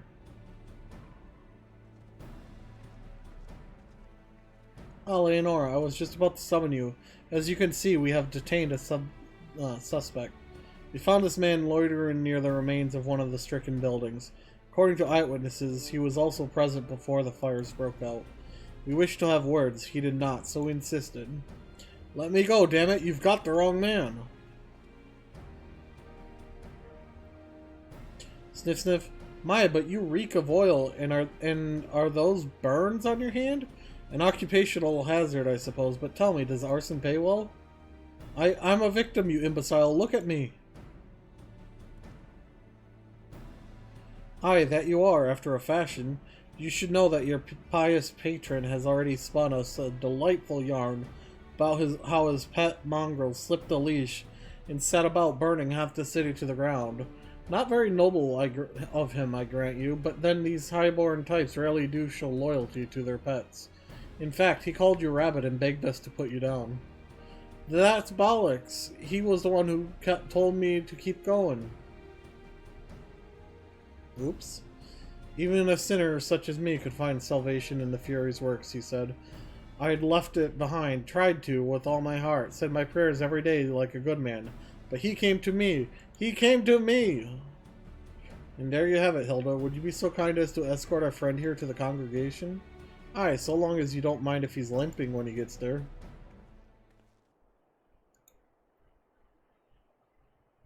That was incredible, Thancred, but how did you know he would confess? Well, I have seen his like before, a troubled soul manipulated by men of power and wielded as a weapon. I could not be certain, of course, but given the stakes, I thought it worth the risk. And if our captive had called your bluff? Must we entertain hypotheticals? The world as it is vexing enough.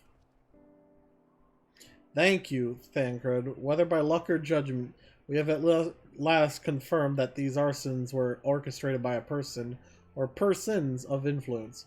I think it best we now return to the congregation and discuss how best to proceed.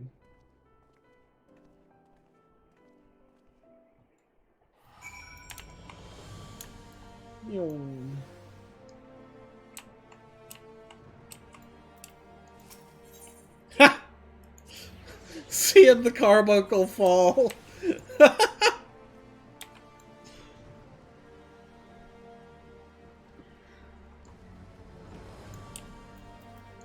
Hey, Lucia.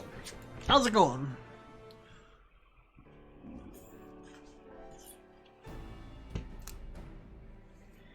On behalf of the Holy See of Ishgard, I thank you all. The man you apprehended is being interrogated as we speak, though he fell silent upon realizing that we had not turned his master. He will soon tell us what he knows, one way or another. Pardon the intrusion, First Commander. Ah, Lord Artoriel. Artoriel. Oh, well. Are you come to see your father? He is attending Sir Emmerich in his chambers at present. I am. He bid me bring this salve. Then do not let me detain you, and thank you for your kindness, my lord. In times of trouble, every man must do his part. Would that I could do more.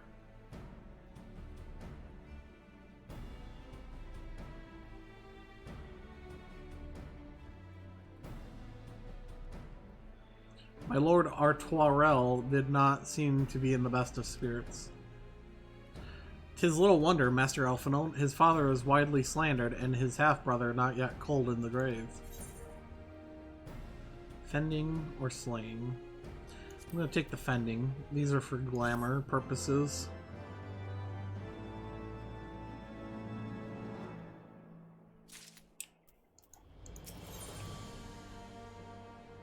Aiming, healing, or casting. Primal accessories of... Oh, wait. It's only accessories. Let me check something before I...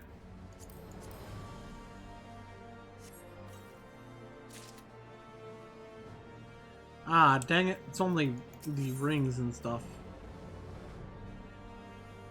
Aww.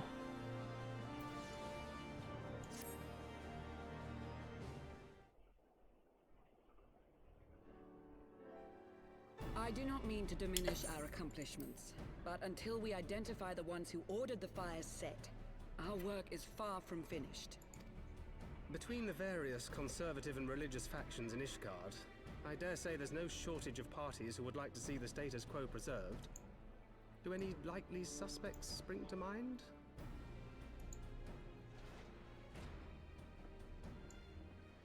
Far too many to count.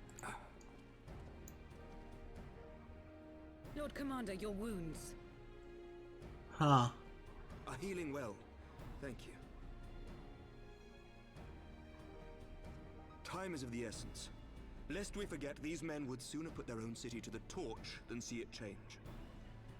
When our enemies learn that we have apprehended their arsonist, there is no telling how they will react.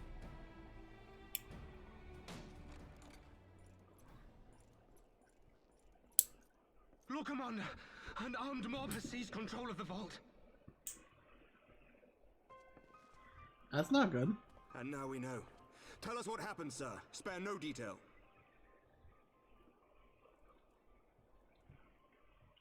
So? We were directing refugees into the Basilica, as you ordered, when all of a sudden, men brandishing weapons were all around us.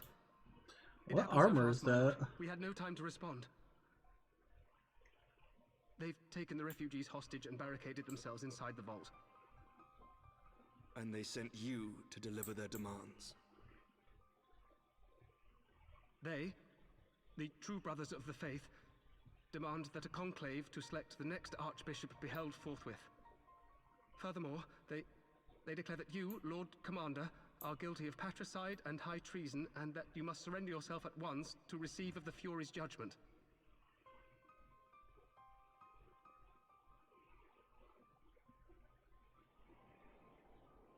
Ridiculous! I mean, do they honestly think that executing Sir Emmerich would change anything? That the truth will somehow die with him?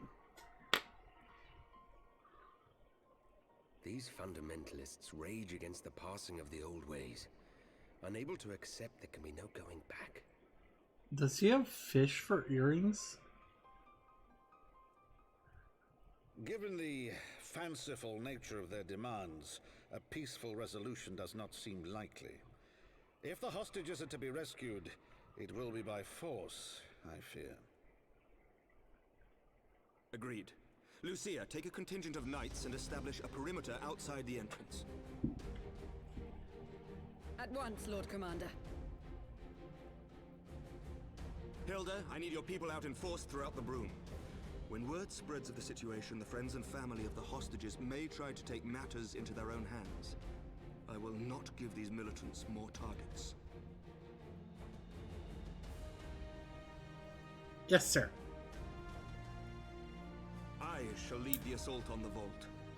Master Alphino, can I count on the support of the Scions? Of course.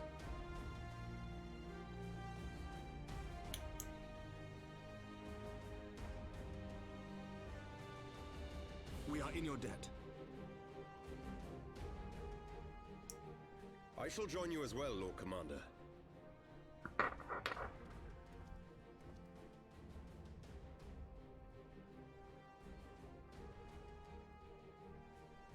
Your assistance is most welcome, Lord Artoirel. To arms then, friends. Time is against us. Artoirel.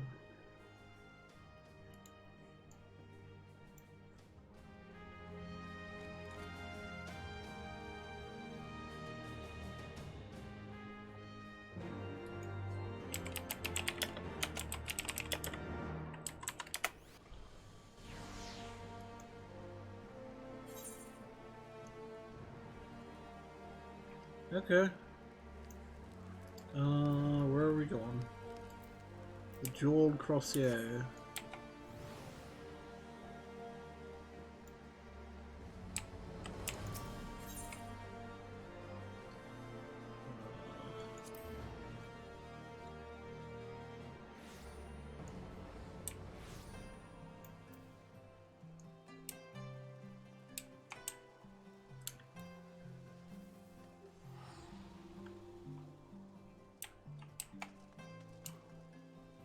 It's gotta be up there then.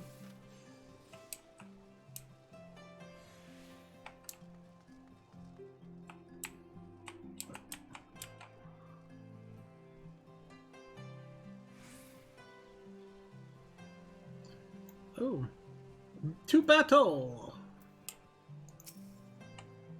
Listen well. We will enter the Basilica silently via this gate. According to our latest reports, there are at least 6 hostages being held within. The number and readiness of the true brothers of faith are unknown. I am told one claimed to have served under Thornton the Seventh. Might the same be true of the rest? Given the swiftness with which they seize control of the vault, I think it highly likely, yes.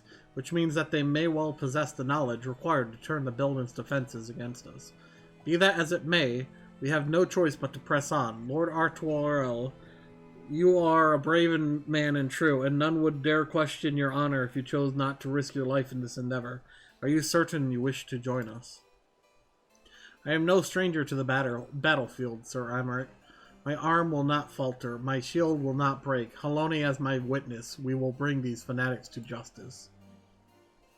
Well said, my lord. Friends, follow me.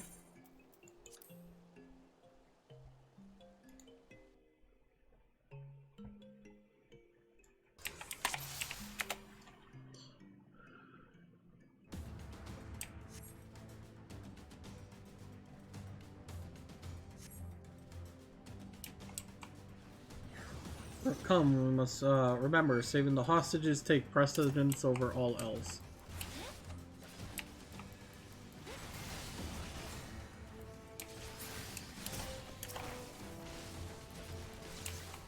Aymeric the Blue.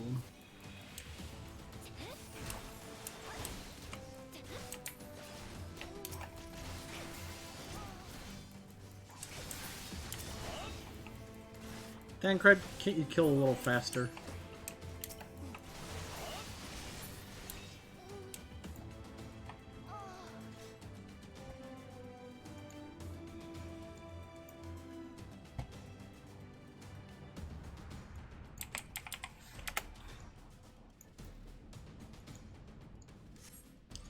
Must hurry, the others were taken elsewhere by Sir Samanard.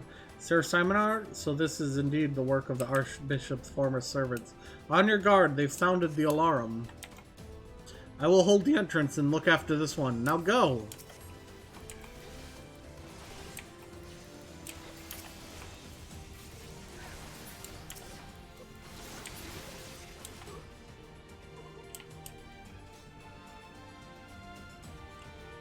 Secure the hostage, Leonora. Leave the others to us. Down with you!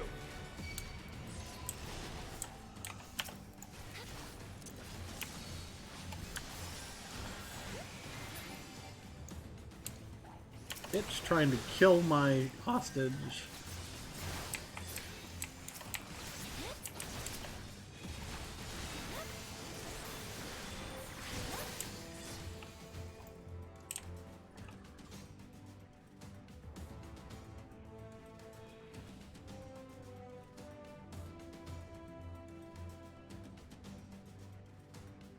They took the others somewhere. It all happened so quickly. There they are. Let none escape. Keep going. I will hold them here. Not alone you won't. Leonora, stay with Sir Emeric and Lord Artoirel. This way, Leonora. To the choir.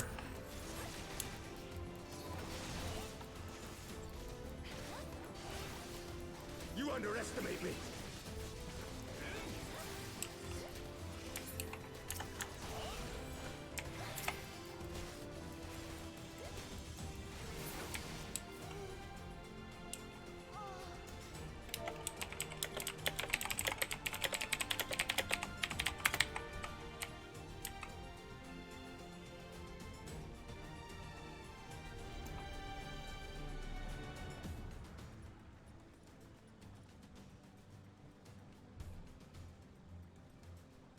Sir Simonard, lay down your arms and release the hostages, and you will be shown mercy. I give you my word. Ha! The word of a heretic and kinslayer would sooner trust a dragon. Activate the knights. We shall show the hostages the same mercy he showed the Archbishop.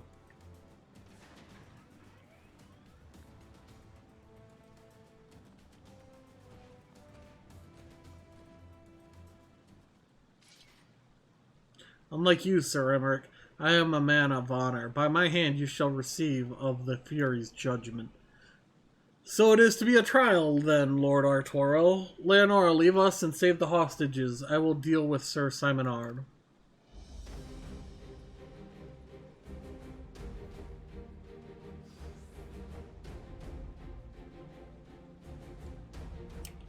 O Helone, render unto us your judgment.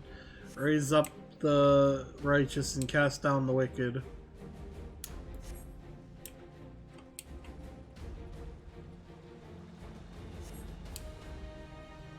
Ah, the hostages!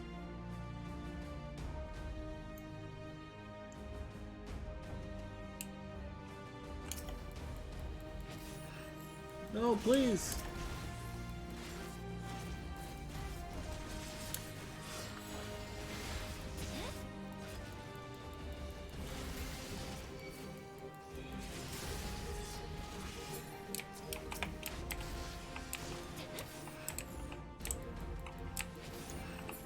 That hostage almost died.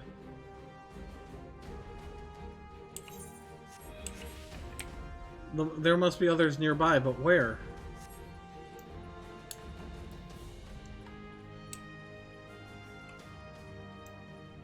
Traitor! Kinslayer! By what sorcery do you yet stand? Enough! All of you, attack! Well,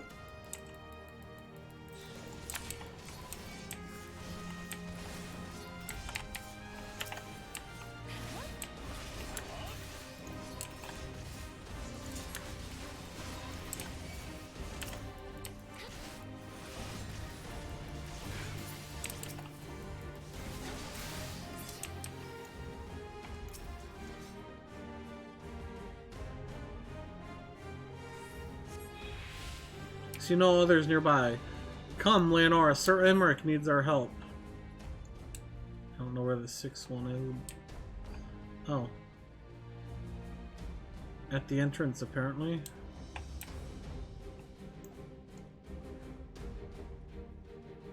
Timer can hopefully last.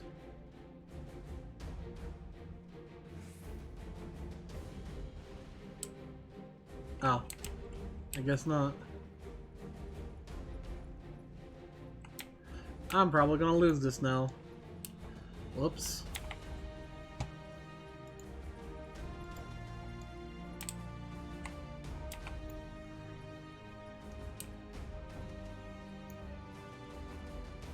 I wish I could sprint. But where's the missing hostage?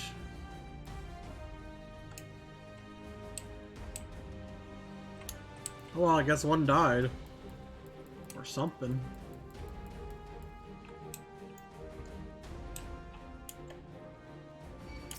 No. Well done. Now let's finish this, sir, before the eyes of God.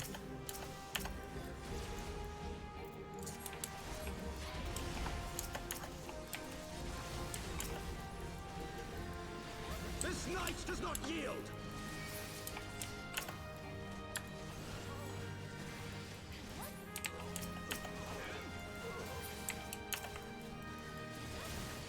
Don't worry, Sir Emmerich. I got you.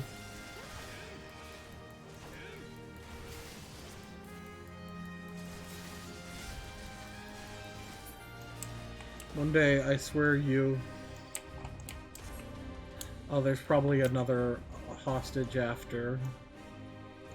Yep.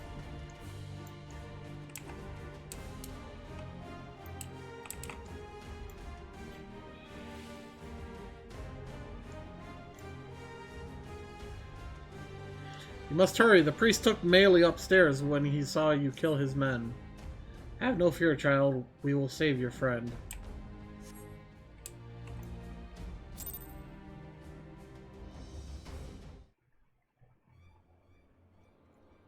Where is he? Where is he?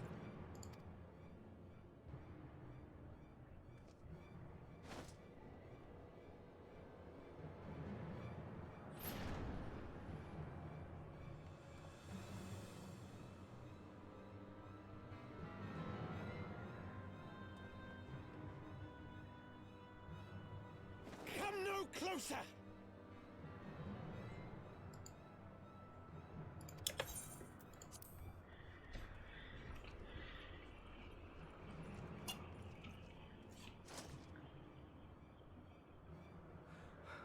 You have nowhere to run. Release the girl and surrender. Surrender to whom? The blasphemer who throws wide the gates to our enemy? Who breaks bread with him and calls him brother? Ungodly swine! I would sooner die than surrender to you. I was right. He was... Is it godly to spill the blood of an innocent child? To burn the homes of your brothers? Tell me, priest, is that godly? Do not speak to me of godliness, heathen! Your father's blood is on your hands, as is hers!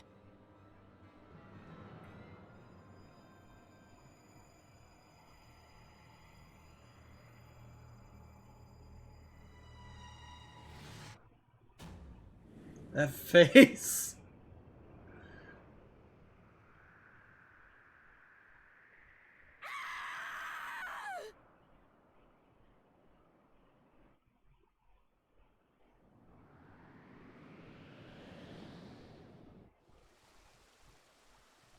Hey, Ishtola? You got a spell for this?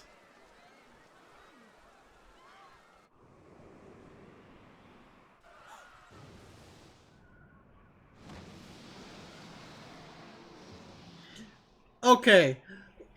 Now, no matter...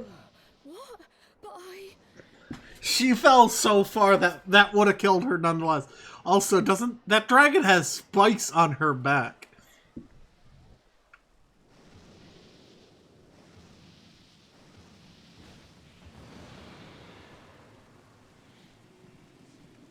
Vidafne!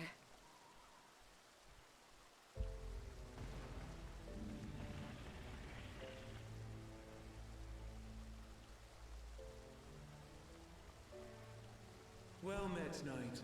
Mayhap I chose an inopportune moment. Not at all. Pray forgive us this most unworthy reception. We are honored to have you with us, and right glad of your aid. Fortune delivered the child unto me. I had but to receive her.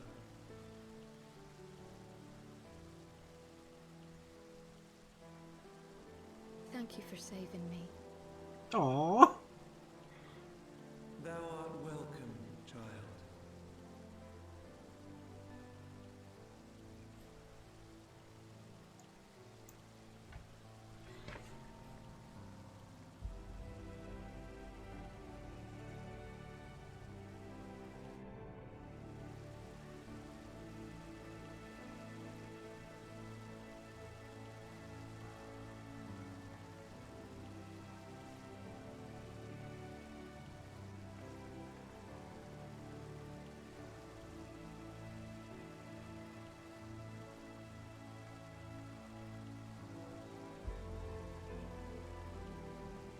Never did I think to be indebted to so unexpected a savior.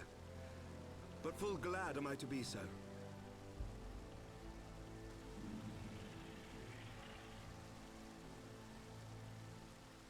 Friend of Izel, warrior of warriors, I had hoped to meet with thee. Oh, really?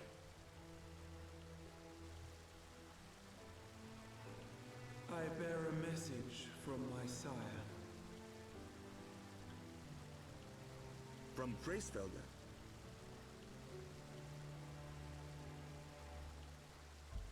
Upon returning to our lands, Nidhogg's shade did sing unto his brood, and they for skies unknown did then take wing.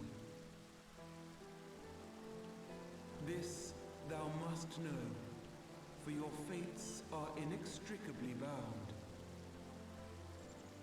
My fate's bound to Nidhogg? What of Estinian? Is he truly lost to us? Such matters are beyond my ken.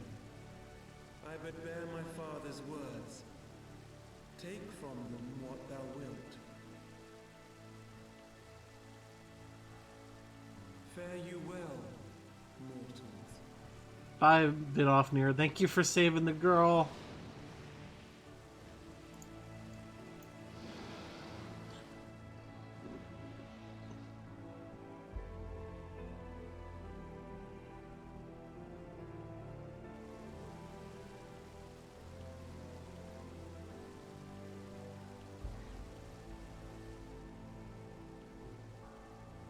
So it is as they say then. A great white dragon swooped down from the heavens to rescue an innocent child. A most unexpected turn of events, but not an unwelcome one. The people will not soon forget this day. Yet how will they choose to remember it, Sir Emmerich? And will these events serve to bring man and dragon closer together, or drive a deeper wedge between brothers?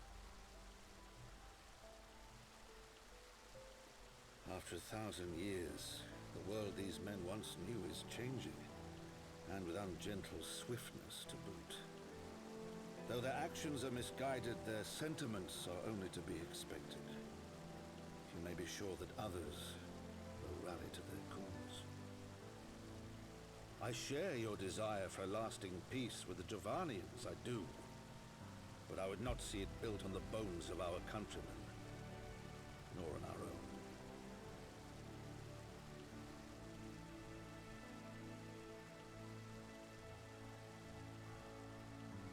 I see much of Horsefon you, and I could not bear to mourn the passing of another son. Aww. Lord Edmund.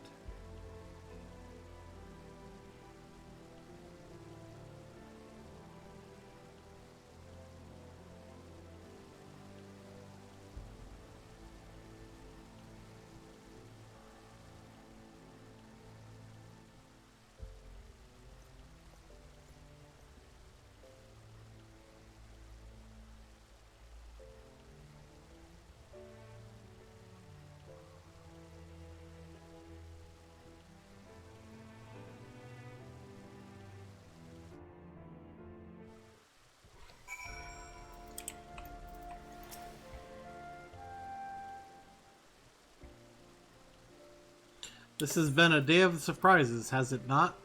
'Tis but a pity Vidofnir could not stay longer. Yes, I think it fair to say that she timed her departure rather less well than her arrival. Well timed scarcely does it justice, but 1 moment later would have been a moment too late. Let us pray that the Ishgardians who yet harbor doubt will take these events to heart and accept the truth of Sir Amaric's words. Well, 'tis only meet that I've informed Tataru of what has occurred here. If you have need of me, I shall be at Fortemps Manor. Allow me to accompany you. Tataru would never forgive me if I left for the Rising Stones without saying goodbye.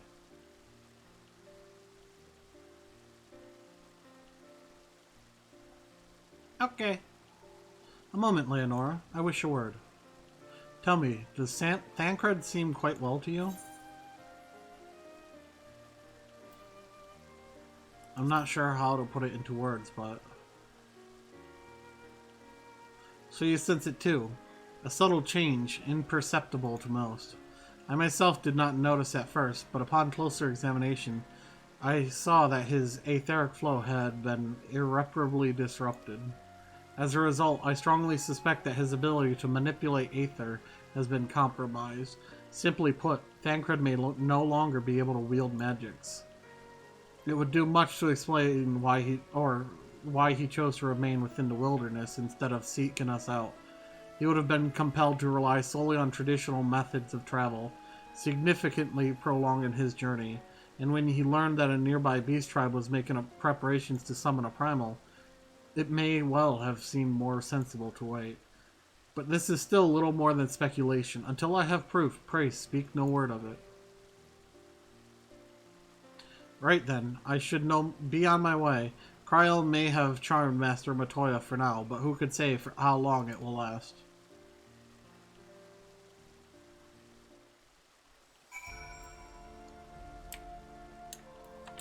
Just run straight down.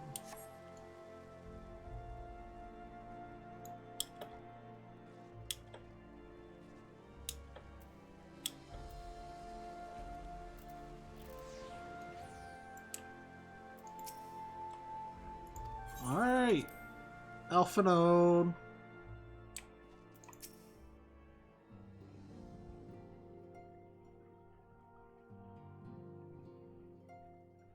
That Vidofnir should chance to arrive even as the girl fell. Truly, I could not have planned it better myself.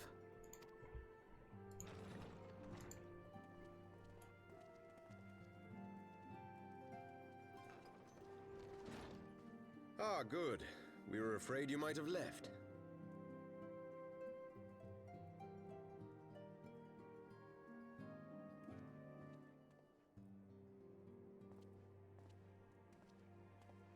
A shield, my lord? Fit for a true knight. An expression of our gratitude to you and yours. Long overdue.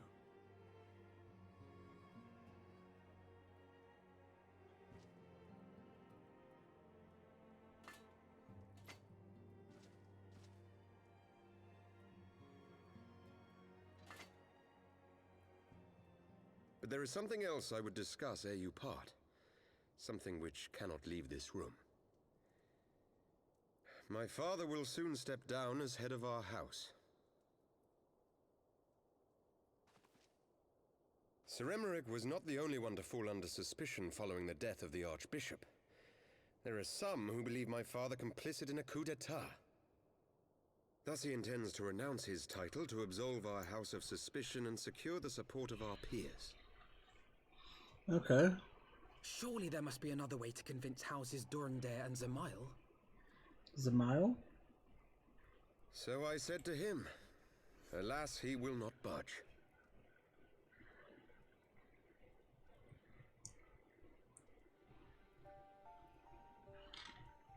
Ever since I was a child, I knew that I would one day succeed my father.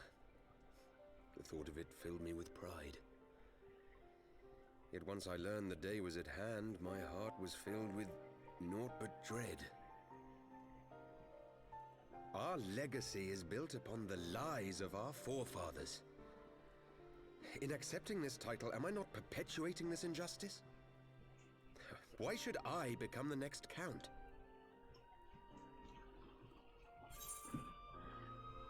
a knight lives to serve.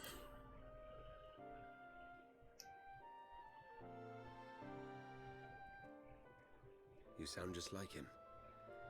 Aye, I suspect that is what Horschiffon would have said. To aid those in need. When you look on that shield, I trust you will remember his words. And should I once more find my resolve wavering, I ask that you show me the way. You were a sister to Horschiffon. Oh. Will you be a sister to me as well, he asked. Come, Manelaine. There's much to be done. For Father, and for Sir Emmerich, and for Ishgard.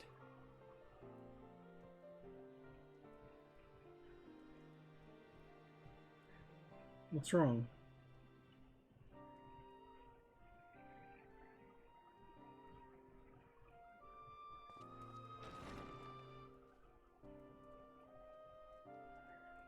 Is he jealous of his brother?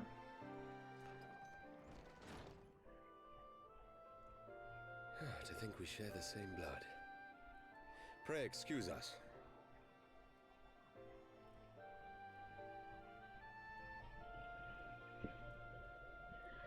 So he gave us a Those shield. were the days of promises and vows, of tentative first steps into an uncertain future. A future shaped by the choices we made, in ways we could never have foreseen. Born of good and evil, of light and darkness, and shepherded by our hand. Be it for weal, or be it for woe. From the memoirs of Count Edmond de Fortreps, Heaven's word, as goes light, so goes darkness.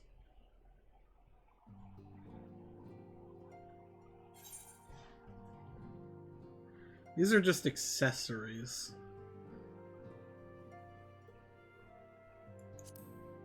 I'll still grab them.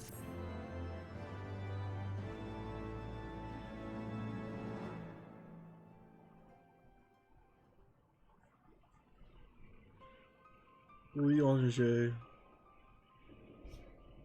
This is thy proof, the Garon oracles. It is true. It is a truth long forgotten, a tale of the beginning and the path we have been set upon.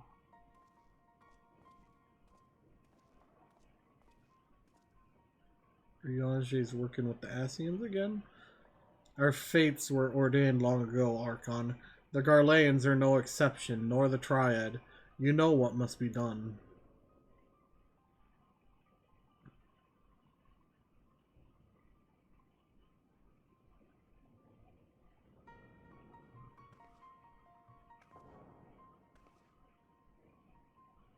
Who's that?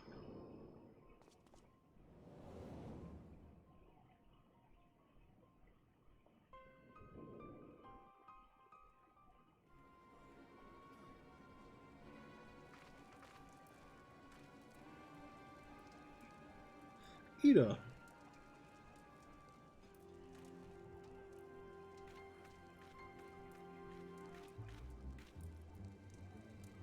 And Papalimo. Well,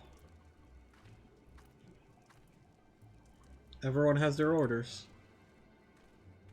The mask will attack as soon as all units are in position. The Imperials won't know what hit them. I fear it will be bloody. By Ralger, it had better be. We cannot stay here forever, Ida. We have other responsibilities. I know full well what my responsibilities are, and I mean to fulfill them, every one.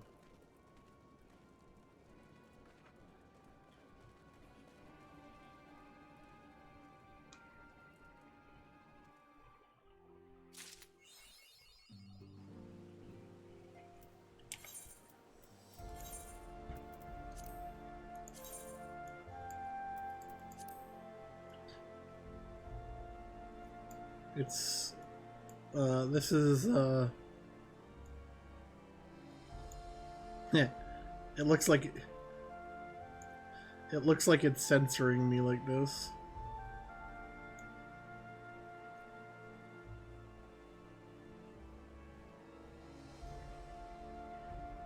But this is Horschvahn's shield that before it was broken, basically. Oh, let me... There we go. Hi, Tataru.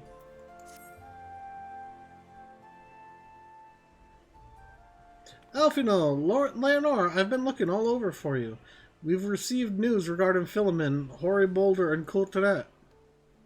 Really? Has something happened?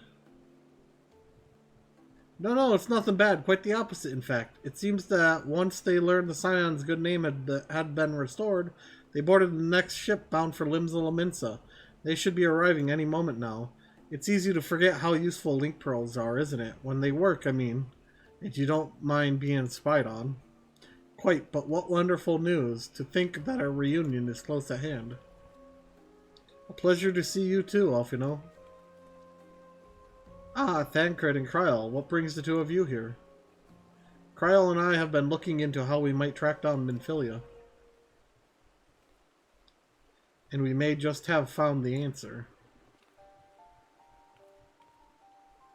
Leonora, when you were fleeing Old Isle with Minfilia, you said that Hydaelyn spoke to her shortly before you parted ways, yes?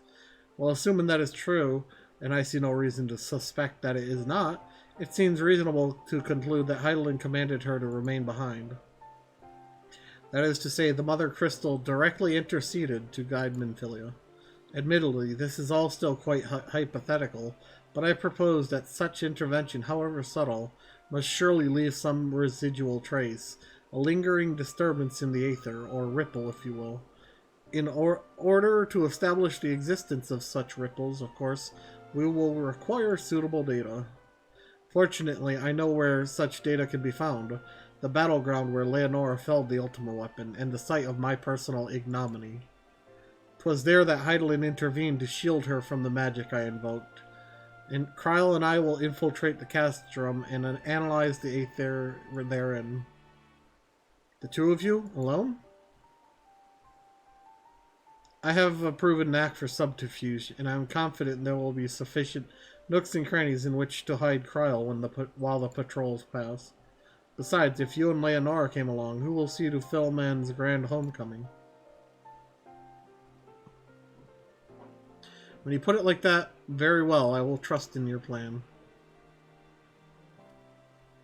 I know not whether this data will yield a means to find Minfilia, but it will, at the very least, eliminate another avenue of inquiry. Tataru and I will return to the Rising Stones and make preparations for our comrades' return. Might I impose upon you to meet them at the Lominsan docks?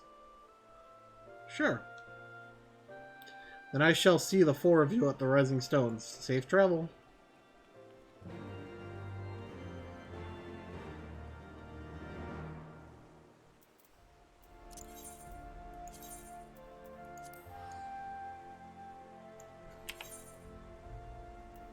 Wind up Horschvahn.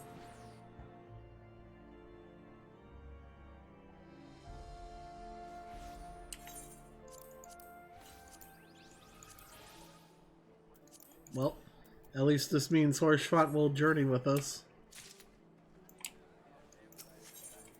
Ethernet. Oh, actually, give me a second. Let me dance here.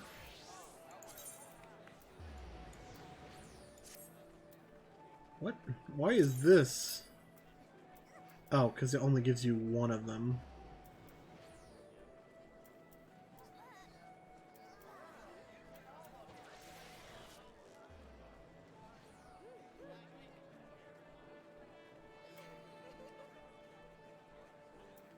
Huh.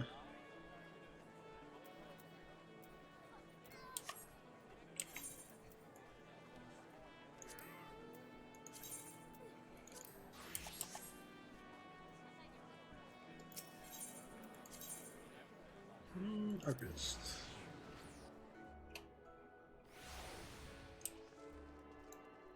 Philemon.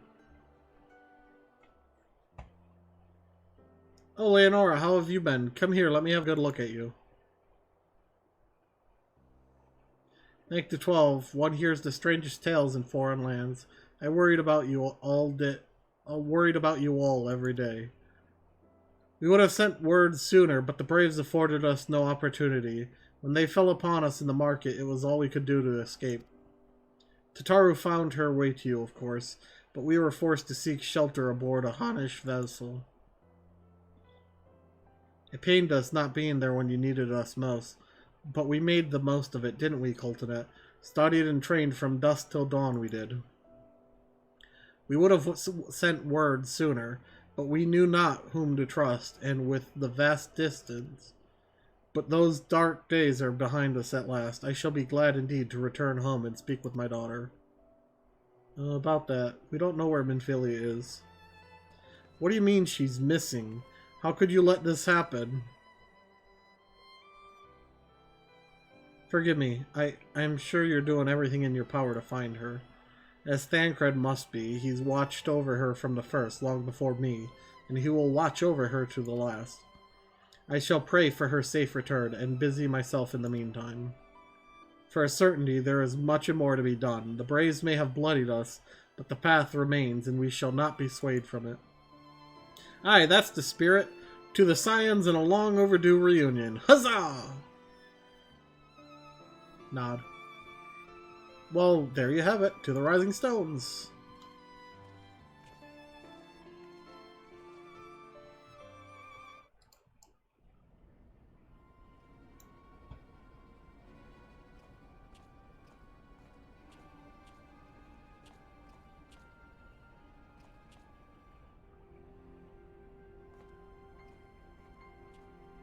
Okay. Oh, hey, that's Thancred.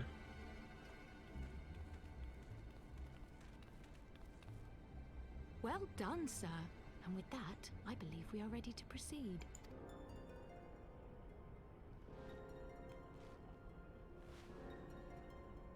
Let us be about our business then. The next patrol may not be so credulous. Does he have two different eye colors?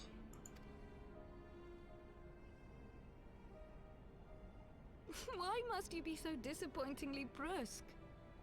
You're not at all as Minfilia described, you know. I don't think you favored me with so much as a single compliment since we set out. Tell me, did your time in the wilderness sap you of all your charm? Or are you holding it in reserve for your beloved? This is neither the time nor the place.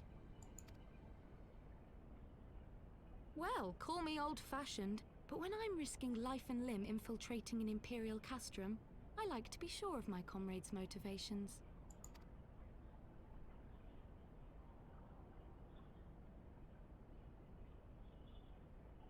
I see now where Alphino gets it from.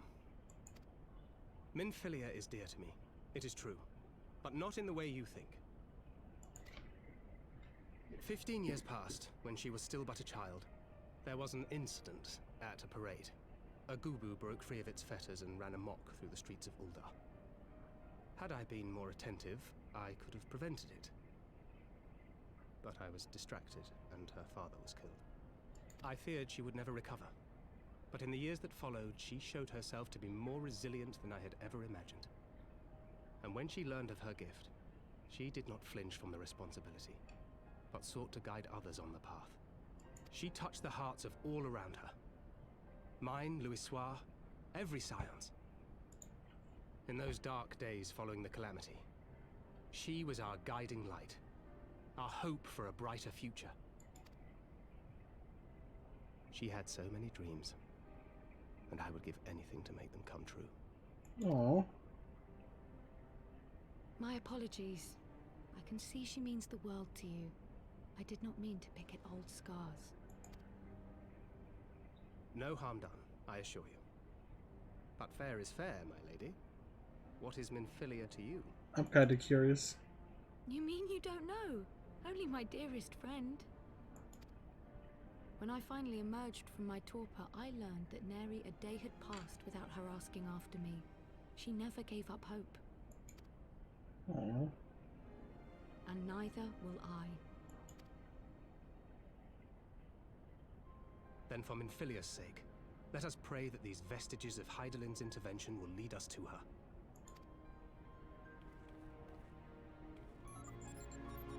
Beep boop boop beep. Thancred, you might want to put your helmet back on.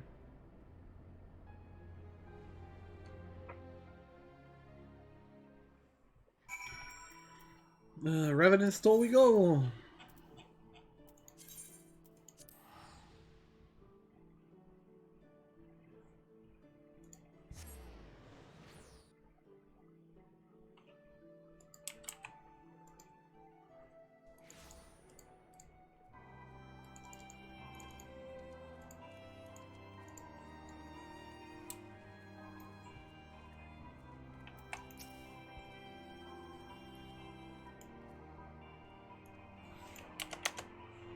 Feels good to be home again.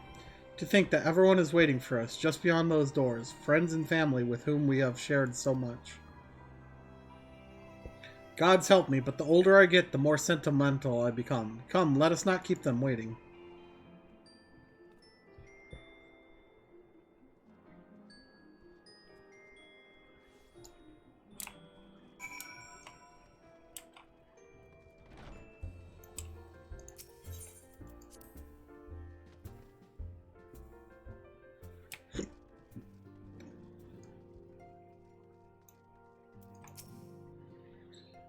Aliane, FME, it fills my heart with joy to see you both hale and hearty. And what of Higiri?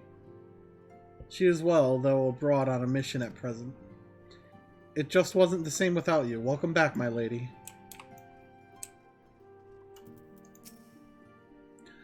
We could do with more of that around here. Heartfelt reunions with stalwart companions brings a bloody tear to the eye. To secret oneself in a ship hold to secure passage to a faraway land. This is a tale we know all too well. When they are well rested, I should like to seek a formal introduction. Why wait, my friend? Come, there is no need to be shy. Pray, grant me a moment longer at least, though I am happy to oblige you. My legs are rather less accommodating. Glad though I am to be home, I cannot help but think of those who have yet to return. Once we have settled in, I would join the search. Archer, what in the seven hells drove my little brother to come to Mordona? Why, you, brother. You and the Scions, of course. For 1,000 days I trained that I might grow as strong as you, that I might fight alongside you. Yet now that you are here, I sense that you have surpassed me once more. No, do not tell me. You trained with the Hanish, did you not? Your eyes do not deceive, brother. I have studied the trials of the braves, and drunk deep of the souls of mine enemies.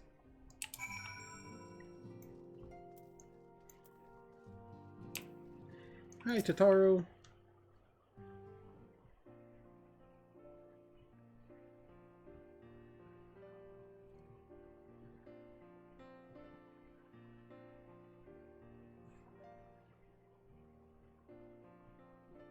It's been so long since I've seen them all like this. Too long.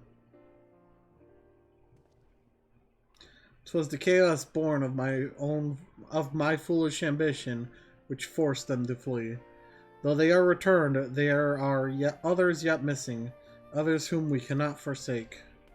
We'll find them, Alfino. I know we will. Midfilia, Ida, Papalymo, every last one. And when they walk through those doors, we'll be here to welcome them home. With me at the head of the queue, of course.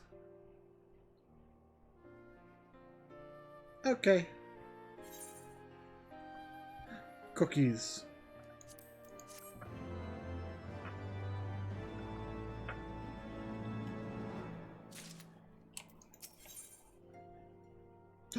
Another minion.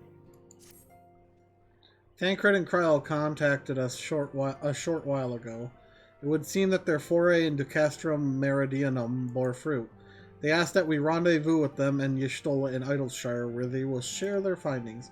Rude though it is to depart without speaking to the guest of honor, I expect she will forgive me if I return with her daughter.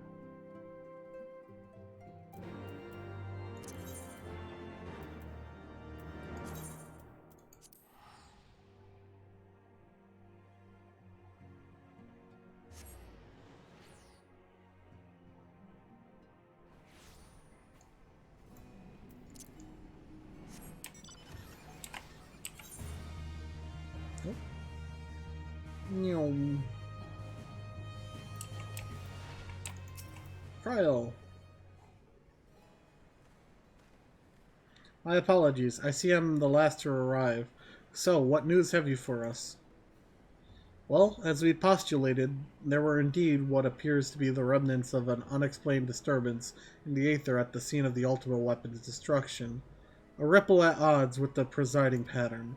Though faint, the waveforms bore a strong resemblance to those observed following the destruction of the Isle of Vale, when I believe Hydaelyn shielded me with the blessing of light. To confirm our findings, we paid a visit to Silda Aqueducts. There we detected the same waveform, but orders of magnitude larger, as one would expect of a more recent disturbance. Hydaelyn, there is no other explanation. But there is more. When I studied the site where Y'shtola used flow, it appeared that not 2 but 3 beings had been affected. Yet unlike Y'shtola and Thancred, there was no trail to follow. Our unknown third party was simply there and not there. Now recall your visions of a vast crystal floating in a sea of aether. Though this too is but a theory, studies of gifted subjects suggest that when communing with Hydaelyn, we briefly leave our bodies behind. So let us consider the facts. 1, Hydaelyn interceded.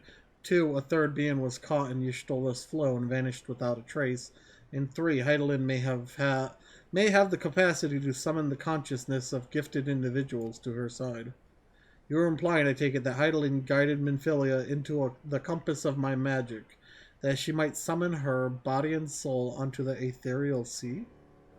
In which case, we must needs continue our search there. For a blessing, the means to do so already exist. I speak of the Antitower, a Charlayan construction conceived to provide scholars a vantage point over the ethereal sea.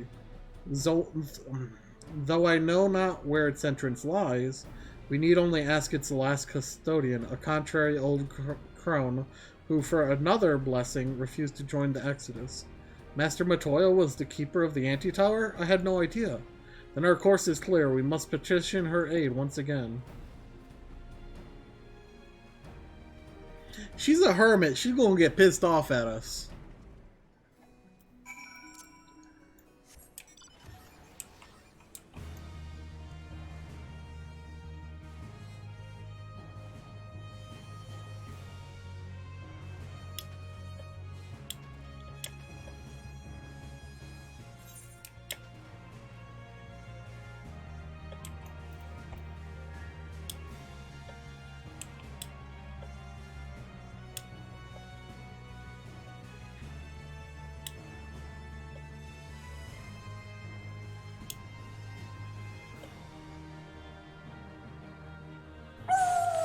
Whee!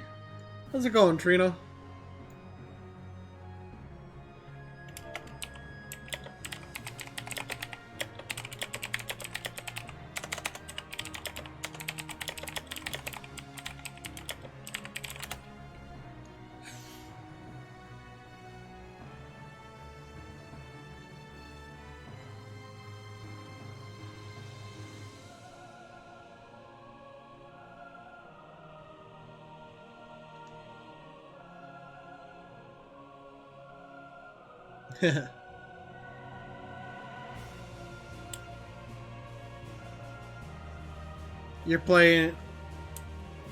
You're playing 14, I take it?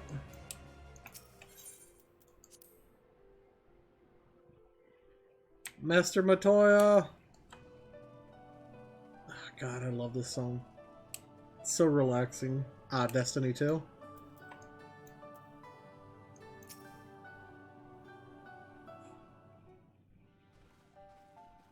No, give us Matoya's music. Oh, what a surprise. Well, what secrets have you come to extract from me this time? Yeah, that mount fits 8 people, Trina. Though it pains me to admit it, your words strike close to the mark. We humbly ask that you grant us entry to the Antitower, that we might use it to seek a friend who we believe has been transported to the ethereal sea. And who told you I could do such a thing, I wonder?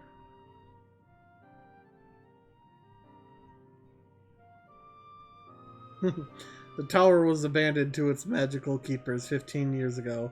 They have their out of place now. If that is no deterrent to you, then by all means. Is that all? I felt sure you would seek to dissuade us from our course, given your role as custodian. Role? Hardly. The Forum foisted the title on me. During the Exodus, every entrance to the Anti-Tower was sealed, save one. My role consists of making sure no one with ill intent sneaks through it. Such was the Forum's final order to me. Well, I can remove the wards right now. Will you be going or not? We will, Master Matoya. We will do whatever it takes to find Minfilia. We'll see about that. Leonor can go. Take the Magicalist rogue, too, if you like. He's no use to me. The rest of you will stay and work, and I'll hear no arguments. Those are my terms. Oh, and I should be delighted to accompany you. Lead the way, Leonor. Thancred, no. Your etheric flow has been compromised. Do not deny it. To venture into an environment so thick with aether, so close to the ethereal sea, would be to risk further impairment. Or worse. But Minfilia could be in there, waiting for us. And you could die, and for what? If she's waiting beyond, Leonor will find her. Trust in her. Have faith. Damn it all! Multi-person mounts? Yeah. Bring her back to us. There's a few different multi-person mounts on 14. This one I had to buy with real money. But, let's see. Mount guide. Do I have... Yeah, this one. This is a 2-person mount that I did not spend any money on. Anti-tower time.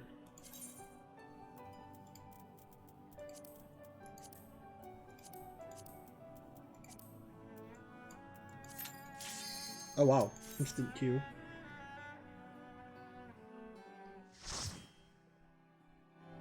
Thancred was transported using a forbidden spell, and because of that, he lost his ability to use any sort of aether. And Ishtola went blind because of that spell.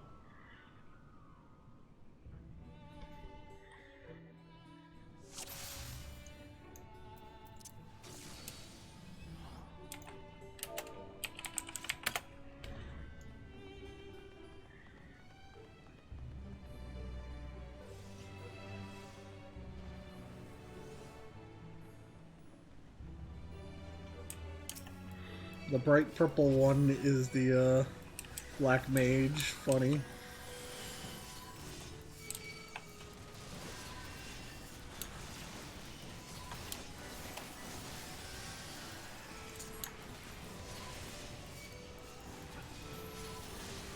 Ishtola now sees by sensing the aether around her, so she could technically still see, but according to Matoya, it costs her her life force.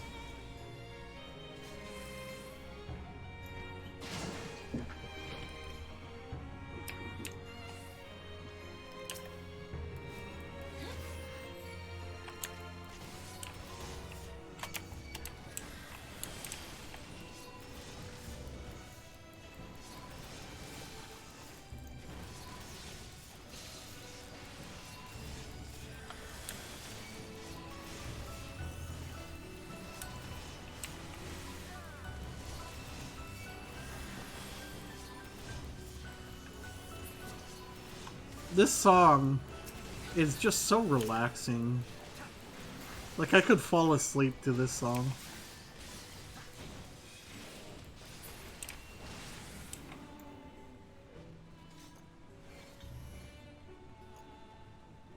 We're currently on the search for Minfilia and Ida and Papalimo still.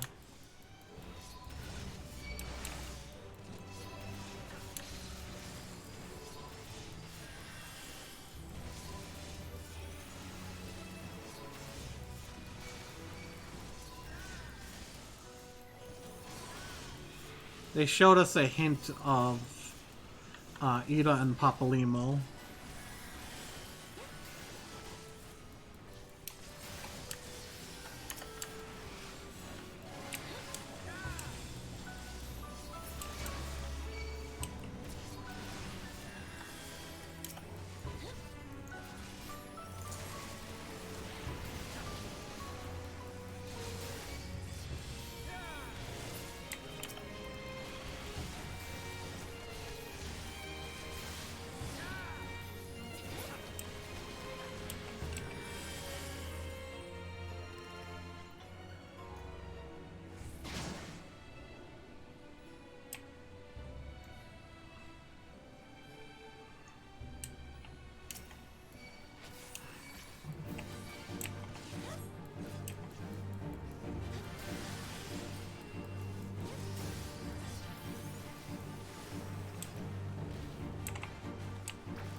Oh, you're still going. I thought when those things pop that you finish.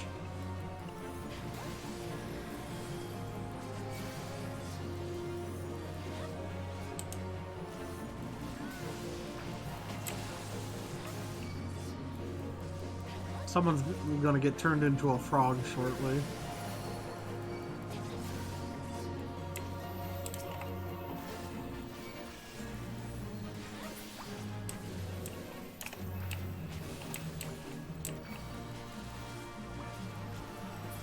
Looks like the healer and the black mage. Yep.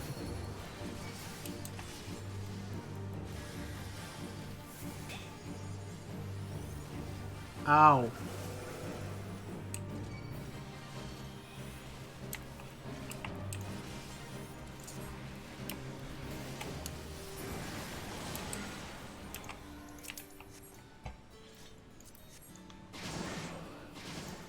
I'm trying to remember if this is the one that has Kelka and Brina in it.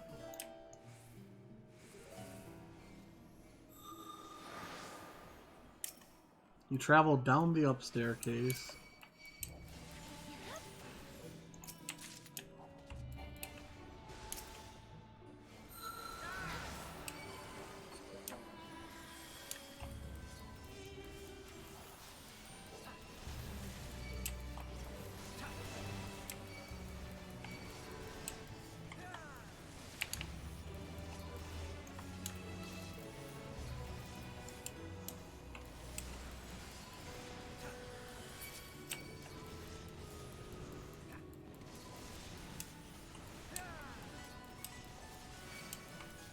This song is called Down the Up Staircase, I believe.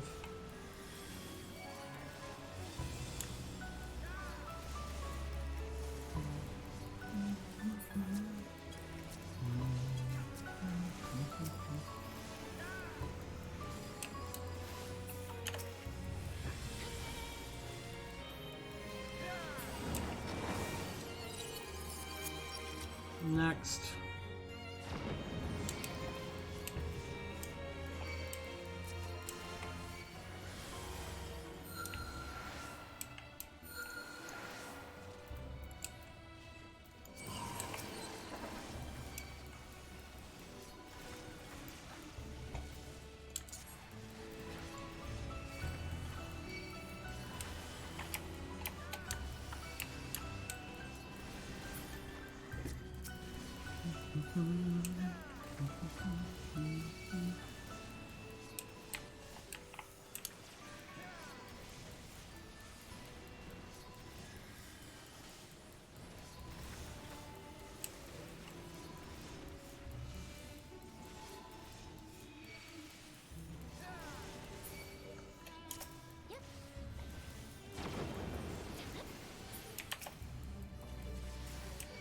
I was waiting for this.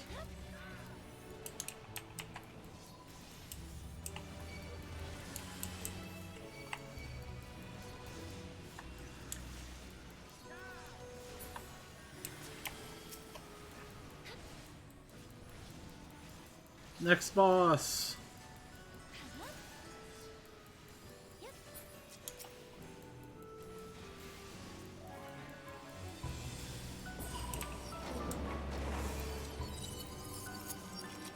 Here's a Bon Jovi reference, I believe. I believe it's Bon Jovi.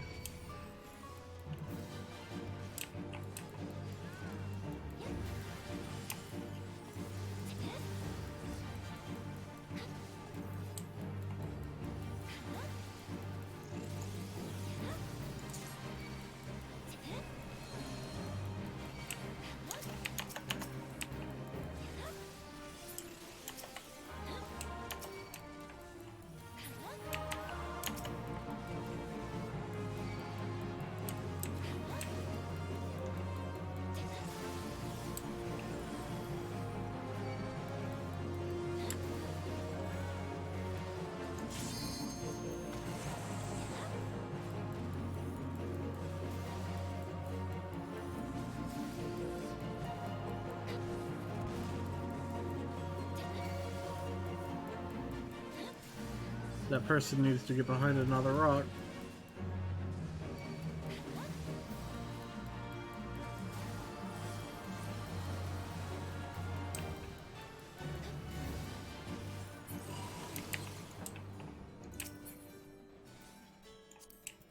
Sadly, I can't wear hats.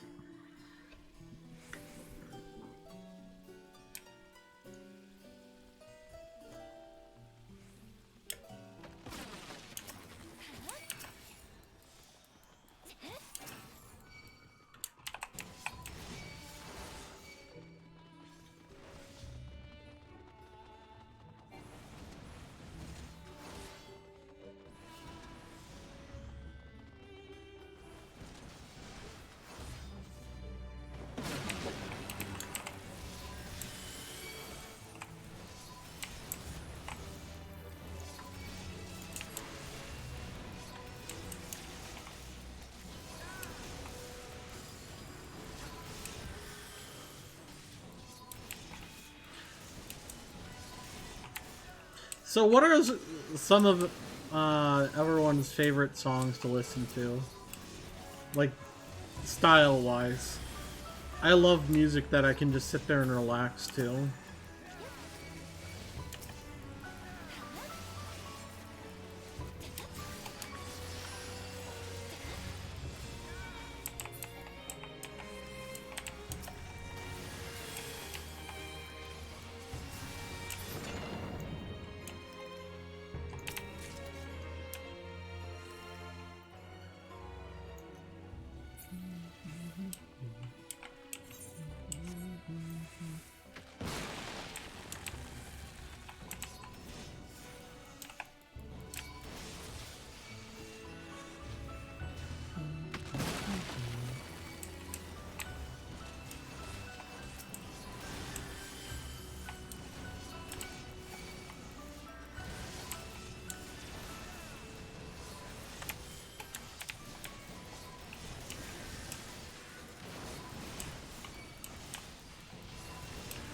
These enemies are very prominent in Eureka, which is a special side area.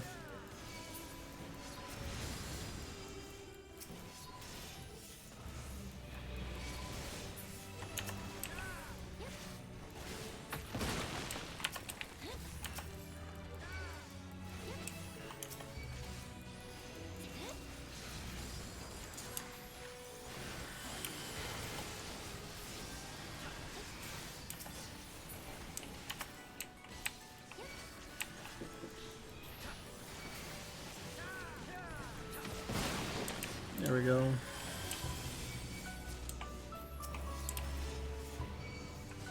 Bring it on!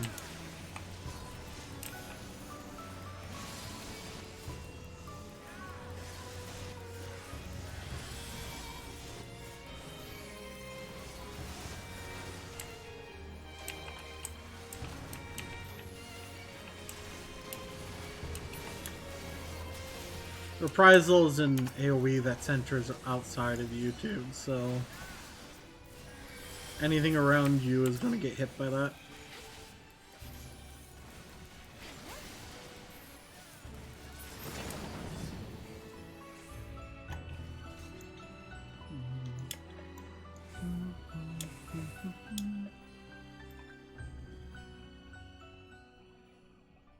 I was right. It's Calcabrina. We are Calcabrina. Adorable dolls. Terrible dolls. Yip ho ho!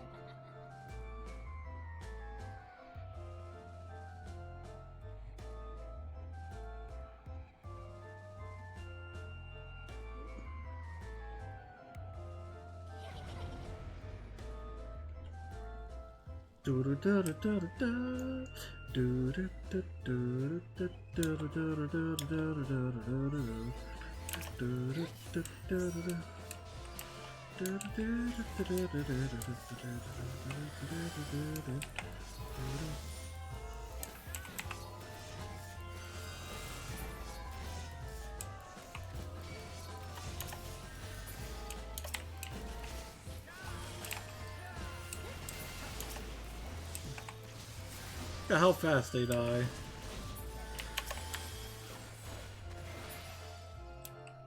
Now the real battle.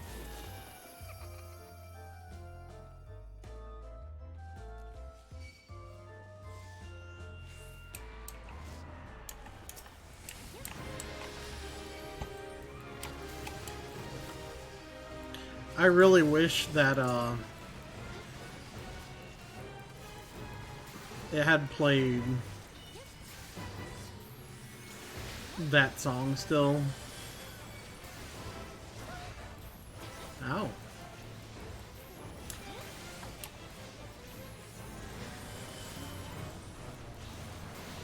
You can only attack her from the front.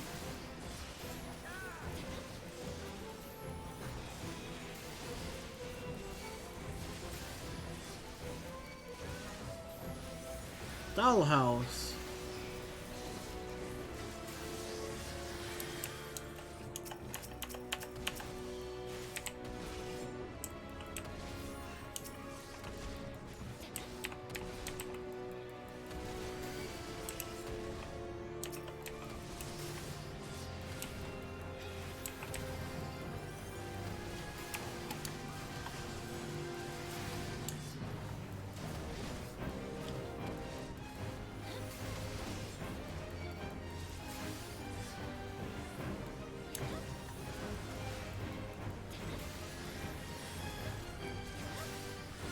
Dark Mind is magical only.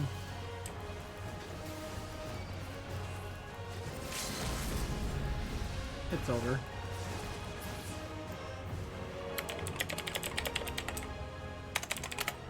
Ooh.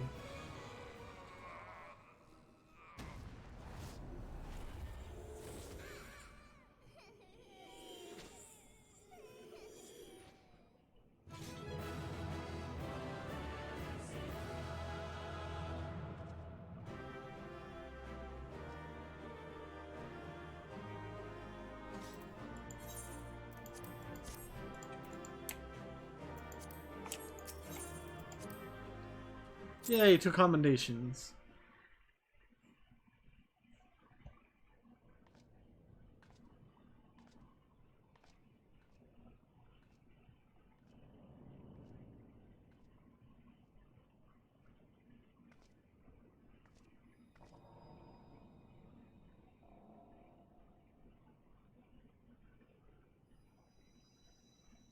Is that my crystal?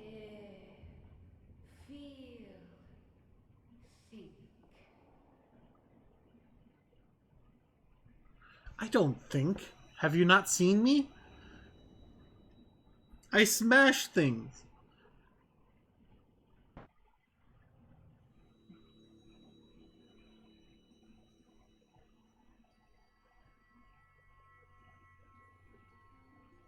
Through time and space hast thou journeyed unto me, as I knew thou wouldst.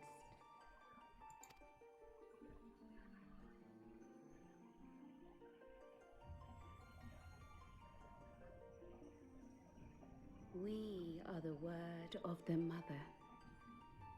We, who were once called Minfilia.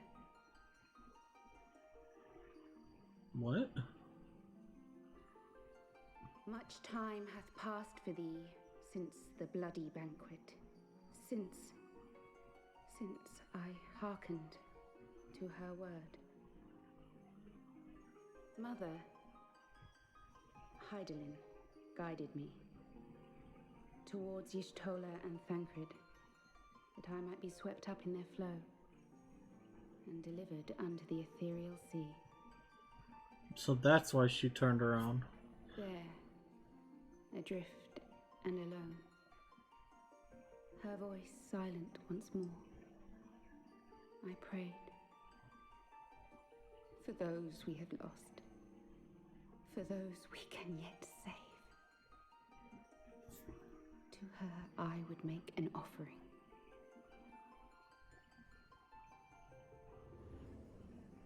We speak now with one voice, one will,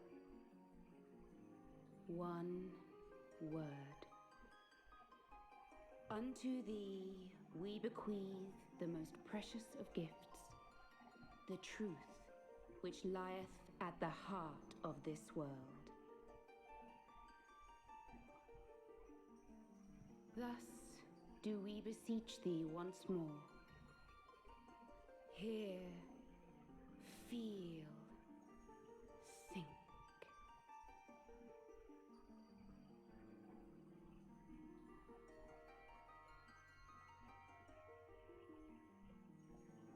Hey, Minfilia?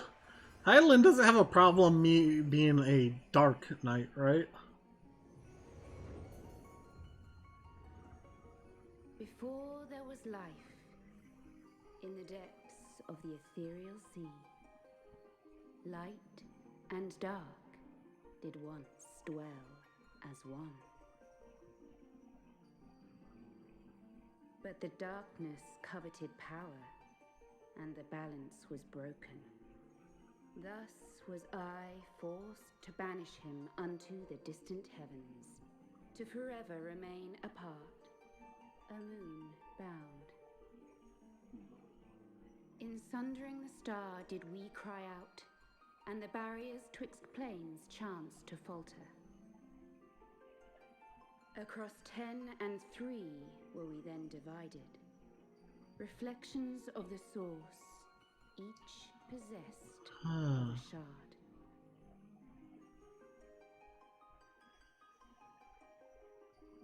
Zodiac longeth to be made whole. For his restoration, for his resurrection, his servants labor without cease. They seek to tear down the barriers which surround the source. Thus do they rejoice in their ardor, in your calamities, for each marks a rejoining. Huh.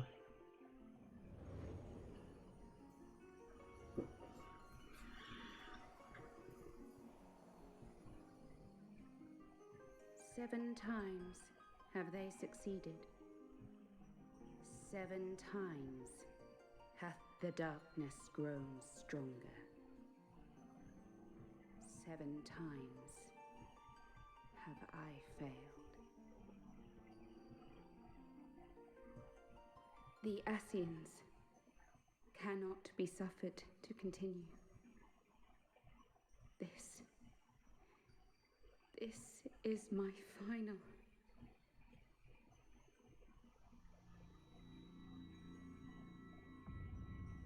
Minfilia? The crystal's power is all but spent.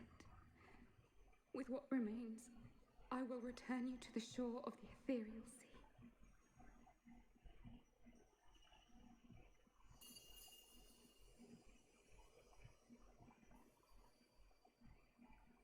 Blessed children,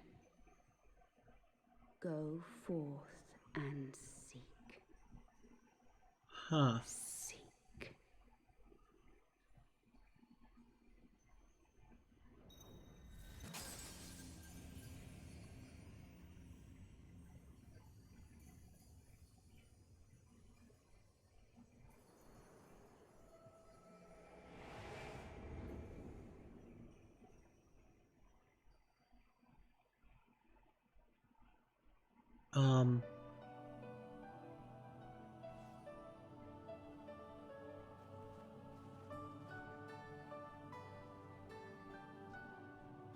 Thank the 12! Did you find her? Did you find Minfilia?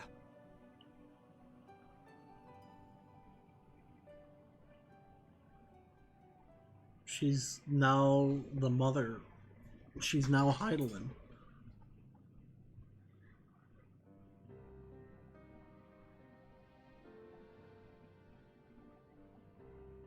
The word of the mother?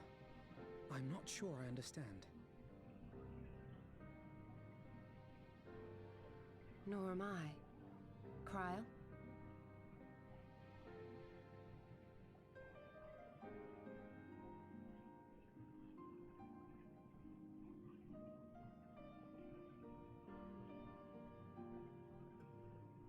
As unbelievable as it sounds, I see no reason to doubt her.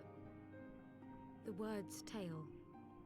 No one was more sensitive to the will of Hydaelyn than Minfilia. And if Hydaelyn has grown so weak that she can barely make herself heard, it is not hard to see why Minfilia, having joined with her, might struggle to maintain her own form.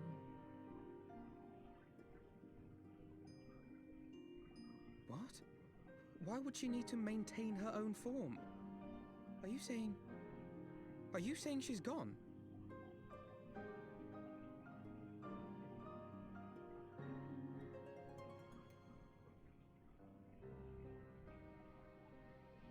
But that cannot be! Not now. Not after all we have accomplished. We were meant to usher in the dawn's light together. She threw herself on the fire to fuel your dawn's light, boy. You'll just have to usher it in on your own. Must you be so ungentle?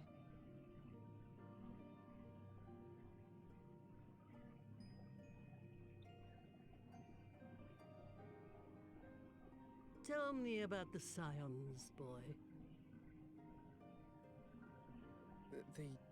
The Scions of the Seventh Dawn lay before Eorzea's salvation. Whenever the realm is threatened, be it by Primal, Ascian, Garlean, or any other, we take up arms in her defense, that all in Eorzea may live to see a brighter tomorrow. And that's very noble of you. But in chasing after these lofty goals of yours, you seem to have lost sight of some basic truths. To win a war, you must be willing to do whatever it takes. To fight, to kill, and if necessary, to die. The path you've chosen is paved with the dead. Walk it with your eyes open, or not at all. Wow, that's really harsh. I know the truth of which you speak, and have from the first. If the Ascians will go to any length to resurrect their god, then we must needs be as committed to our cause, to unmask them and their schemes, and to crush them both utterly.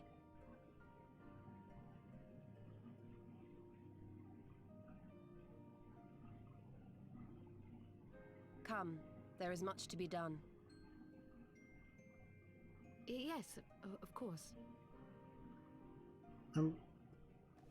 Can Thancred teleport?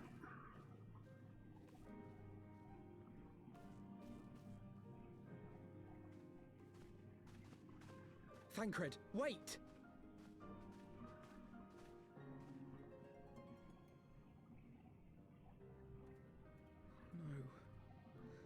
No, this is all wrong.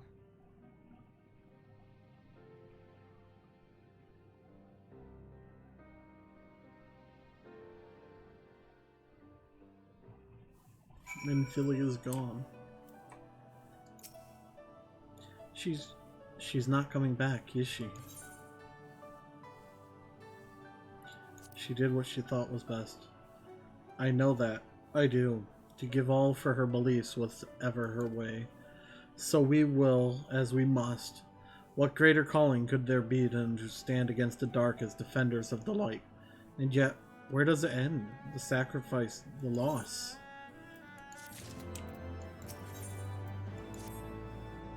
I must ask that you not breathe a word of this to any of the others at Rising Stones, especially Philemon. I will brief Tataru on what we have learned, as well as Urianger.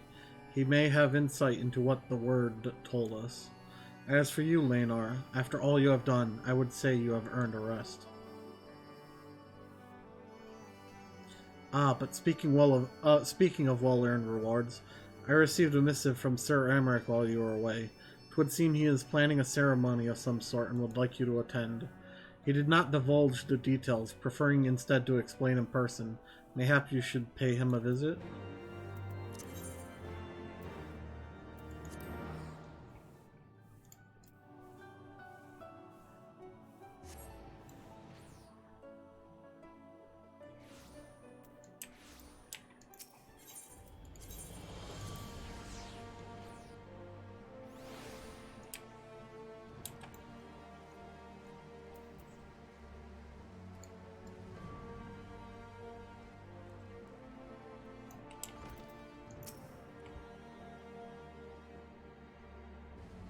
Ah, Mistress Scorian, the Lord Commander left instructions that you were to be shown inside.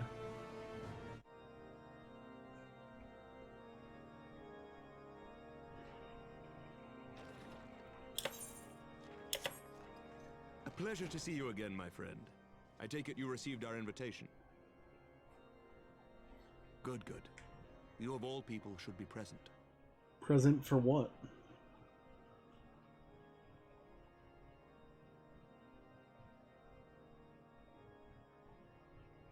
When the true brothers of the faith seized control of the vault, I feared the worst. Yet in adversity were we blessed with the promise of peace between man and dragon through Vidofnir's timely rescue of an innocent child. Timely, I say, though miraculous or providential might better describe the event. The gods themselves could not have devised a more fitting symbol of hope. Needless to say, we could scarce let such an opportunity pass us by. Which is why I set about making formal arrangements for a peace conference between our peoples.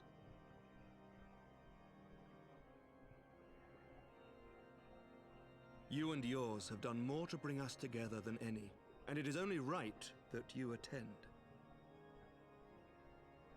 But I confess that is not the only reason I would be glad to have you there.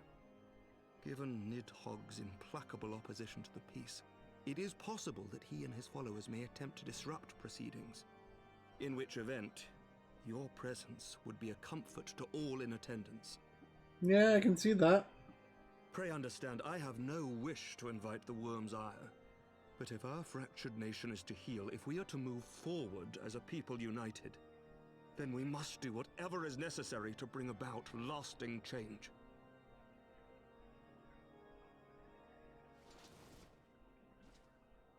You okay?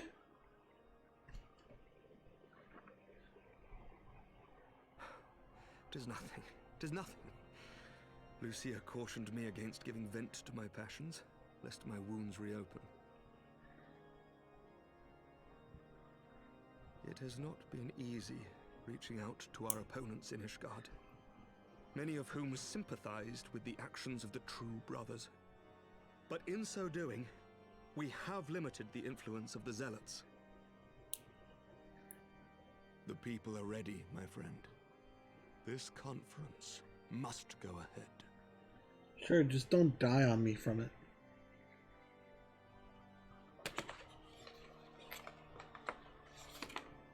I knew you would understand. The conference will take place on the border of Ishgardian and Dravanian territory in Falcon's Nest. Lucia is there, seeing to the final preparations even as we speak. Pray join her at your earliest convenience. 'Twould not do for the guest of honor to arrive late, after all.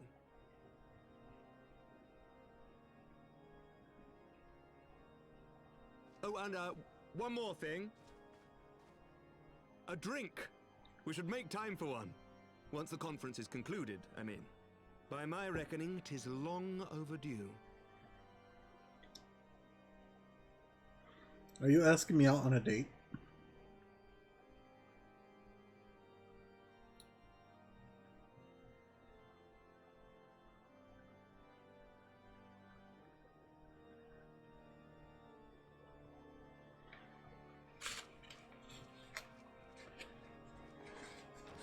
I think I just got hit on by the commander of Ishgard.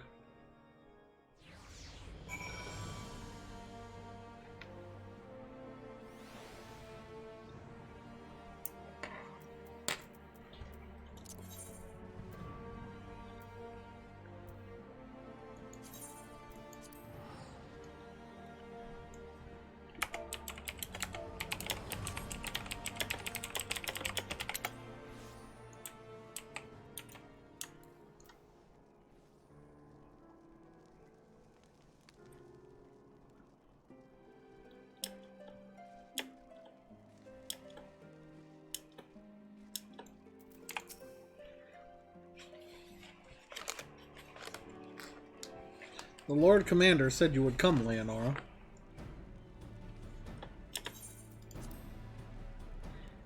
As you can see, preparations for the conference are proceeding apace. Mark well the curtain above. It conceals a relief that will be unveiled during the conference. The Masons labor day and night to see it finished on schedule. Sir Emmerich wanted a symbol that would endure long after this conference is concluded. I think he will be pleased with the results. It was not my war, but I made it mine, and to see it draw closer to a resolution fills me with a strange hope. His faith is infectious, is it not? His certainty that we can be better than we are. Forgive me, I am rambling. You must be tired from your journey. Go rest, I will not keep you.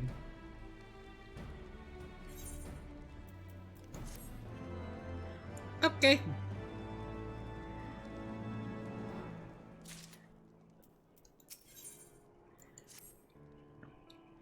If you would rather not take a rest, then why not take a walk around Fort Falcon's Nest? Make your presence known to the people and so forth. In addition to those who have come from far and wide to attend this ceremony, you may meet Lords Artois-Rel and Amanelaine, who have graciously volunteered their services. They should be glad to see you. Now, if you would excuse me, I must needs return to my duties.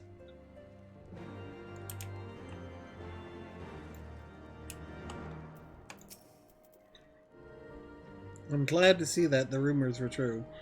Well met, Mistress Escorian, and fear not, I have no intentions of begging your aid with this or that. Everything appears to be in order. My only lingering concern is that one of the convictors might not have been informed of our plans. As I recall, Vidofnir may pass directly over their encampment. The last thing we need is a glory-seeking nobleman attempting to slay an Dravanian ambassador to a peace conference.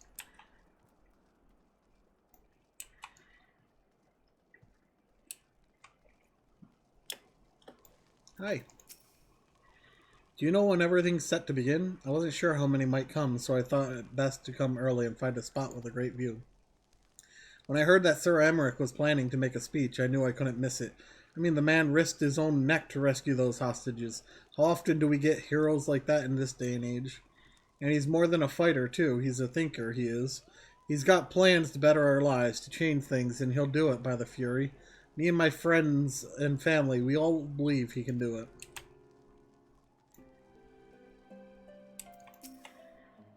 Bloody exciting, isn't it? Not just peace with the dragons, but with all them heretics besides.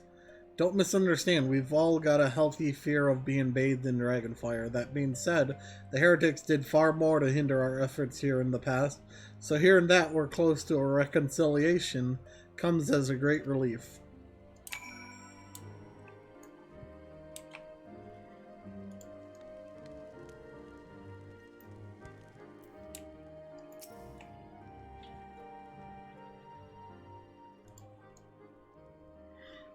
How much has changed since we fought alongside each other in the vault? If you had told me then that you would soon be hosting we would soon be hosting a peace conference, I would have thought you a naive fool. Yet here we are, preparing to make that fantasy a reality. Ha! And here I am, laboring to make it so.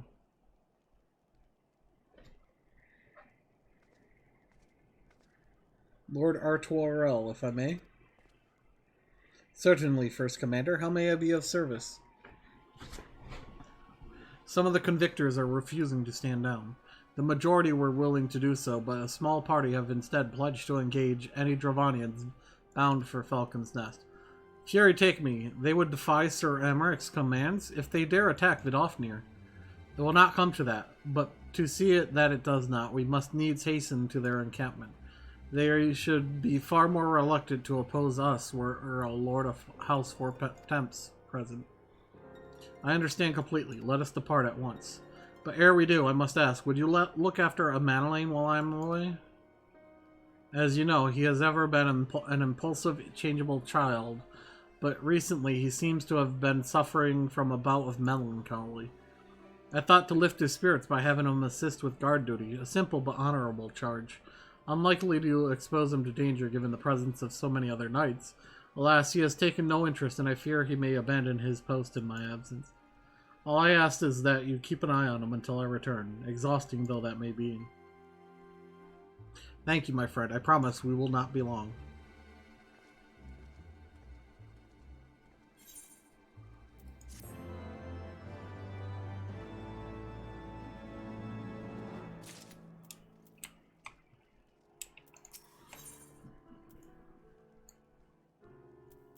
Just one? I'm rather busy at the moment, old girl, guarding this tavern, as it were. Oh, I see now. Artoirel thought I might be derelict in my duties, eh? The nerve of my brother to question my dedication. But since you are here, mayhap I could put you to proper use. The wasteland beyond the walls must be kept safe for travelers. Yet I have been forbidden from leaving Falcon's Nest. It wouldn't do for our esteemed guest to be devoured by wolves, so no, that is precisely what will happen if we do not cull the roaming packs. Your map, if I may. Right there. Those are the points our scouts marked for patrol. I'll leave you to it, old girl. Come, Honoroi, I must return to my rounds. Oh dear, do be careful, my lady.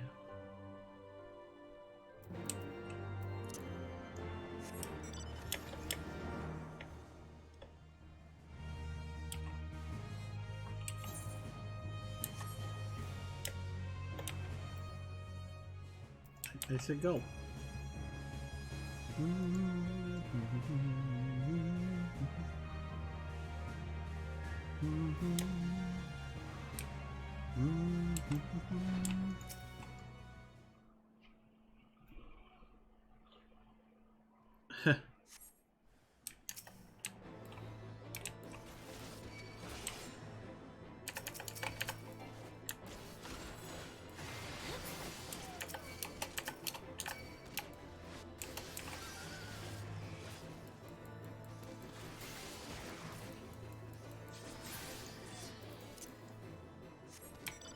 Next.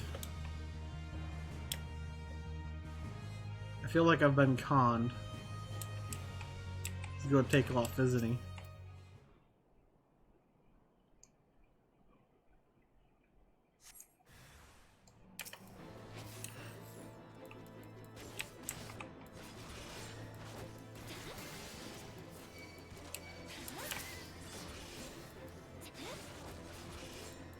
And dead.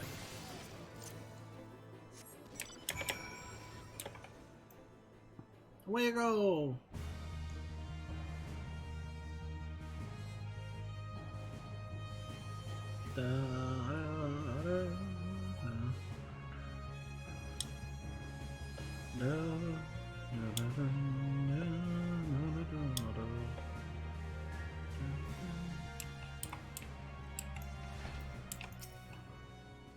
Leonor Escorian, Wolf's Bane, it pleases me to inform you that I have completed my rounds and that all is well in Falcon's Nest.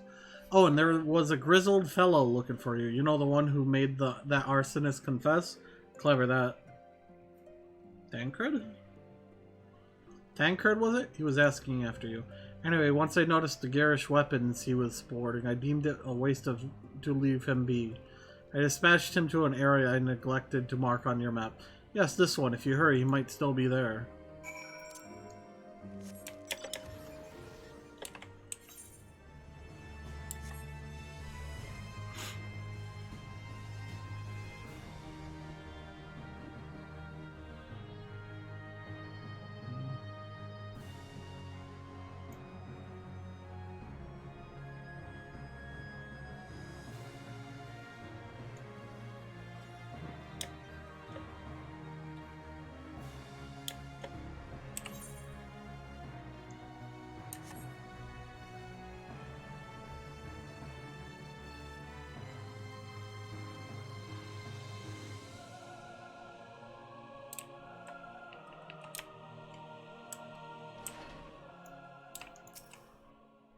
Fancy meeting you here, Leonora.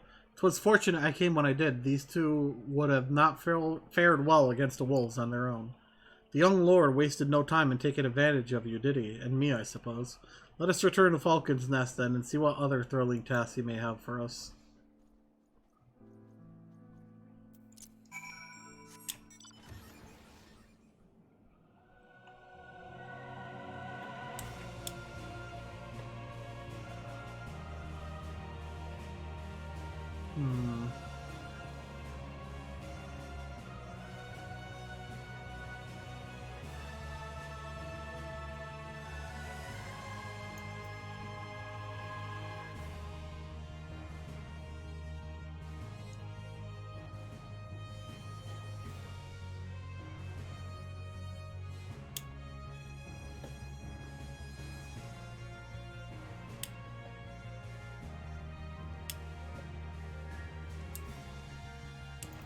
Back.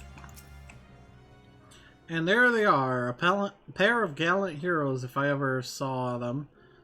Comrades in arms, reunited at last. By your selfless sacrifice have you guaranteed the safety of our many guests. On behalf of Ishgard, I thank you both. And with that, there is not left to do but to enjoy our well-earned respite. A single max potion. Oh, and this should go to, this of course should go without saying. But let's keep those last few favors between us, yes? Artoirel wouldn't understand. Right then, the first floor of those barracks have been converted into a tavern for the duration of the conference. Why don't you go and have something to eat? For once, a suggestion with which I agree. Go on ahead, Leonora. I will join you anon.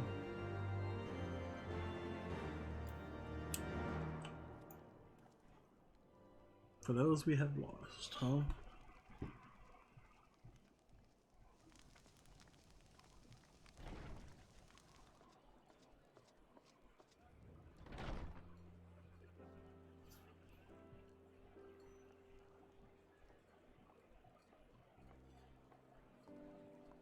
Welcome, welcome.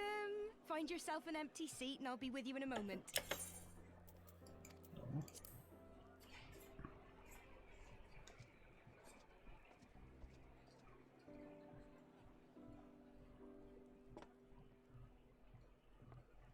Cold out, isn't it? Here, a mug on the house. Let's get some colour back in them cheeks. Well, thank you.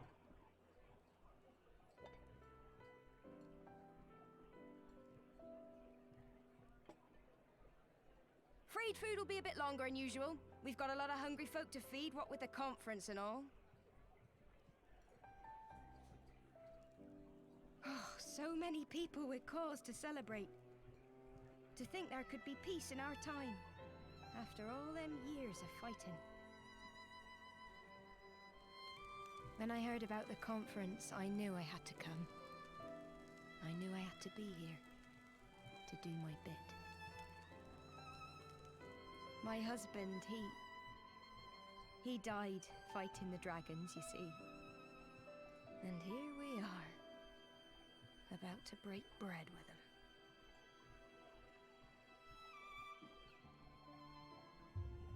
Wait. Did she drug me? You were right, my friend. You look tired. Reckon you could do with a good long rest? After all you've done, I'd say you've earned it.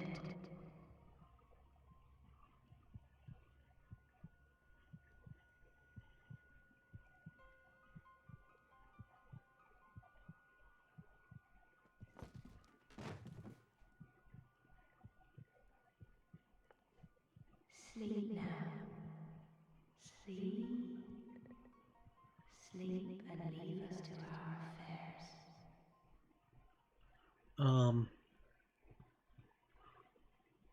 Excuse me? This was never your fight.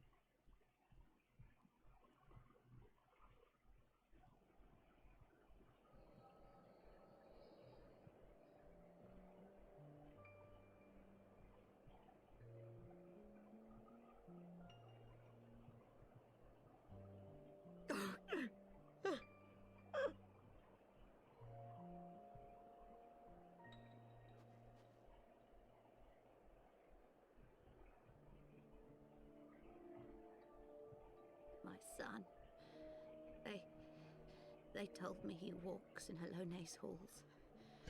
Him and the rest of his unit. They told me the same.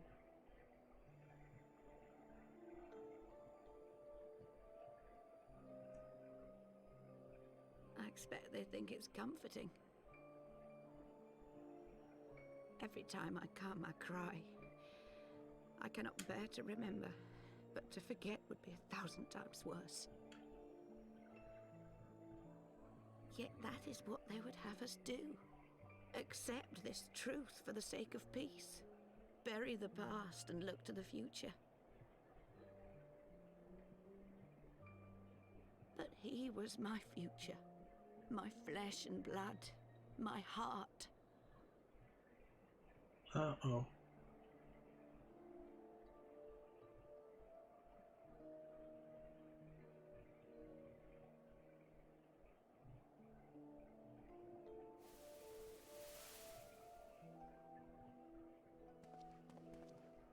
Is this it? We're the only ones with the courage to oppose this madness? Cowards, a lot of them. They think only of the prize, of the peace Sir Emmerich promises them. They know in their hearts it's a lie, but they go along with it anyway, desperate fools. But not I. Not I! I see the worm that killed my brother in my dreams every night, and I will not rest until he lies broken at my feet. Him and every last one of his accursed kin. All this nonsense about Kings of Eld, as if I care what they did or didn't do, makes no difference to me and mine. Have the dragons sued for peace in 1,000 years? Are they bollocks? It's a bloody ruse is what it is, and Sir Emmerich and the rest of them bloody fallen for it. But what can we do? They believe, and naught we can say will ever change their minds.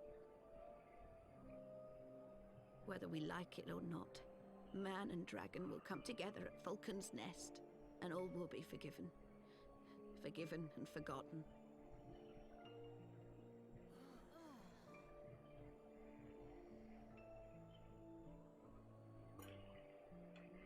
No. I will not let that happen. How did she know us? They will remember the true face of the enemy. I will show it to them. And we will rise up against them once more.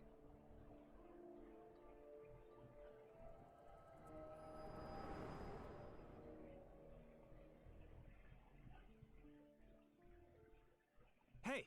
Hey! This is no time for napping. Hi, Thancred.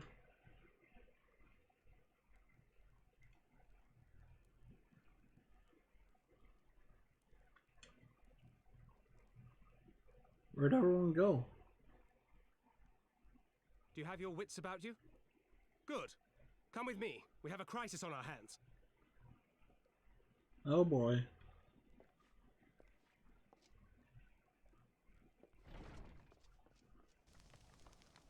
What will happen?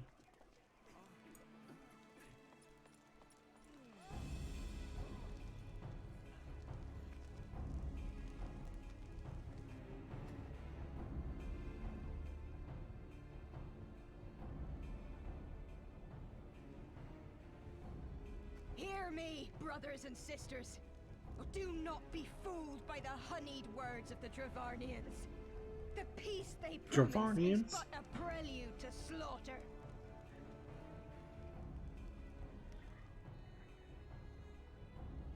Remember your husbands and wives never returned from war. Your children torn apart by fang and claw. All your loved ones shown no mercy. We showed them no mercy too.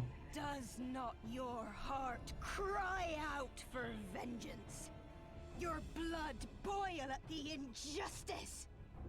Remember the face of your enemy, brothers and sisters. Remember it, and strike back!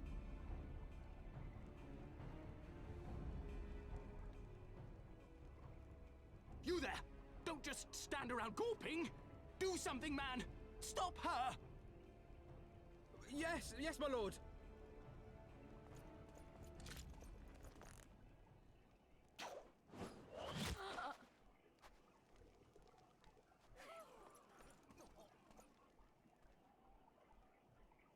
See? See here the true nature of the Highborn. With lies and deception they lead us to our doom. And dare we raise our voices in dissent? Death is our reward. This is the choice they have given us, brothers and sisters. Death by Dragon's Fang, or death by Nobleman's command. Death to all we hold dear. I spit on your choices, noblemen! You will take no more from me! No more! No more!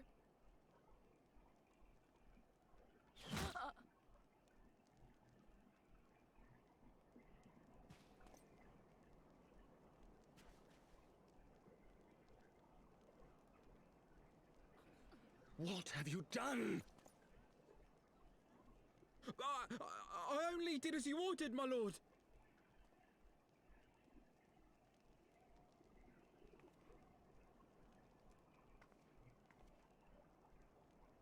Uh-oh.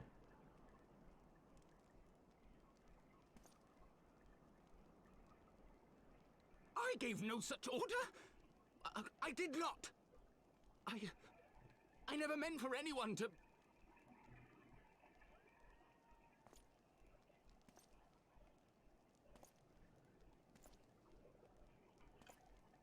Uh-oh.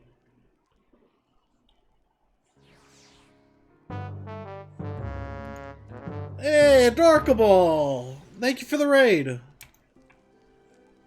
How are you today? What were you playing?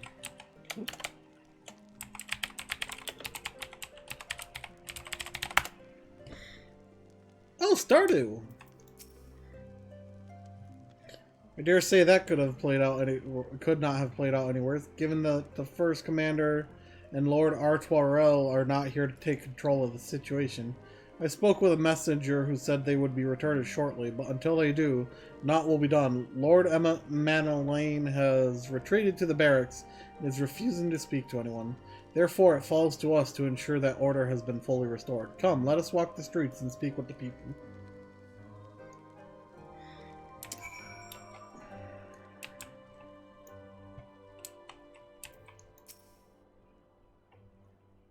Oh yeah, I forgot they added in an island.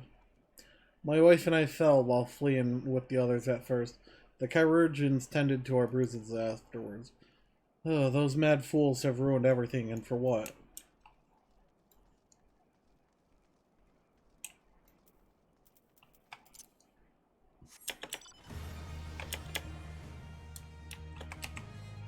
Did they add any new people, like marriage candidates in with the island? I'd heard the rumors that the young lord was a drunken fool. What imbecile thought it would be a good idea to let him have the run of Falcon's Nest? Well, I say him and Sir Aymeric take their bloody change and shove it up their arses. I'll not be taken in by that rot again.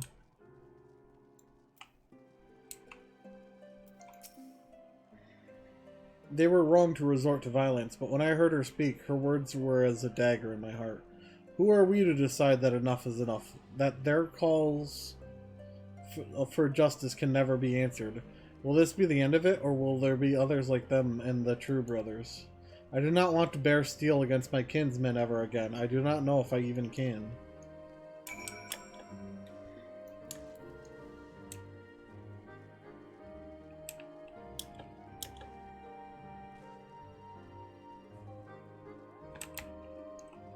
Where is Thancred? Is he inside the building? Oh, there he is.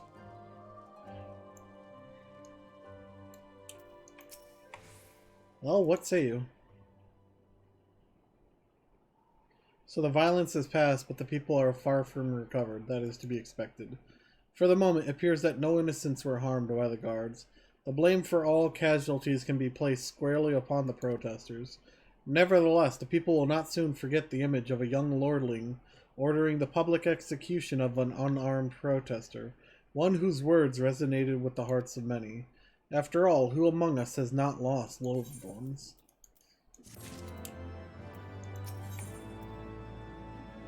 To be fair, he didn't say kill her, he said do something. Lord Artwarel and the First Commander should have returned by now.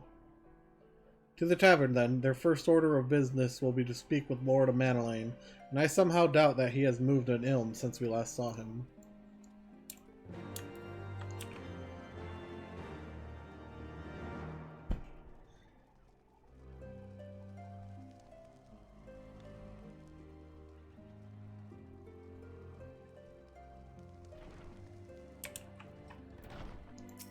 Oh. Lucia. My apologies, Leonora. I bear full responsibility for this debacle. There will be time for this later. I, for one, am more concerned about picking up the pieces. What do we do now? What do we know? According to initial reports, the protest was orchestrated by the young woman whom Lord Amanalain ordered shot. She and her conspirators infiltrated Falcon's Nest, posing as servants and guests. Several were taken alive, others resisted and were struck down. Still others took their own lives. Our forces suffered casualties as well, but by the grace of the Fury, no civilians were seriously injured. Still, more remarkably, the ringleader yet lives. For the time being, at least. The Chirurgeons are doing what they can for her, but she may not live through the night. Given their impeccable timing, it is like that the convictors who drew us away from the hamlet were in league with the protesters. Accordingly, we have detained them for questioning. I'll be sworn that these villains spent as much effort plotting the failure of this peace conference as we did its success. Well, if the mood of the hamlet is any indication, theirs have been the more fruitful labors. In the wake of the protest, the people seem disillusioned.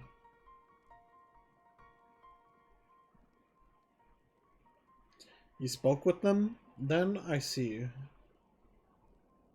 Sir Emmerich placed his trust in me. It will be difficult to explain what has happened here. Remember how far we have come, First Commander. The people's faith may be shaken, but we convinced them before, and will do so again. If we can but find a means to remind them, to show them once more the promise that change holds for all, then this tragedy too shall pass into the past. We must pray that you are right. Nevertheless, for the time being, I have no choice but to suspend the peace conference, pending Sir Emmerich's final decision. Under the circumstances, I cannot leave Falcon's Nest. Leonora, will you deliver my report to the Lord Commander in my stead? Get up, Amanalain. You're going with her. Go on without me. I was not asking. You will answer for your actions. In person, is that clear?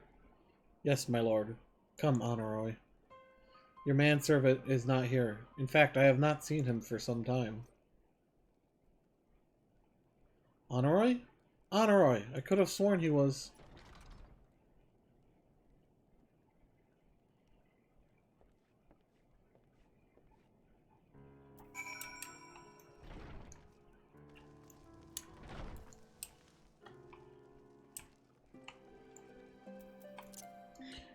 I'm sorry, I still don't think it's his fault. He said do something. He didn't say shoot the girl. Let alone shoot her twice.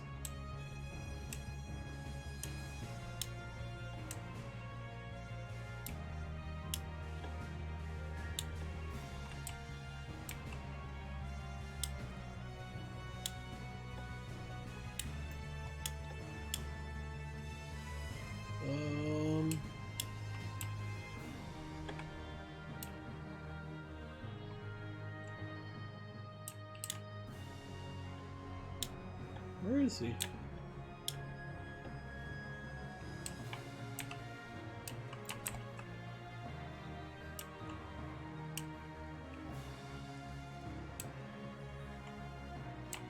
Can't go in that building.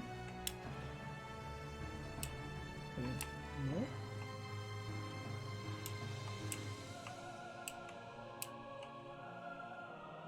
Okay, maybe Thancred. There's a kitten up here?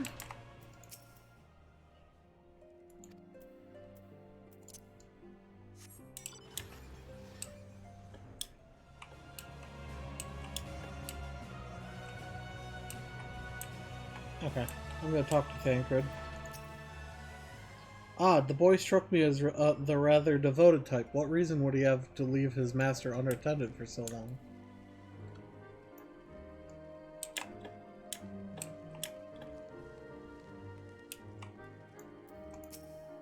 Where are you? Where are you?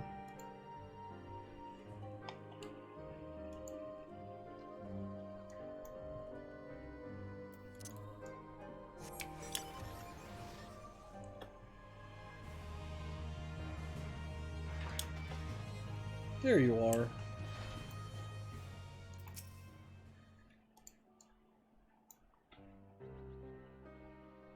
Are you okay? Onawa!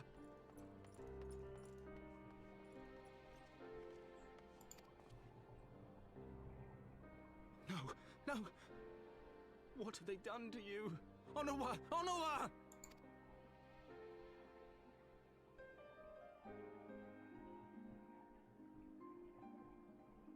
Is that you, my lord? You seem rather flustered. Because of you, you imbecile! What in the seven hells happened to you?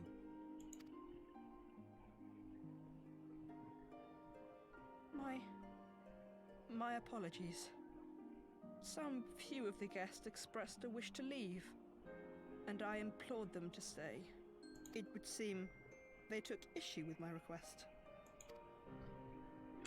Oh, gods forgive me. If I had only been more careful with my words. Is he dying? Do not blame yourself, my lord. I know that you and your brother have Ishgard's best interests at heart. That poor woman. She lives in the past, clinging to the memories of the lost. But the future holds so much promise, so much joy. And you know that better than any.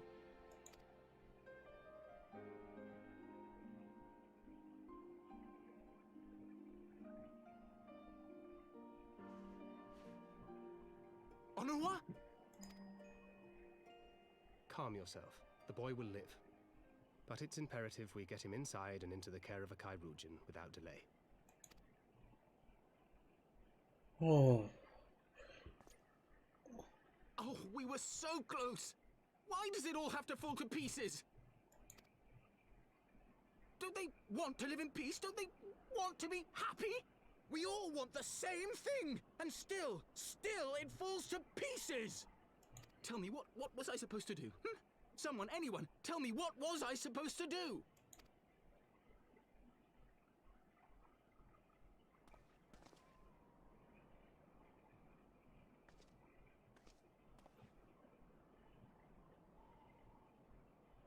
Stop looking to others.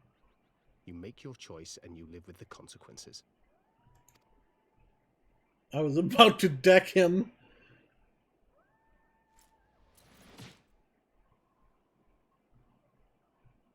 And what would you know about consequences? You who always know just what to say and just what to do. Your every deed is greeted with a round of applause.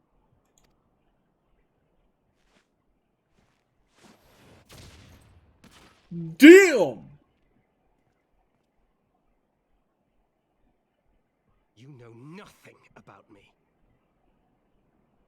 I have fought tooth and nail for the people I hold dear. Done everything in my power to save them. And I have failed. Learn to live with it. I have. Oh.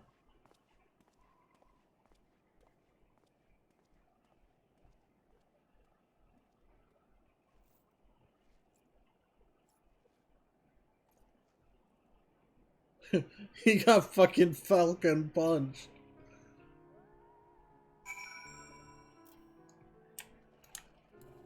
Well, let's see. Nothing from Ottawa. I'll take him to the Kairoujian it is the least I can do.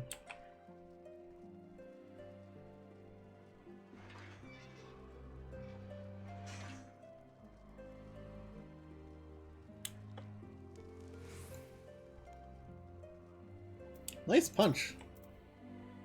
I may have overreacted, but it needed to be done. He was becoming hysterical. I understand the desire to look for reasons, for excuses, to convince yourself you had no choice. But the past is the past, and there is naught to be gained from reliving your mistakes. I know this. I know this. But he...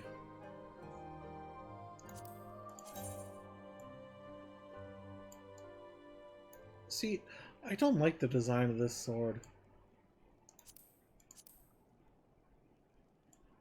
That looks nice though. Looks like a dragon's. You'd think instead of samurai it would be gunbreaker, but I guess there's probably not one of them. Well, that's a cool looking sword. I'll take the pieces though.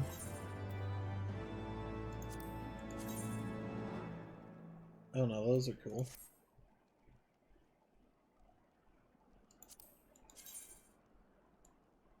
Ooh. Oh hey, the shield. I have no desire to wait for the lordling to emerge from his puddle of self-pity. We have important matters to attend to in Ishgard.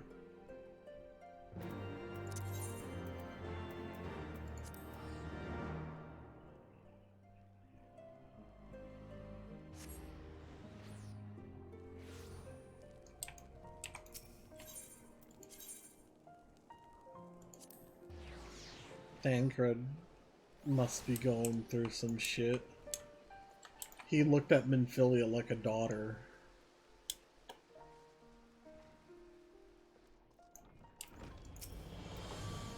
You're expected, miss. Pray, proceed.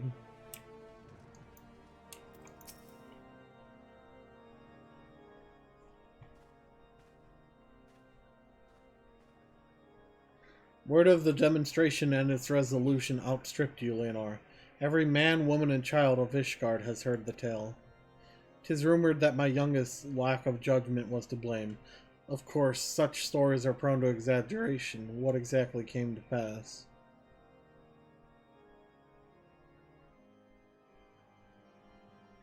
This crazy woman drugged me, knocked me out, started screaming about how the dragons need to be killed, and then your son said do something and they shot him.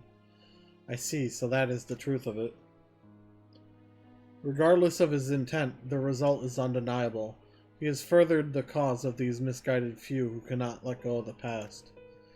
In an instant, the delicate peace we were poised to forge is once more beyond us. To dwell so deeply on the war and the vengeance it begets, only for that too to be taken away. Is it any wonder that they were left bereft?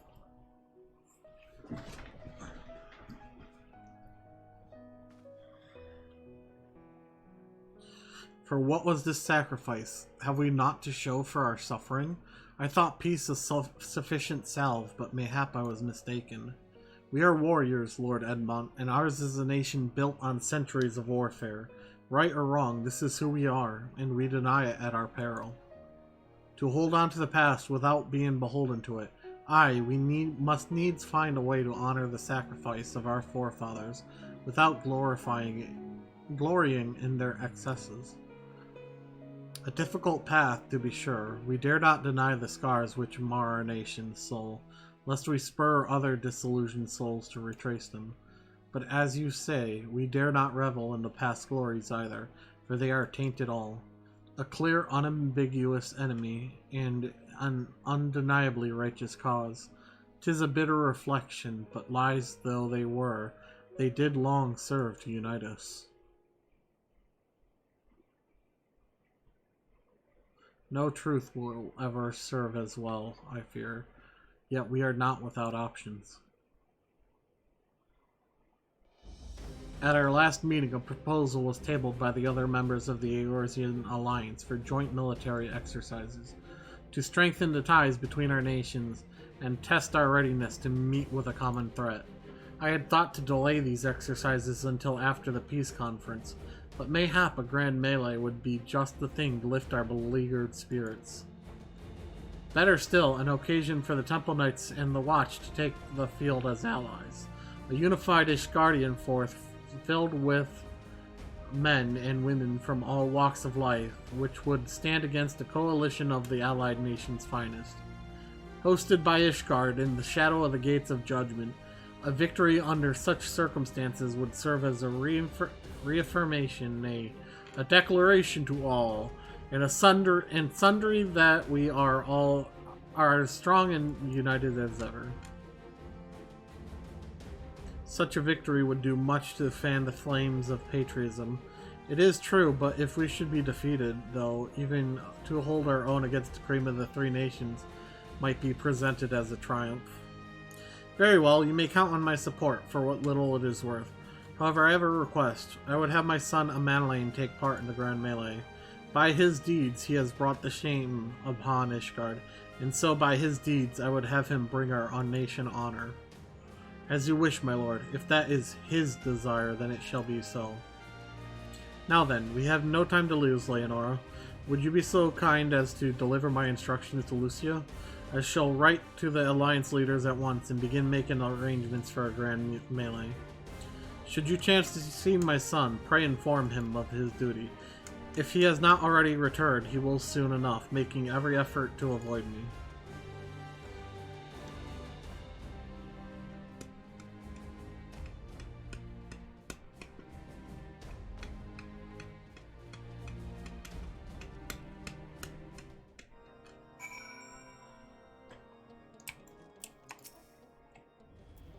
So that is their solution? A grand melee to unite the people. And what part would they have you play in this affair? I wonder, you whom they have taken into their confidence, upon whom they have come so heavily to rely. And will you oblige them when the proposition is made? Will you stand for Ishgard once more? I will stand for my friends and comrades, not a nation. Poor choice of words. For friends tried and true, then, the living and the lost. So for this grand melee of his, Sir Emmerich wishes to field a force comprising both his Temple Knights and Hilda's Watch, yes? I can only imagine what she will have to say about that. In fact, curiosity compels me to go and see for myself.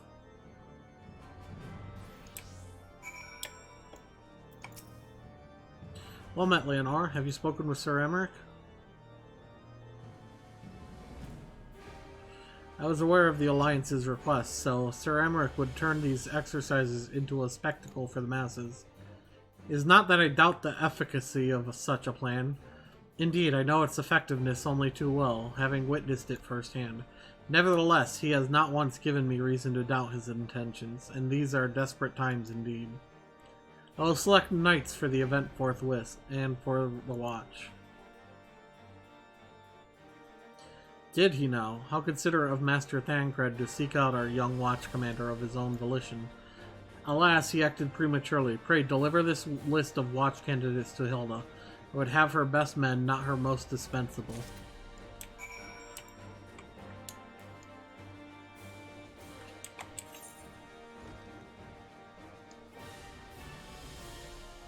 I assume it's down this way? Yep. It's got a little lost, but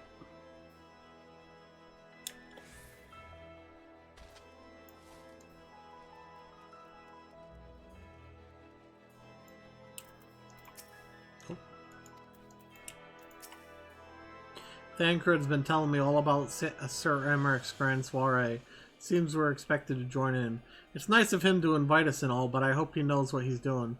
Because we ain't dressed to dance with professional bleeding soldiers. Well, well, seems the first commander's gone and hand-picked her guest. Can't say I disagree with her choices, though. She's got a good eye. Will you be fighting too? Reckon it'd inspire the lads if you were. Might take their minds off getting their hides tanned and all. Think about it, eh? I hate to ask, but you haven't seen our favorite lordling, have you? I thought not. On the assumption that he is not to be found in his father's loving embrace, I suggest we split up and look for him. I will search Foundation and you the pillars.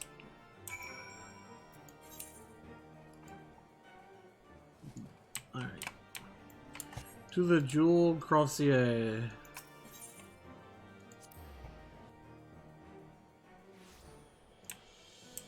Oh, there he is.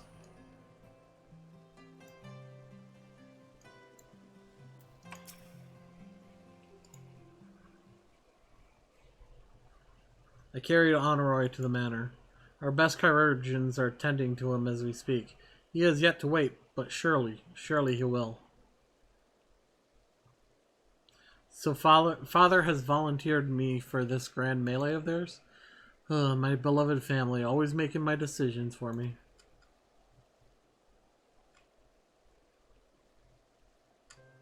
No, it's not like that. It's just, oh, you want to understand. How could you? You are free to be the woman you want to be, whereas I am the son of House Four Temps, don't you see? My future was determined before I was born, what I could and could not do. Right or wrong, that was the way of it, until the old order began to crumble. Now we wander amidst the rumble, searching for a purpose, for a place. All around me, brave men and women rise to the occasion. With faith and conviction, they dedicate themselves to their causes, but not I. I was terrified of making the wrong choice, which is why I let better men to make them for me. Do this, do that, take this duty, guard this conference. I suppose I had convinced myself I was above it, until your friends showed me otherwise. When I saw Honoroi, I wanted to scream. I wanted someone to blame. But in the end, there was only me. Only me. So you see, I cannot meekly bow my head and accept Father's command. Such cowardice is what brought me to this point. I will go to Sir Emmerich, and I will make my own decision.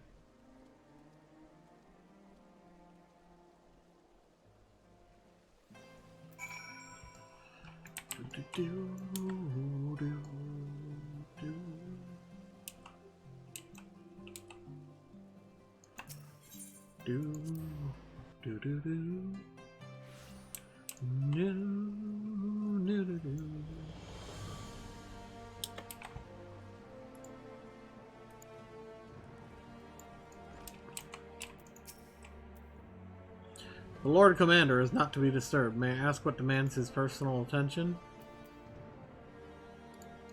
I see. Very well. You may enter.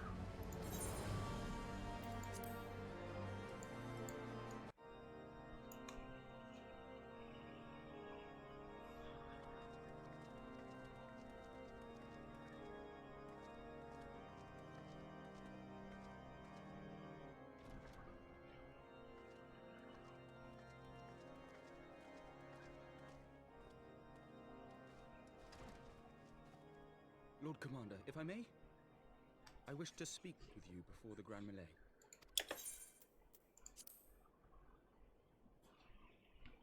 Proceed.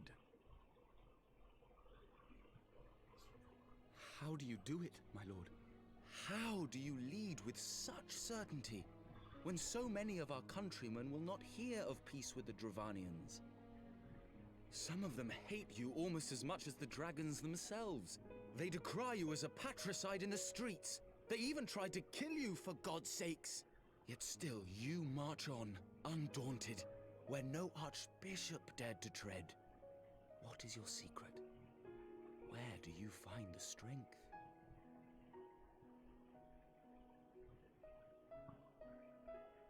For centuries, our nation has been punished for the sins of our forefathers. If our punishment is to end, I believe we must right the wrongs of antiquity and move forward as a nation united. Needless to say, my father did not share this opinion. He did not believe the people strong enough to bring about their own deliverance, trusting only in himself. Tyranny seemed to him the only solution. But I have faith in the people, Lord Amanalain. I have faith that they will weather this storm and overcome every trial we set before them. Many have fought and died to see this blight upon our nation's history cleansed, and I would not let their sacrifices be in vain. though we invite reprisals, the risk is worth the reward.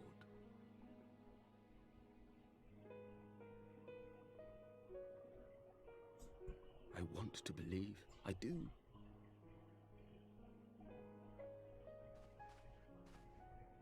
Lord Commander, through my careless orders, a pall has been cast over these proceedings, and I beg the opportunity to make amends. I, Emmanuel de Forton, do hereby request leave to take part in the Grand Melee.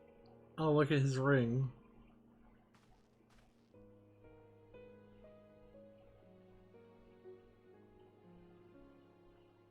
Who am I to deny such a heartfelt plea?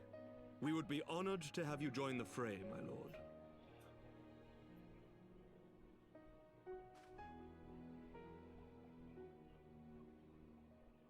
You will take charge of the Ishgardian forces. For all my other responsibilities, I am still Lord Commander of the Temple Knights, and I would not soon yield this duty to another. The esteemed Sir Emeric leading the Temple Knights and the Watch into battle along with my youngest. I could wish for no more. Then you wish for too little, my lord. There is another who might yet join the fray. An indispensable ally to whom we owe much and more.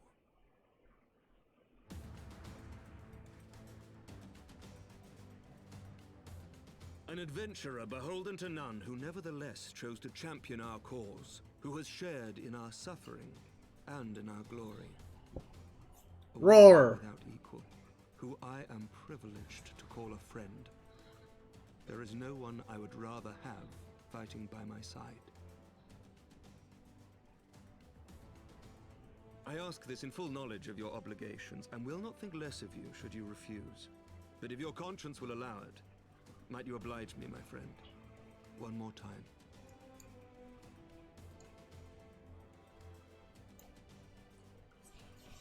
Okay.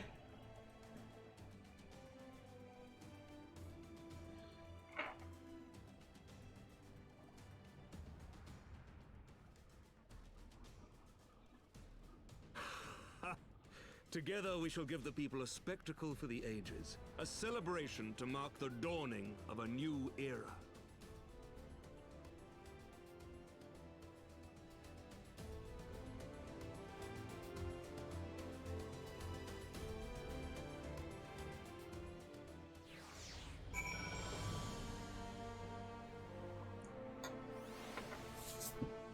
Hi, Thancred. God's help me, I think it might be love. I dare say it might be cheating, too. Your mere presence is enough to turn the tide of most battles. And did you see the way his eyes lit up when you nodded? 'Twas a look of boundless relief and joy. One would think a politician more practiced at concealing his emotion. Still, his honesty does him credit. For a moment, I was fair inspired to pledge myself to the cause. But that would be improper. This is their fight and yours, not mine. Money, please. Sir Emeric informs me that the Alliance leaders have agreed to his proposal. The Grand Melee will be held here in the shadows of the Gates of Judgment and in the sight of the capital. An announcement has been made, and Allied forces are currently en route. The eyes of Ishgard are upon us, Leonora. We must not fail. A rare opportunity to see you pit yourself against Allied forces, outside of Cartno, perhaps. I would not miss this for the world.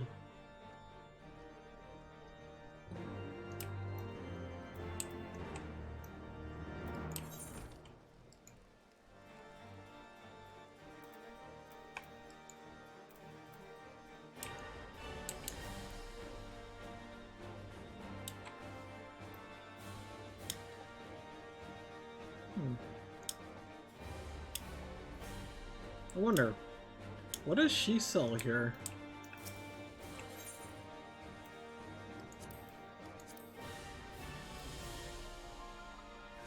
This is level 60 gear. 82 damage.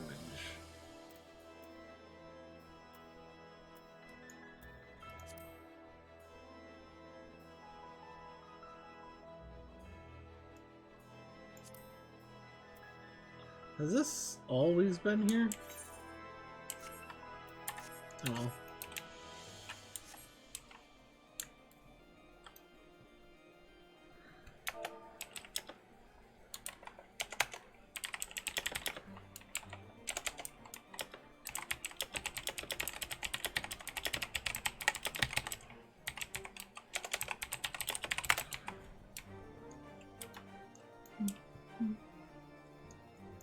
About to be level 67 and I haven't even completed Heaven's Word.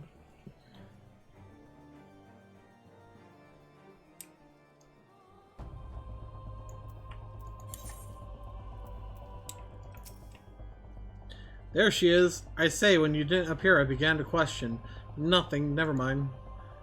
To think we are mere moments away from facing the cream of Eorzea's soldiery in battle. That I am mere... but what if... Oh, what am I saying? I have to stop imagining the worst. I must think of the victory, of the glory, the stories that will tell Honoroy when he awakes. I am ready, old girl. Are you? By the Fury, how could I forget? Father bid me to present this to you. I know it is sudden, but we believe that the men will find it inspiring if you bore the colors of House Fortemps into battle. Pray, do us the honor. During the Grand Melee, some of your gear will be glamored. Your attributes and abilities will be unaffected.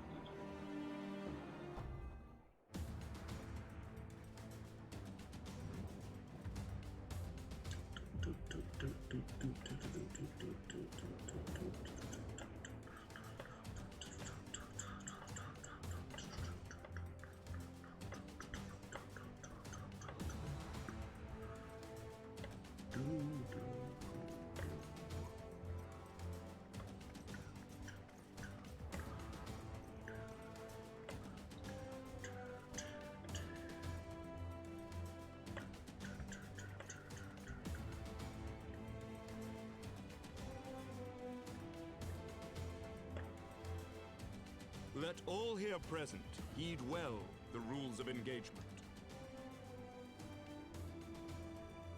What are these rules? The Grand Melee is a large-scale battle in which allied company of Ul'dah, Gridani, and Lominsan forces will be pitted against a company of Ishgarden forces.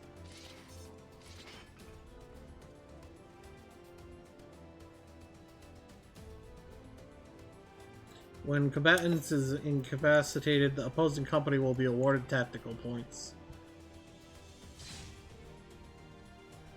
First company to attain the designated tactical rating of 100 points is declared the victor.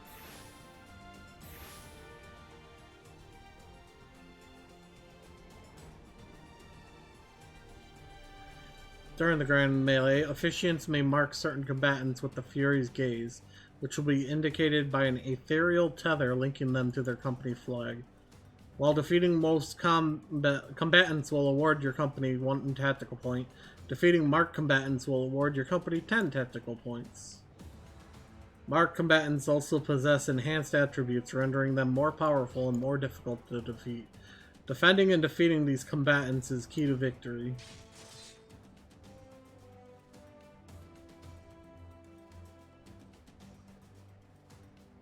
For the honor and the glory of Ishgard.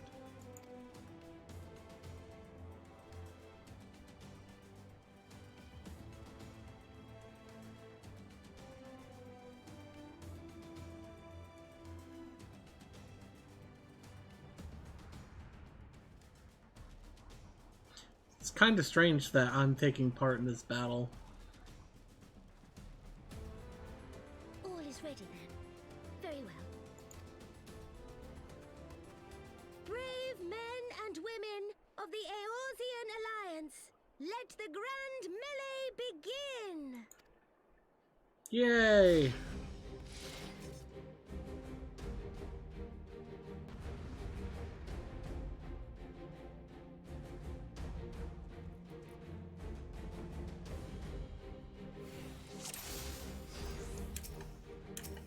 Hey, it's Pippin. Forward, Ishgard, forward! Ishgard, to me. The fury's gaze is upon us. Leonora, Lord of Manolane. Is that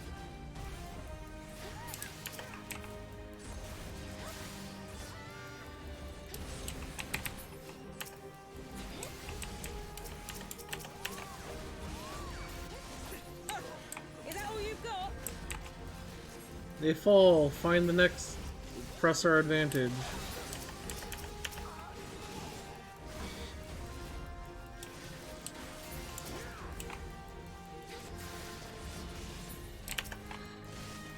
Do you mind?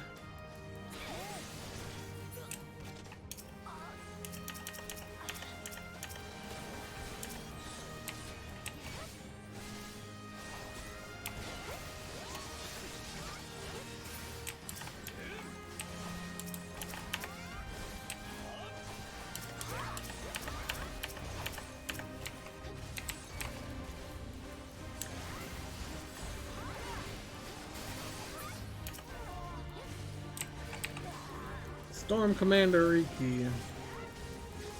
Come, Ishgardians, show us your true mettle. The sea swallows all.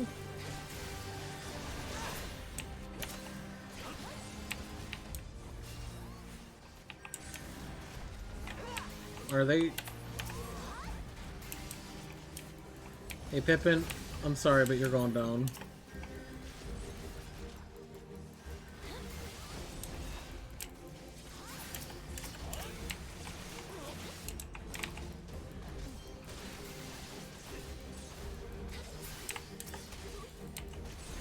I think I'm winning. Just by random chance. I don't know.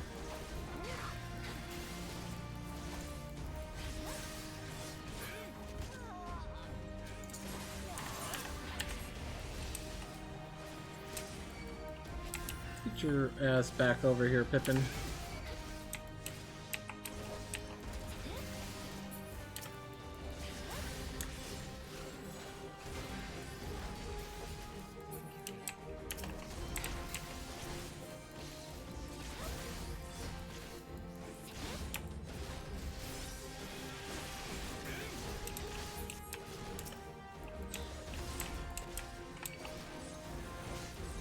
Hey, finally we get another linked one. It ends here.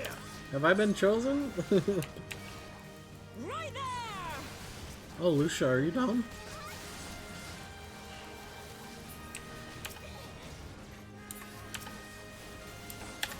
Mark well my strength.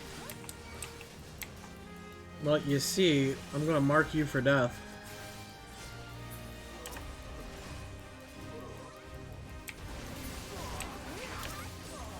Oh, hey, look, I'm marked.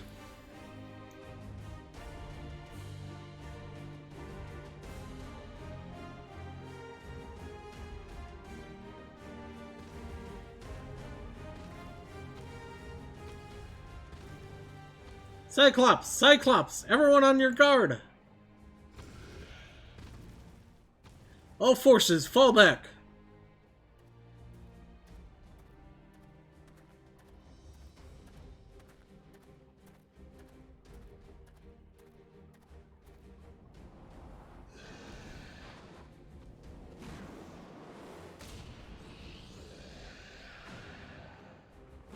Shoryuken!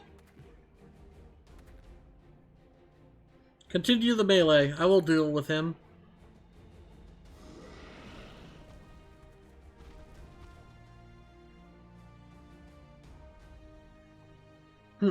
Death sod. You heard the man. Back to it. All forces, form a line on Leonora, now!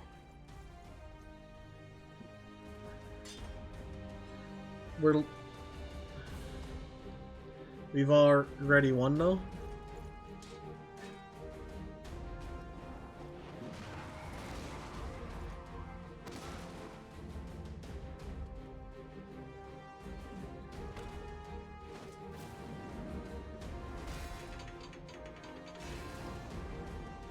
Whee!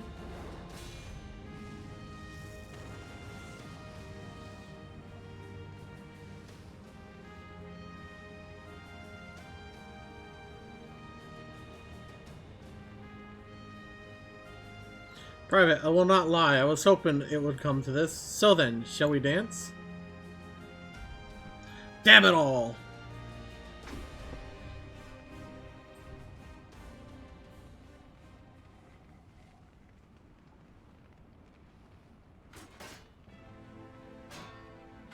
I already won! I got my 100 points.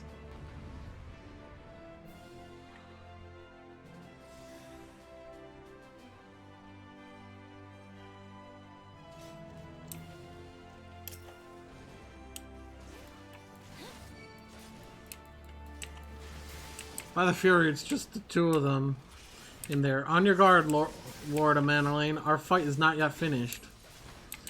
That all you bastards got? Come on then, give us another!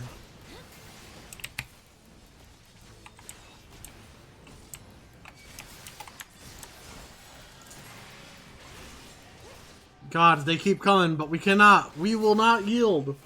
You hear me, old girl? Don't you dare lose. Stop calling me old girl. Blah! Brilliant. You are indeed the... But I am the bull of Alamigo.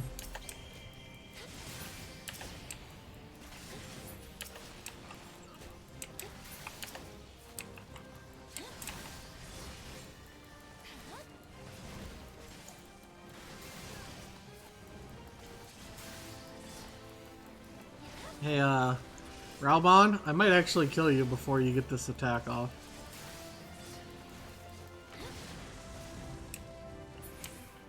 Aye, alright, take your victory. You've earned it.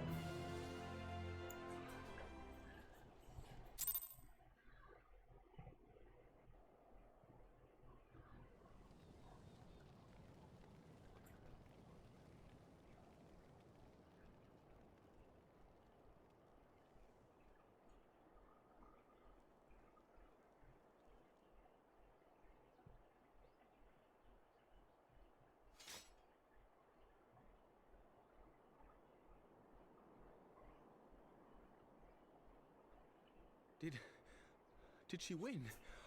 Then we... Yep, we won.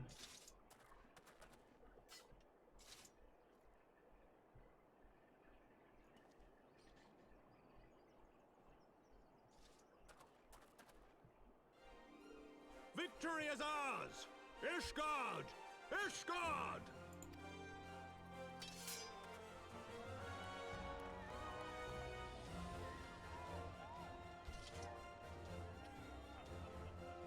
Angry Makote. Well fought, my friend.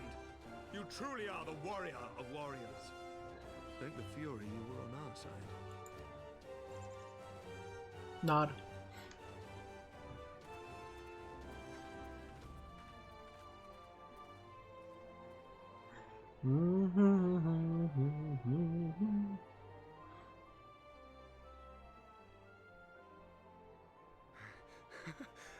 My lungs are burning, and I can barely stand.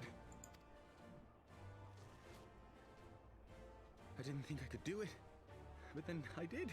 We did. We faced the Alliance's best, and together, with one heart, with one purpose, we prevailed. After 1,000 years of hardship, of strife and bloodshed, we are strong enough to rise to any challenge, be it on the battlefield or beyond. The future holds so much promise, so much joy. We need only show them the way.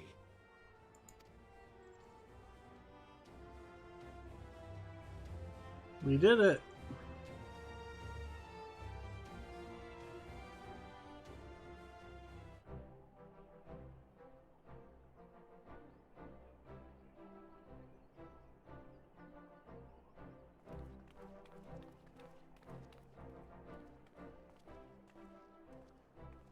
A truly magnificent display, Sir Knight.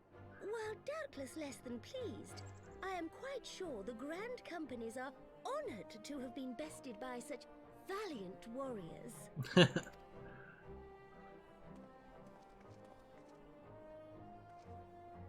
The honor was ours, Your Grace. To be fair, you probably only won because of me. I am pleased to see that Ishgard's proud martial tradition is being upheld.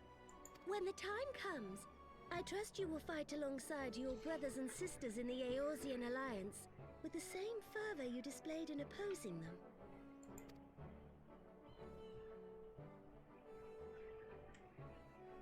I note that our friend elected to take the field in Ishgardian colors.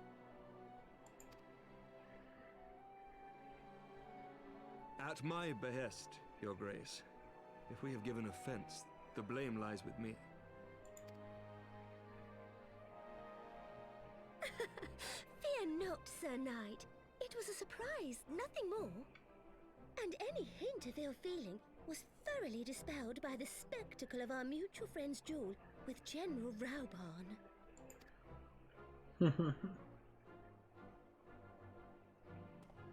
On the subject of surprises, I could not help but marvel at the passion and unity of purpose displayed by your countrymen, given the troubling reports we have received of late. What are they staring at? I shall take that as a compliment, Your Grace. The events to which you allude are the price of change. The end of the Dragonsong War marks the beginning of a new era for our nation, and for the people, high and lowborn alike, who will lead her into the future. Ah, yes. The people.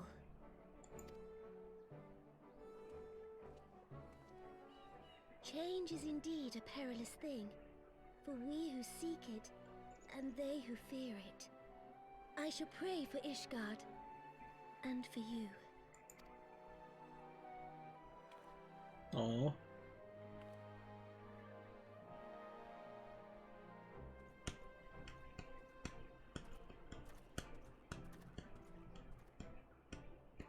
Well, that made for a refreshing change.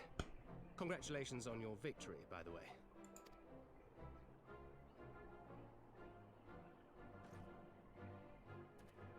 Ishgardians certainly seem happy with themselves. I, for my part, am merely glad you did not strain anything in the process of single-handedly winning the battle for them. You okay?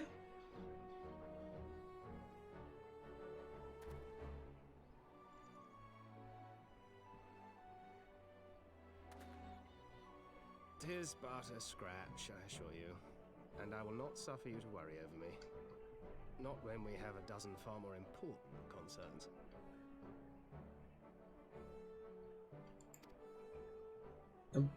I got distracted by his outfit. Still, as your stolen never tires of telling me, we can but face them head-on one at a time. One day at a time. As Minfilia would have done. Poor Tancred.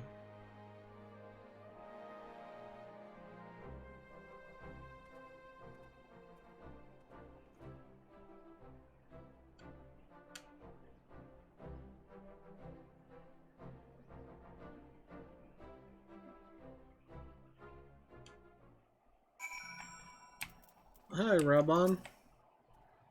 Those balls, I had forgotten what it was like to feel so alive.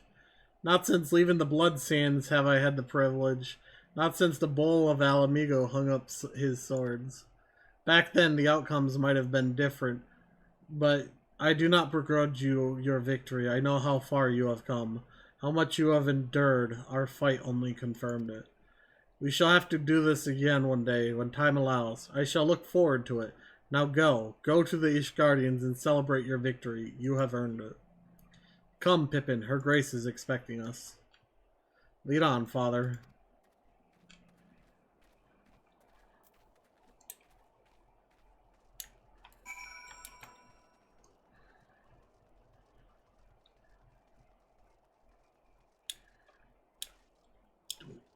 Come on.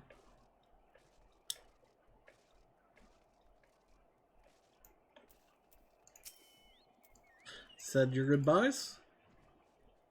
In all the years I have known Raban, I cannot recall ever seeing him look so happy in defeat. Well, everything seems to be fallen into place, does it not? The Ishgardians have claimed their symbolic victory, and the Eorzean alliance has been strengthened in the process. Be proud, Leonora. You made this happen. Yeah, I don't need any of those. Slash victory.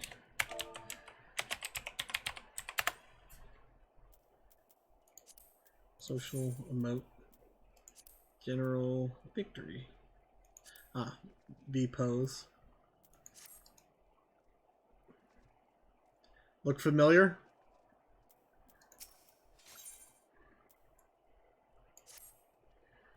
We have done it. Nay, you have done it. You have brought us the victory we so desperately needed. There is naught left but to return to the capital. Come, let us see what reception awaits us.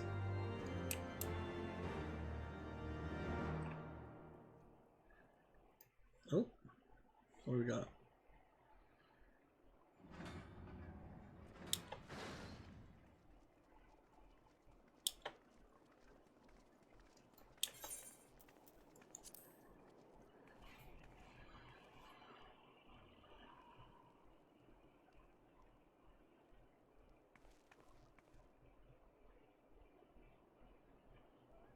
My lord!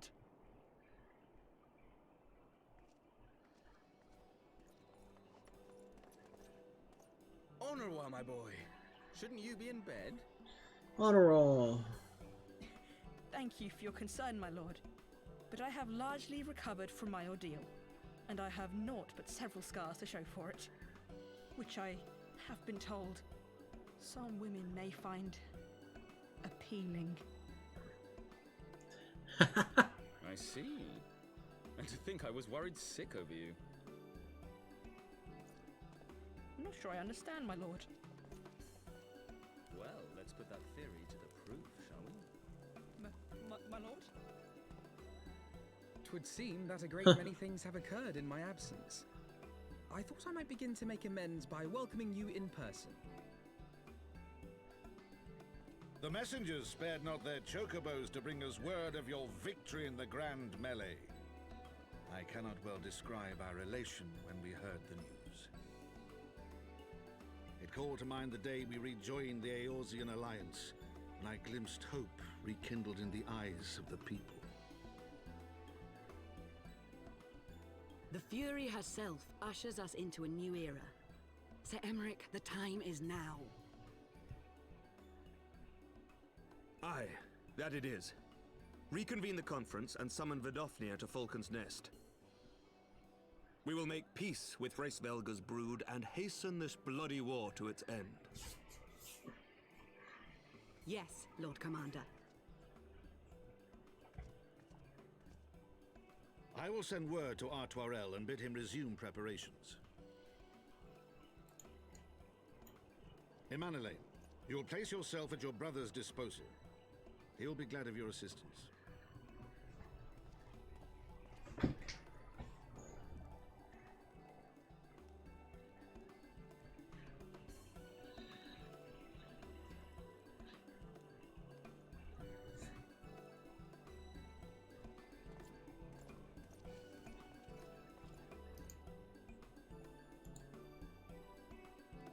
No stopping it now, is there?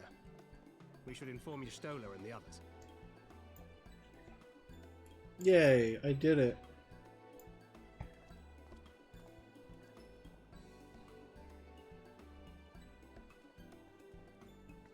My dear friend, I doubt I will ever be able to thank you enough.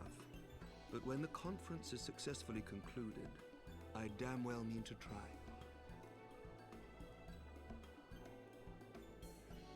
Okay.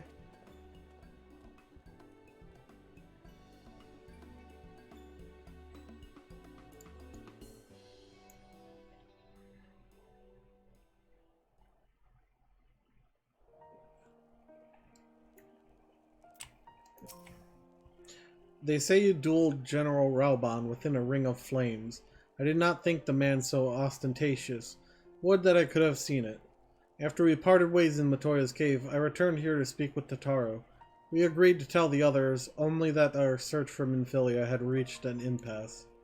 I subsequently learned that you had left for Falcon's Nest, but I thought it best to keep to myself for a time. I am wont to rely on you overmuch when we are together, and I needed to think, to reflect.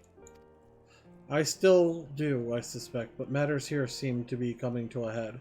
In short, there are some things I feel I must say, though nothing so urgent that it cannot wait until after the conference. So let us make for Falcon's Nest, and see if Lord Artoirel has need of our assistance.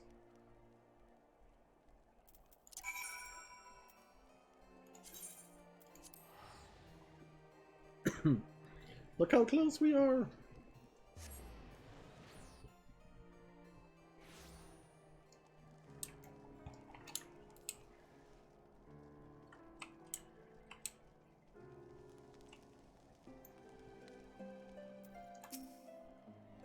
Well met, Mistress Escorian, and thank you for looking after my brother.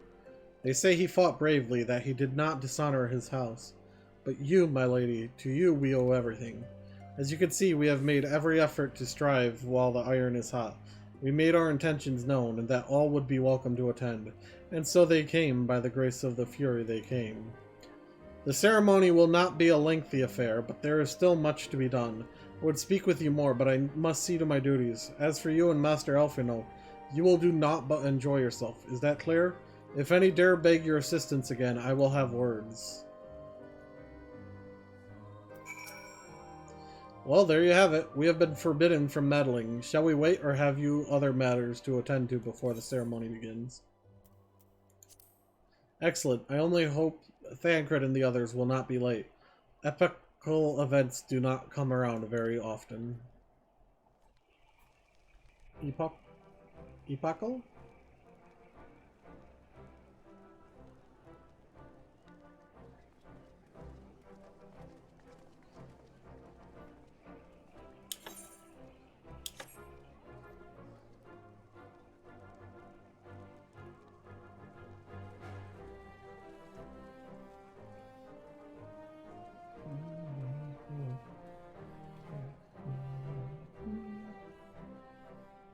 Alright. Let's hear your speech. The appointed hour approaches. Aye.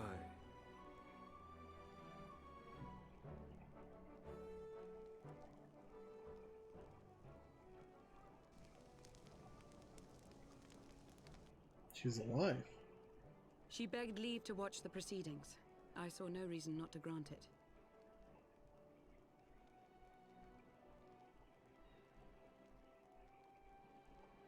Should I choose to deviate from my prepared remarks, I ask that you trust in my judgment.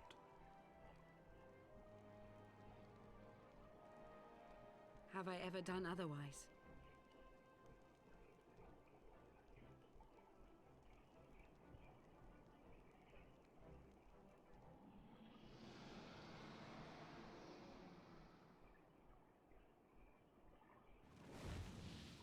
There's Vidofnir.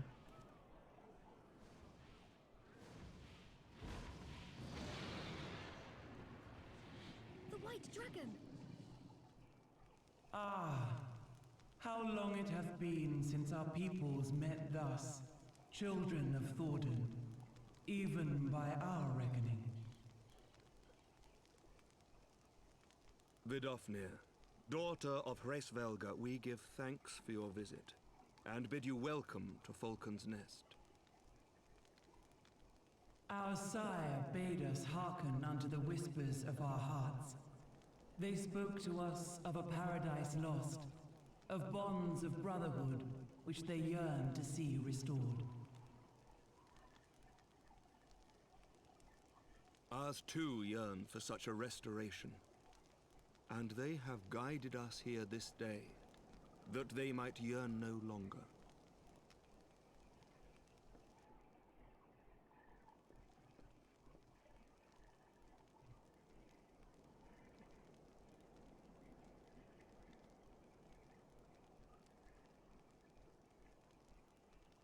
Brothers and sisters, ye who stand as witness, hearken to me!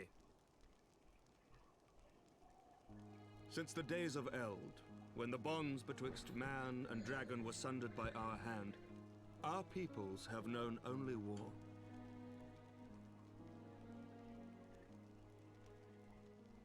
Bloodshed without end, losses beyond counting, and still we fought.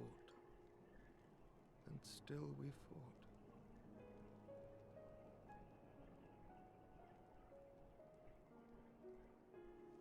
Some wounds do not heal. The dead cannot be returned to us. But we, the living, can yet choose another course. Here and now, we can lay down this burden, this hatred, this vengeance. Our forebears fought not so that we could die, but that we might live. So let us honor their sacrifice and spare our children this death sentence. Let us gift them a new legacy, life.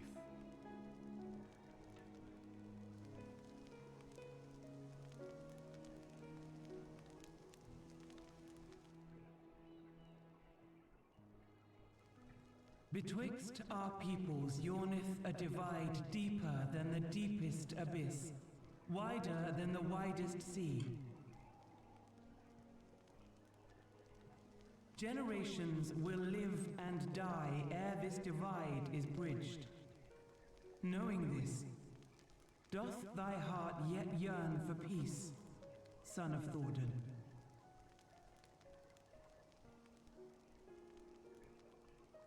Look now on the legacy we would leave to our children.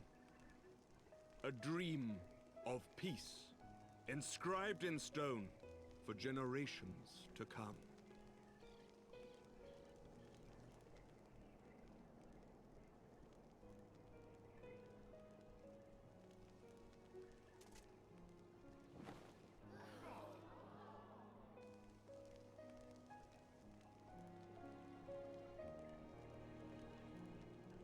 Pretty.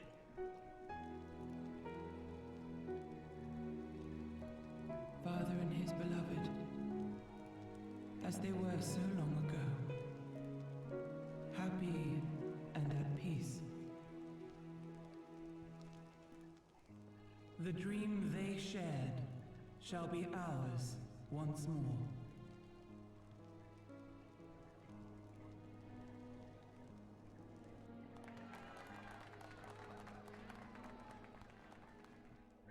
What happens when a bard rolls a nat 20? What?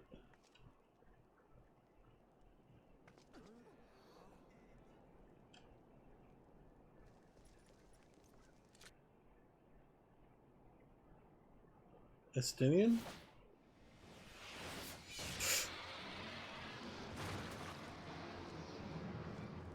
Vidofnir!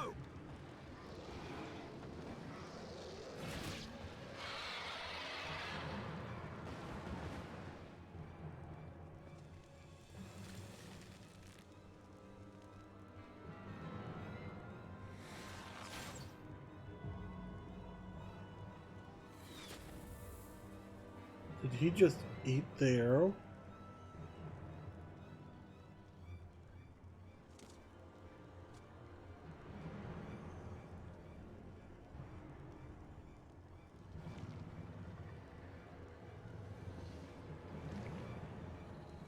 That is some interesting things you've done to your armor, Estinian.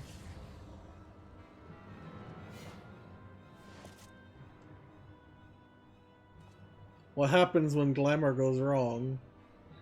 Child of Dravania, art thou grown so forgetful that thou wouldst forsake kith and kin and consort with the spawn of Thordan? That thou wouldst dare contemplate peace? Hearken unto me, all of you! The final chorus is nigh, and all will be held to account. All will bathe in the flames of retribution. Nidhogg, you bastard. Look you on your sins and despair, for none shall escape my wrath. None shall escape my revenge. Seven hells.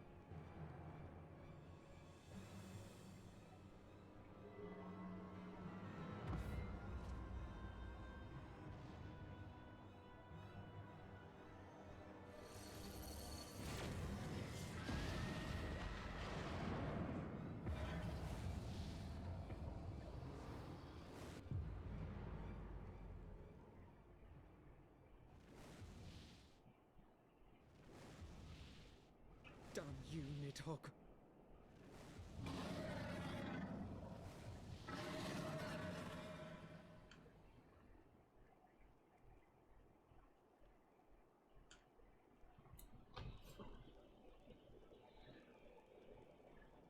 Hells, take that worm! While he lives, we'll never know peace. Aye! There'll be no end to this war till Nidhogg is dead and gone! So let's kill the bastard and be done with it! Death to Nidhogg! Death to Nidhogg! Death to Nidhogg!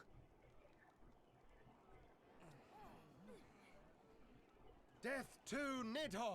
Death to Nidhogg! Death to Nidhogg! Death to Nidhogg! Death to Nidhogg! Death to Nidhogg!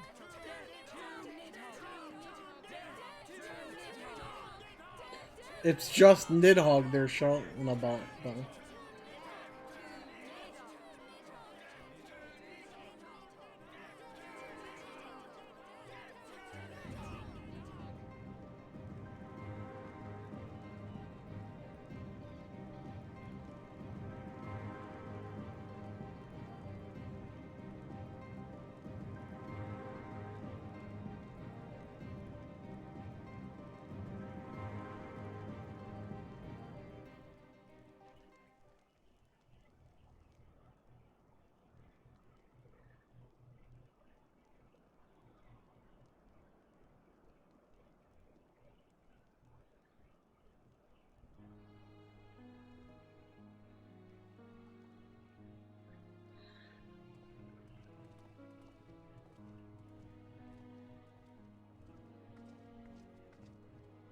There they go, the last of the guests.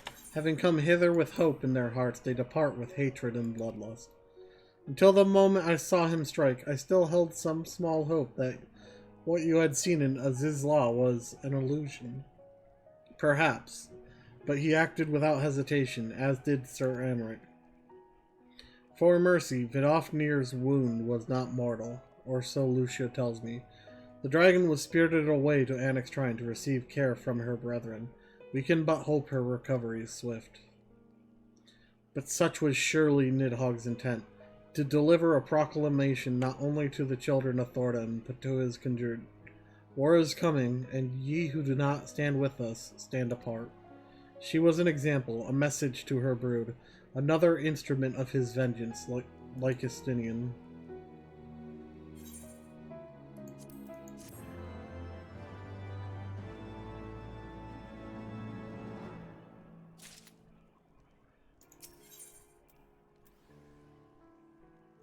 Ah, okay.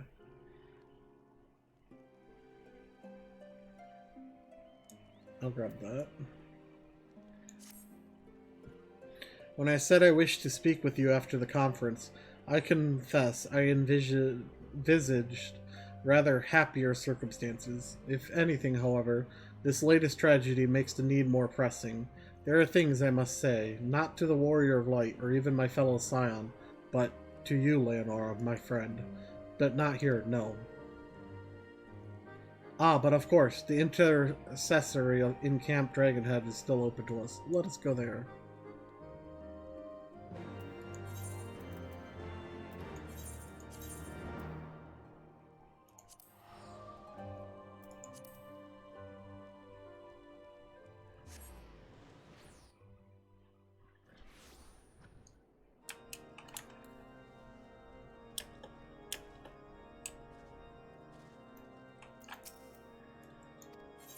Yes, please.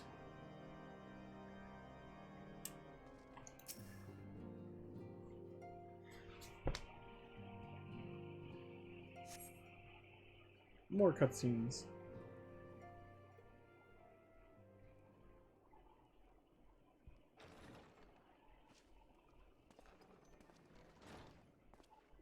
Forgive me. That took longer than expected.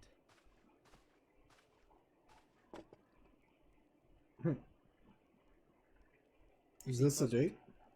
Oh, these. I thought something warming might not go amiss. It was not all that long ago that we sat here, you and I, in our very own falling snows, as Lord Horshvon called it.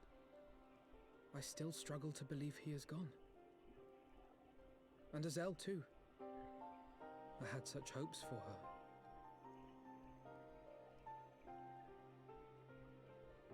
Master Matoya asked me what it was all for. Why we fight. And why we die. Were I still commander of the Braves, I would doubtless have replied, for the future of Eorzea. But I'm not that man. Not anymore. I needed a new answer. One that I could live with. And when I saw Estinian at the ceremony, I knew at last what it was. I do not want to be a man who sacrifices his friends and family for a cause. I want to fight for Estinian, and I want to save him. When Nidhogg leads the Horde into battle, Ser Emmerich and his forces will do what they believe must be done. That is their choice to make. Yet even if Ser Emmerich is willing to forsake Estinian, I am not. We must fight for him, for he is our friend and ally. We may struggle, we may fail, but we must try.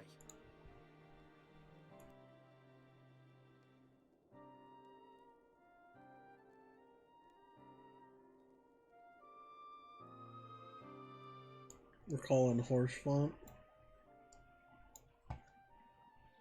And our time spent with the Assail and Estinian.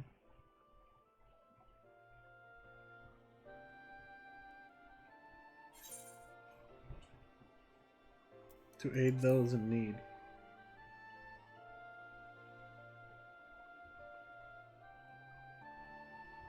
Lord Orchefon would be proud. I knew you would understand. Together, we will surely find a way.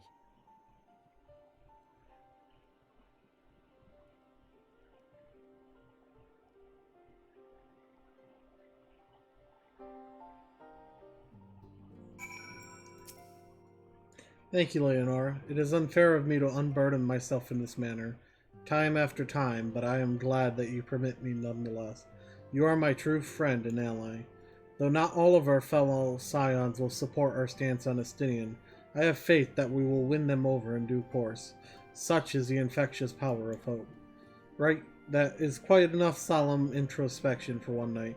I think we would both benefit from some time in the company of Tataru. She stays for us at Four Temps Manor.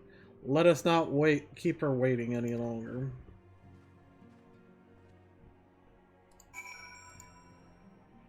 Tataru.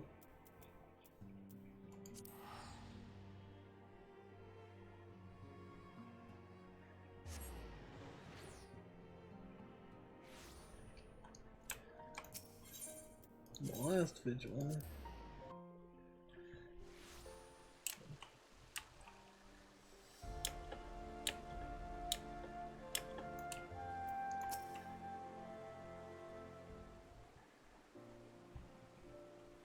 Yet again, we walk in all too familiar path. I am reminded of when we first came to this manor. Lost and uncertain, we were granted succor in our hour of need. We were saved, and now it is our turn to return the favor.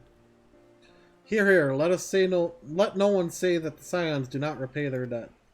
After all, what kind of people would we be if we forsook our friends? If we stopped looking for Ida and Papalymo, if we gave up hope of bringing Minfilia back? Though she knew it would cost her dearly, Minfilia reached out to us to deliver a message. She believed it was imperative that we understand the true nature of this star, of the rift between Zodiark and Hydaelyn, and of the Ascian's aspirations. But for all that has been revealed, I cannot shake the suspicion that there is much we have yet to learn. In any event, I think it time we step back from the fray and carefully consider our next course of action. It will not be easy to turn this tragedy to triumph, but we will find a way. We will. We will.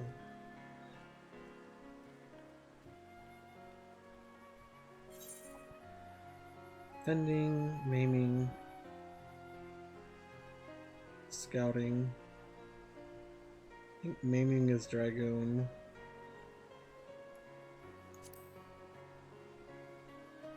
I don't really need the fending.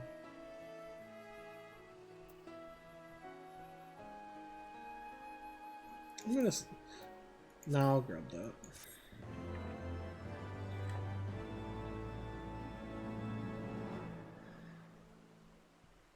You have learned the emote battle stance.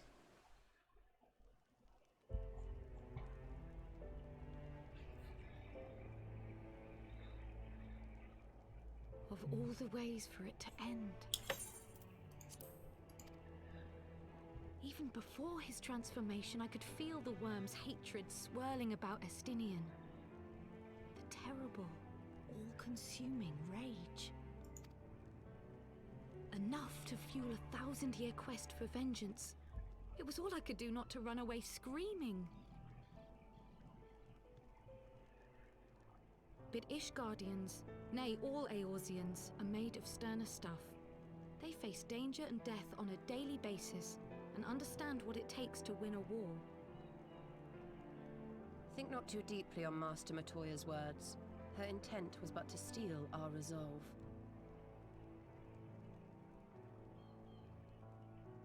That, and to remind us to look beyond these passing conflicts to trials greater still, to the truth which hides at the heart of this world. So that's your aim, is it? You disapprove? Not at all. I believe it's traditional for the student to follow in the footsteps of the master. And you are so very alike. Oh, look how...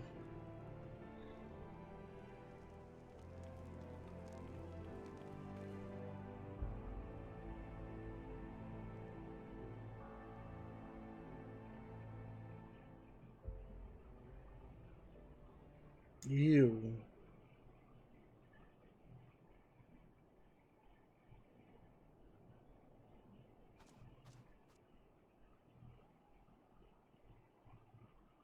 Fred's keeping an eye on him.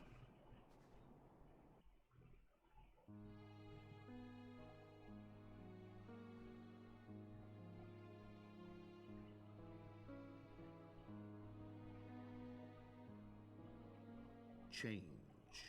That great inexorable wave was upon us, and soon all of Ishgard would bend to its will.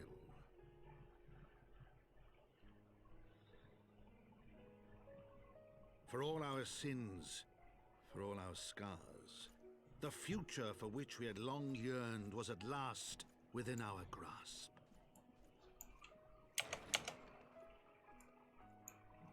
But it would be bought at a heavy price. A heavy price? For in those twilight hours did Nidhogg cry out for vengeance, and his brethren raise their voices for the final chorus of the Dragon Song War.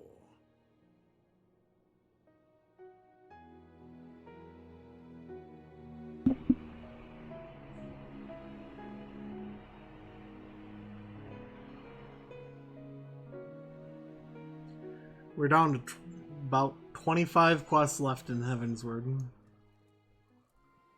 Oh. Oh, it's back to Ida and Papalimo.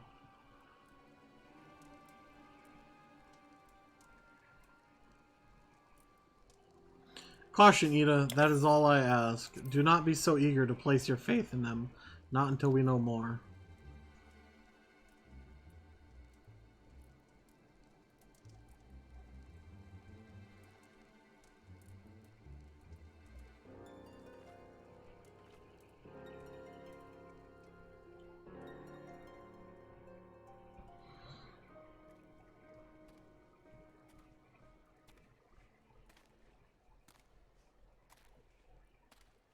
Who's this?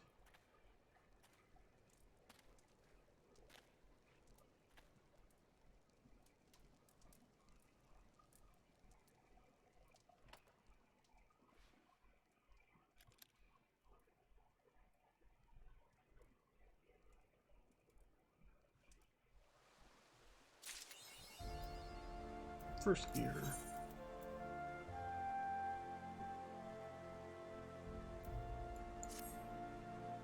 Ah, Mistress Escorian, it is well that you are here. You're wanted within. I believe Master Elfino wishes a word with you.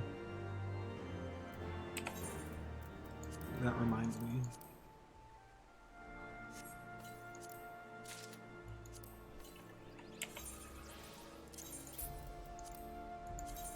Well, let me do this. I don't think I can wear the helmet, but... Oh no, I can.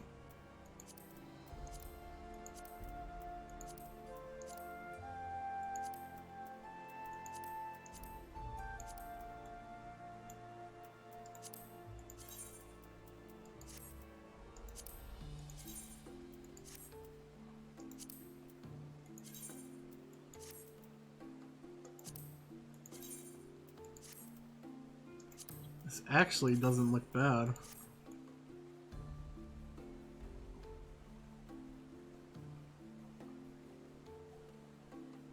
Maybe not the helmet.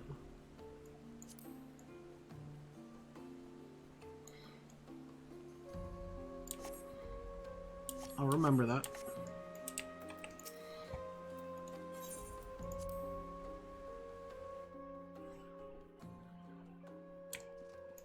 We are now on patch 3.2. Or no, 3.3, sorry. Ah, Leonora, there you are. Have you a moment? There is something I would fain discuss. Okay. I must ask you to recall the events which unfolded at the peace conference, though I dare say you would sooner forget them. My mind returns again and again to the moment when Nidhogg appeared before the crowd in the guise of Estinian. It was a sight to chill the soul, but one which gave me reason to hope that our friend might not be beyond salvation. When you described his fateful transformation in Azizla, I feared him lost forever, but the mere fact that some semblance of his former self endures must surely count for something. Alas, I have no evidence to support this impression. Thus did I turn to Y'shtola and Kryl for a more empirical appraisal, and full glad am I that I did, for it would seem they have some observations of their own to share.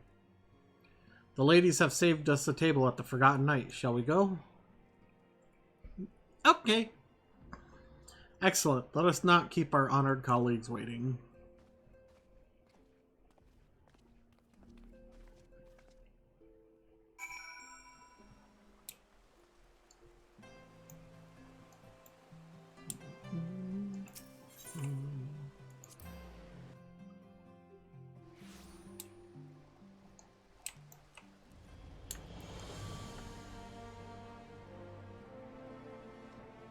Whee! Splat.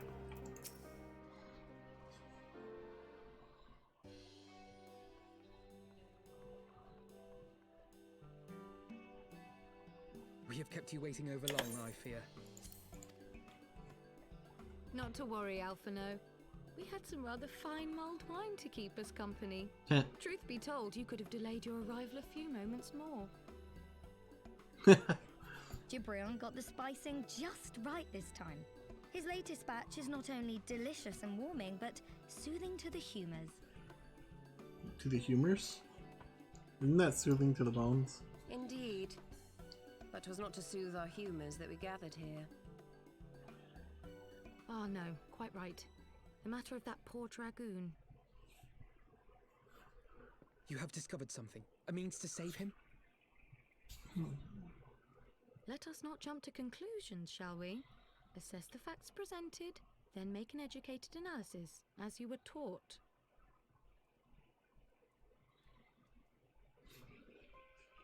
Pray, cast your mind back to the moment of Estinian's transformation. Do you recall how you described it to us? You spoke of the sudden pangs which racked his body when he took up both of Nidhogg's eyes, and of how his form was twisted thereafter into a shadowy semblance of the great worm. Uh-huh. When he appeared at Falcon's Nest, the worm's eyes were fused to his mail. Yeah, his glamour went really His wrong. armor had been corrupted. Snaking forth from the eyes, I descried dark tendrils which entangled his very being. His ether has been all but smothered. Then he is lost to us forever? What happens if we stab the eyes? What did I just say about jumping to conclusions? Y'shtola clearly stated all but smothered. As I later discovered, her impression matched my own. Though Nidhogg's presence filled my mind's eye, beneath his seething aura, I sensed the merest hint of something else. And after listening to Y'shtola's observations, I became more certain of my suspicion, that the something else I'd sensed was, in fact, the trace of a different will, submerged in the sea of Nidhogg's rage. Yay. Yes, 'tis like that Estinian spirit yet lingers. Can we not wrest him from Nidhogg's grasp, then? Tear the eyes from the armor? We know not if that would serve to separate Worm's soul from man's. None have ever attempted such a feat. Should it offer even the faintest hope of success, then by the gods, I shall be the first to try. Alphino. By all means, hold fast to your hope, but be mindful of the dangers. Even should you succeed in excising the eyes from the Dragoon's mail, we have no way of knowing if your friend's soul would survive so violent a separation. And that is to say nothing of the possibility that his would-be savior might become Nidhogg's next host. But what other choice remains to us? Should the opportunity present itself, I will tear those foul orbs from Estinian's armor and trust in the resilience of his soul, even at the risk of mine own.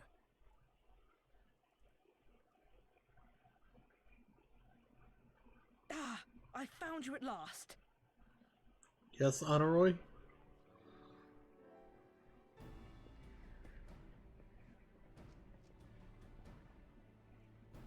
A messenger of the Temple Knights came to the manor some few hours past. The Lord Commander humbly requests the company of the Warrior of Light and Master Alphino. The scar on his forehead. Sir Emmerich would speak with us. Very well, thank you, Anawa.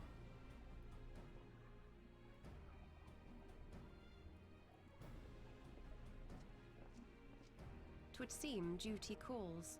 Pray see to yours, and we shall return to ours. Thank you, Y'shtola, Kryl. Your words have given me hope where there was none. Come then, Sir Emmerich awaits.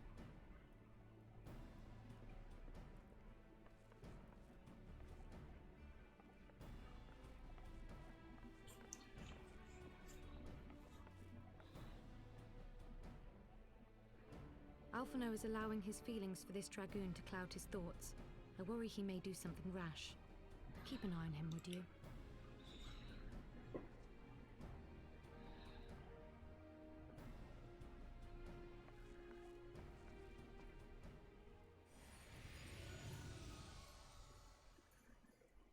They think more of their friends' deliverance than their foes' defeat. But will history commend their fealty or condemn their folly? Interesting.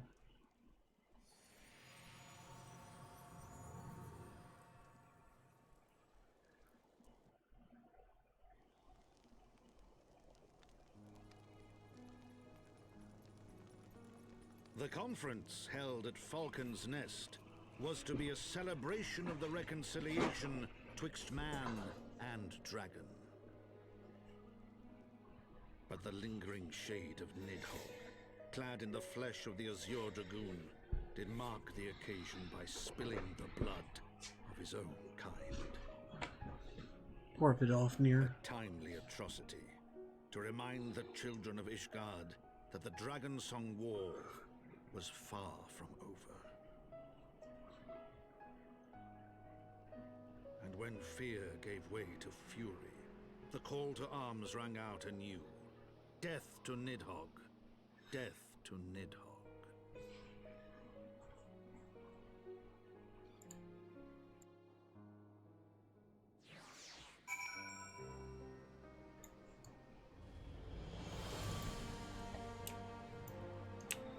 Hey, new armor.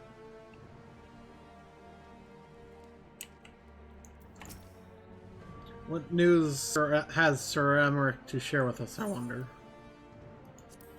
Aiming.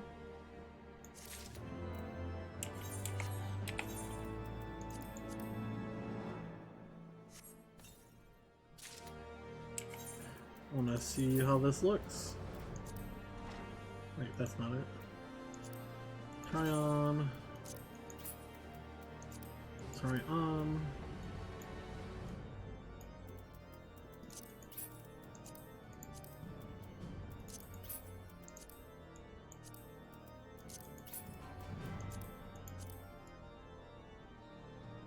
How does this die?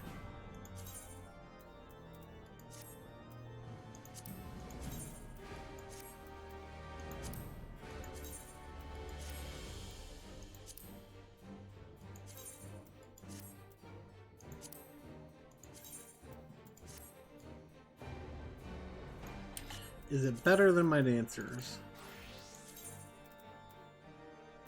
The belt is. Okay, sure.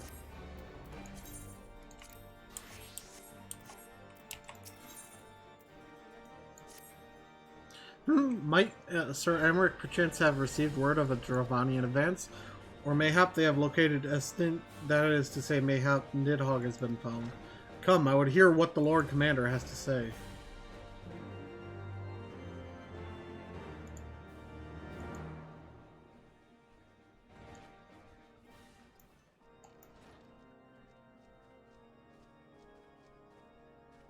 My friends, I thank you for coming. You have had news of Nidhogg? Alas not. Our scouts range far and wide, but they have as yet found no trace of the Great Worm. We dispatched an elite unit of dragoons to reconnoiter the churning mists, but even they returned empty-handed. A pity. Fear not, Alphino. We shall see the worm again soon enough. His words at Falcon's Nest attest to that. Indeed, he is like to come sooner than we would wish. I assume Ishgard's defenses are being bolstered as we speak? With all haste. I mean to call upon every able-bodied warrior at our disposal, from the Knights of the Four Houses to the men and women of the Watch. But I did not summon you to discuss strategy. What then would you have of us, my lord? I will speak plain. Now that Nidhogg is possessed of both of his eyes, no mortal force we can muster will repel him. That being the case, we must needs recruit an ally of equal strength.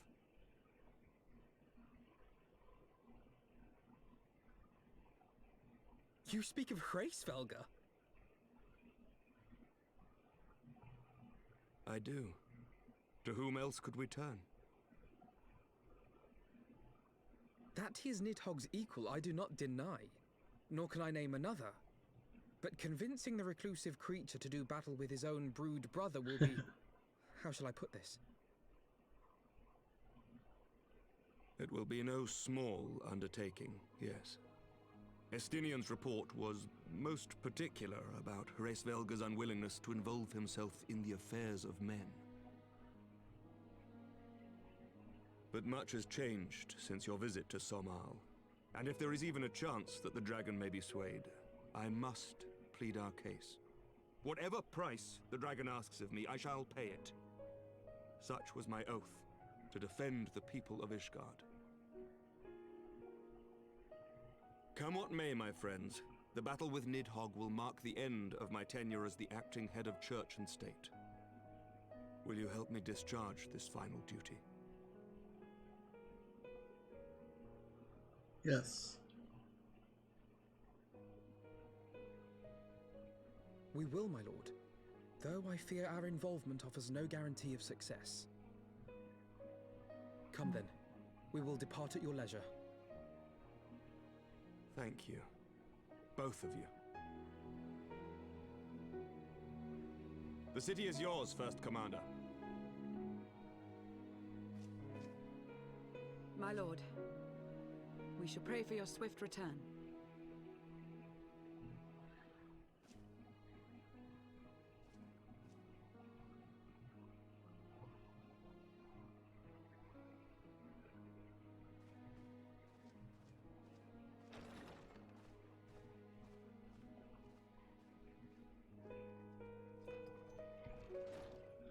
It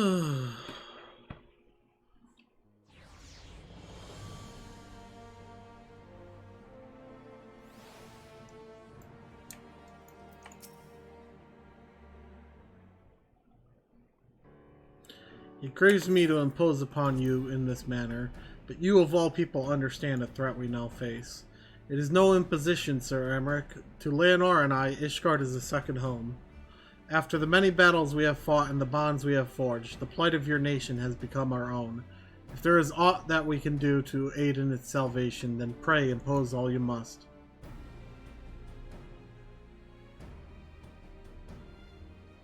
You are true friends. Shall we be about our tasks then? We have no way of knowing when Nidhogg's shade will strike, but we must assume that time is not our ally. Indeed, with that in mind, I have taken the liberty of dispatching a messenger to inform Mistress Tataru that you will be escorting me to Salm Al. I confess I did not provide the exact details of our destination, as they are as yet unknown to me. We will summon Hraithsvelgr at the zenith in this turning mist. Ere we begin our ascent, however, I think it best that we pay a visit to Annex Shrine. You seek an advantage in the coming negotiations? I do. I would consult with Vidofnir. I propose this in part out of concern for her condition. Were she to succumb to her wounds, it could have grave consequences for our alliance. That apart, she may be able to provide insight into her sire's current state of mind. Well reasoned. To the Dravanian Forelands, then.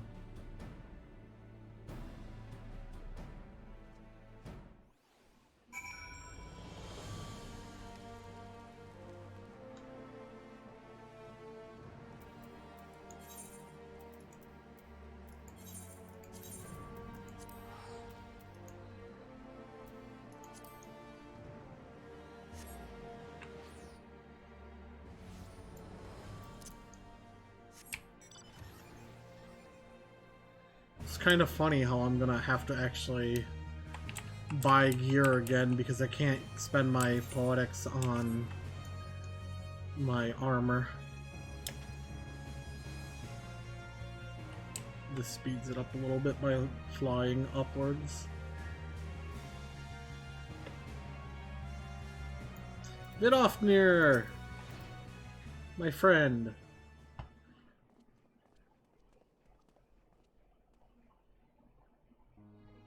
Ah, 'tis the warrior of warriors and her companions. What bringeth you to mine abode? Pray, forgive us for disturbing your recuperation, Vidofnir. I hope your wound does not pain you overmuch. Didst thou imagine me close to death? The thrust was deep, but not mortal. I will heal in time. Full glad am I to hear it. You were the guest of honor at our conference, and we failed in our duty of protection. On behalf of Ishgard, I apologize unreservedly. I am a dragon full grown, and thou thought to protect me, mortal? I was tempered by the fires of battle ere thy great grandsire learned to crawl. Thy words do remind me of a knight whom I called friend some 1,000 years past. He swore to defend me from harm and hardship. Would that we could return to that era of peace, when man and dragon knew such comradeship.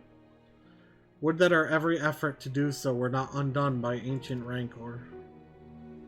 For a truth, there can be no peace while Nidhogg's shade yet lingereth. That much is plain, yet we lack the strength to banish him. Thus do we make for Salm Al, to beseech the aid of your sire once more. Folly, thou knowest as well as I how he will answer. Hraithsvelgr's heart remains unchanged, then. A pity, but if it is folly to hope, I am content to die a fool. As hath ever been the way with thy kind. Go then, but be warned, the Shade's presence hath driven its minions to frenzy. Thank you, Vidofnir, we shall disturb your rest no longer.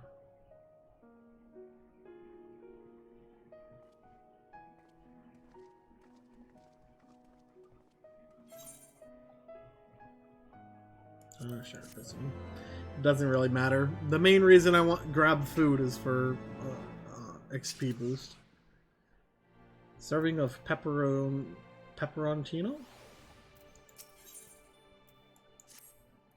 Though I expected no better answer from Vidofnir, I take little pleasure from having been proven right.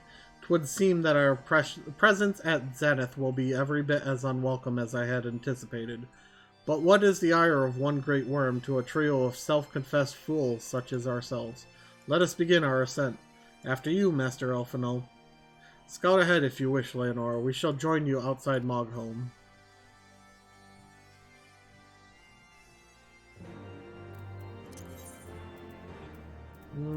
I'm just going to teleport there.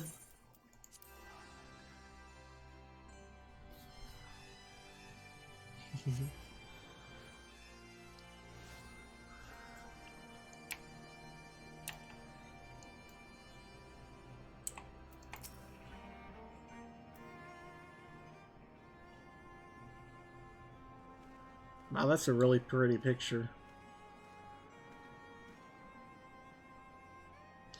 I had heard tales of the world above the clouds, but never did I dream one's mind paints a pale picture of its majesty.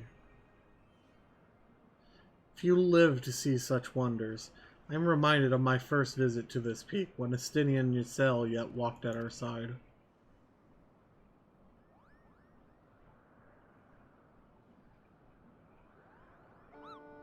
Kupopo, is that you, Leonora?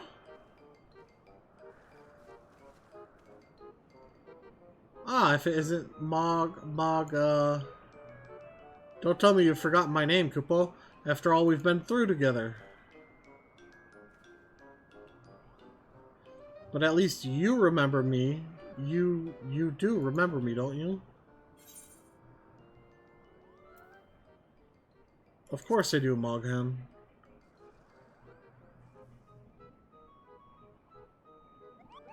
Phew, you seemed a bit hesitant for a moment there, but I'm sure you you were just fondly recalling the time we camped near Zenith, right, Kupo? But putting our shared history to one side, what brings you and your friends to Mogholm, Kupo? Ah, another audience with old Hraesvelgr. Well, I hope you've brought the horn, Kupo. With the winds as gentle as they are, a good loud toot should reach the Great Worm's ears easily enough. That is good to hear, Moghan. Thank you. We had best press on to the Zenith while the winds are in our favor.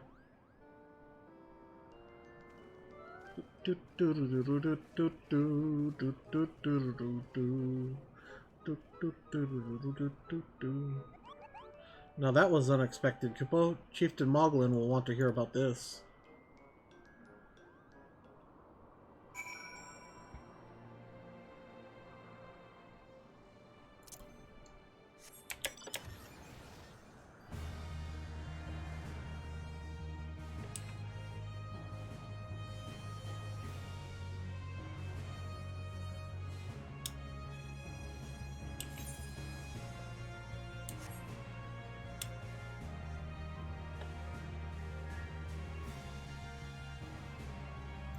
There's where we gotta land up there. God, that is so pretty. Like, look at that.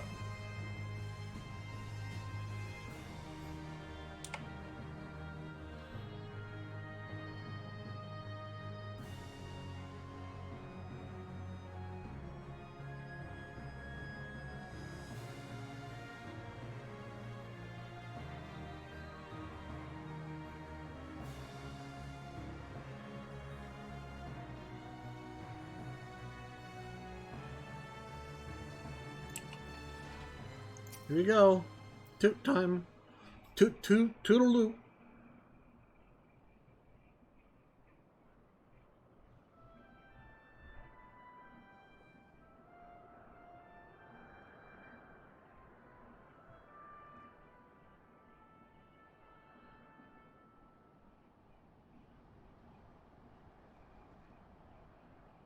What? Why did the winds get all dark?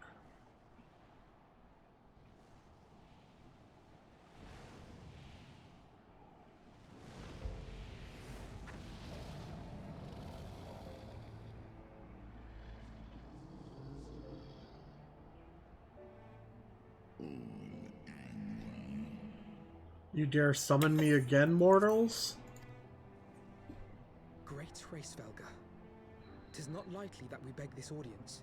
Pray hearken to our words, for they concern the future of man and dragon both.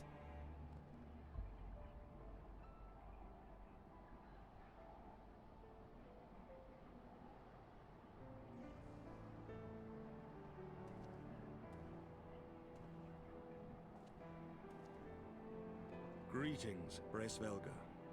I am Emmerich de Burrell, acting ruler of the nation of Ishgard. I am come before you to parley on behalf of my people.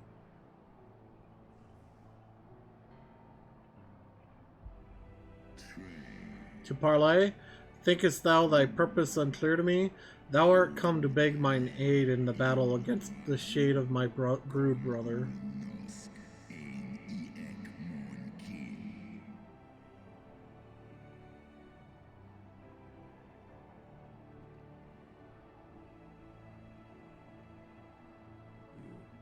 Foresaw mine intent.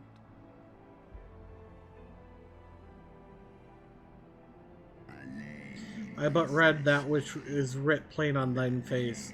Would that thou had wit enough to scry the answer in mine.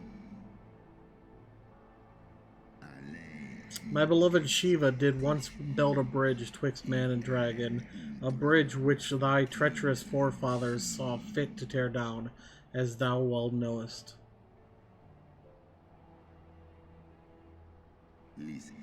Thinkest thou Nidhogg was alone in despairing at the murder of our brood sister? Thinkest thou mine own soul did not cry out for vengeance? Know then that upon that accursed day my heart did wither in my breast, and thy kind become unto me the harbingers of despair. 'Tis only Shiva's gentle dream that preventeth me from flying at Nidhogg's shoulder. Be grateful that I swore to abjure aggression ere I consumed her. I permit my children to offer or deny thee aid as they see fit, to warn thy people of my brood brother's coming, that thou wouldst dare ask more of me, but affirmeth thine incurable arrogance.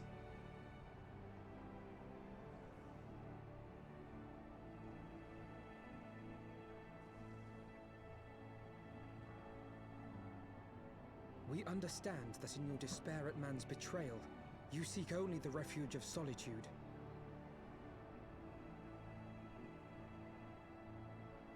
But despite your protestations of spent faith, do you not still nurture the smallest flame of hope?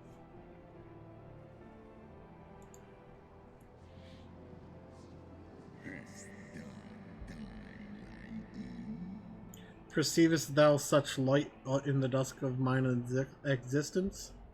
I do. If you claim I see falsely, then tell me, why did you consent to bear Rizel upon your back?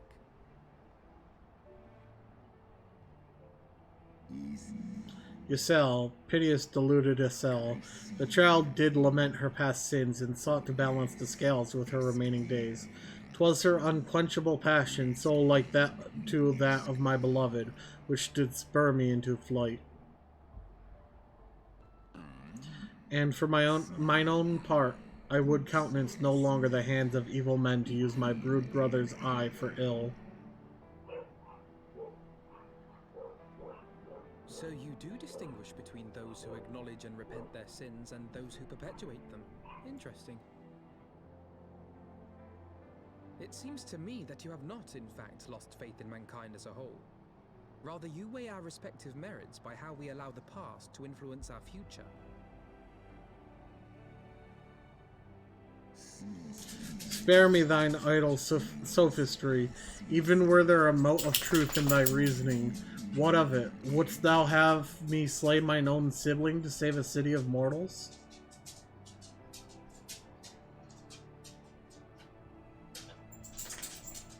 Should we suffer ties of blood to bind our hands, then? Nay, if the crime is one of unconscionable evil, we must needs condemn it, even should the transgressor be our closest kin. When my father corrupted himself and his followers with the power of a primal, I beseeched the warrior of light to slay him, an act alike to patricide. That he did not die by my hand matters little. If anything, it heaps greater disgrace upon my name. But had my father not fallen, he would have drawn countless thousands into a holy war of hellish proportions, which I hold the greater crime. Thus did I order his execution, sparing the lives of my people and yours. Alas, your brother Worm now prepares to murder those whom I sought to spare. What is more, he has taken my comrade's body for his own. But if I must slay my dearest friend to defeat my direst foe, I will not flinch from my duty. Thou wouldst strike down thy friend, and by example of thy righteousness persuade me to break mine own and kill my kindred?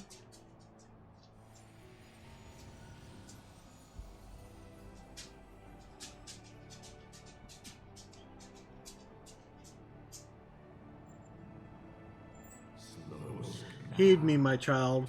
The servants of Hydaelyn envision a different outcome. They intend salvation not only for Ishgard, but for the doomed Dragon Slayer as well.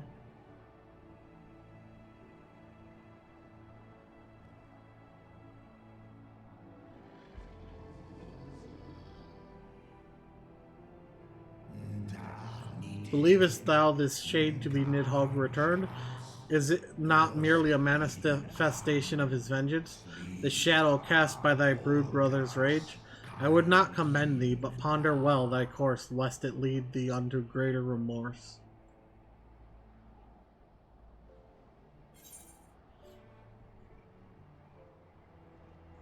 While this shade of vengeance remains, the future will ever be uncertain.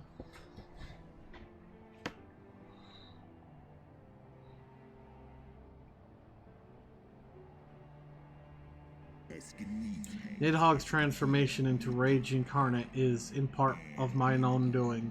I rendered unto him mine eye, and empowered his revenge thereby. But 'tis the purity of my brood brother's wrath that lendeth him his all-surpassing might.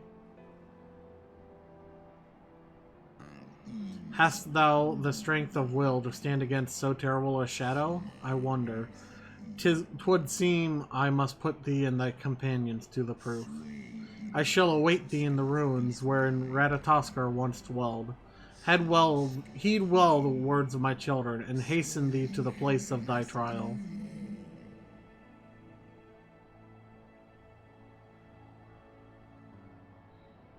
Nod. Nod.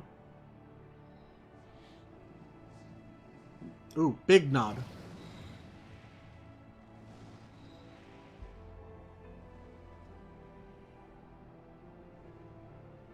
Thank you, Midgard. Midgard Sormer is the reason we managed to get him to agree. Loghan?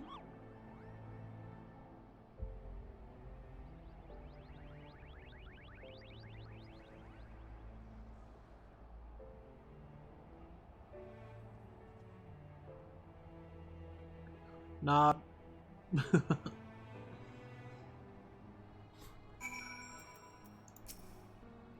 I believe I spied a wyvern landing just outside the palace. It is doubtless one of the children of whom Hraesvelgr spoke. Come, my friends, let us not keep our escort waiting.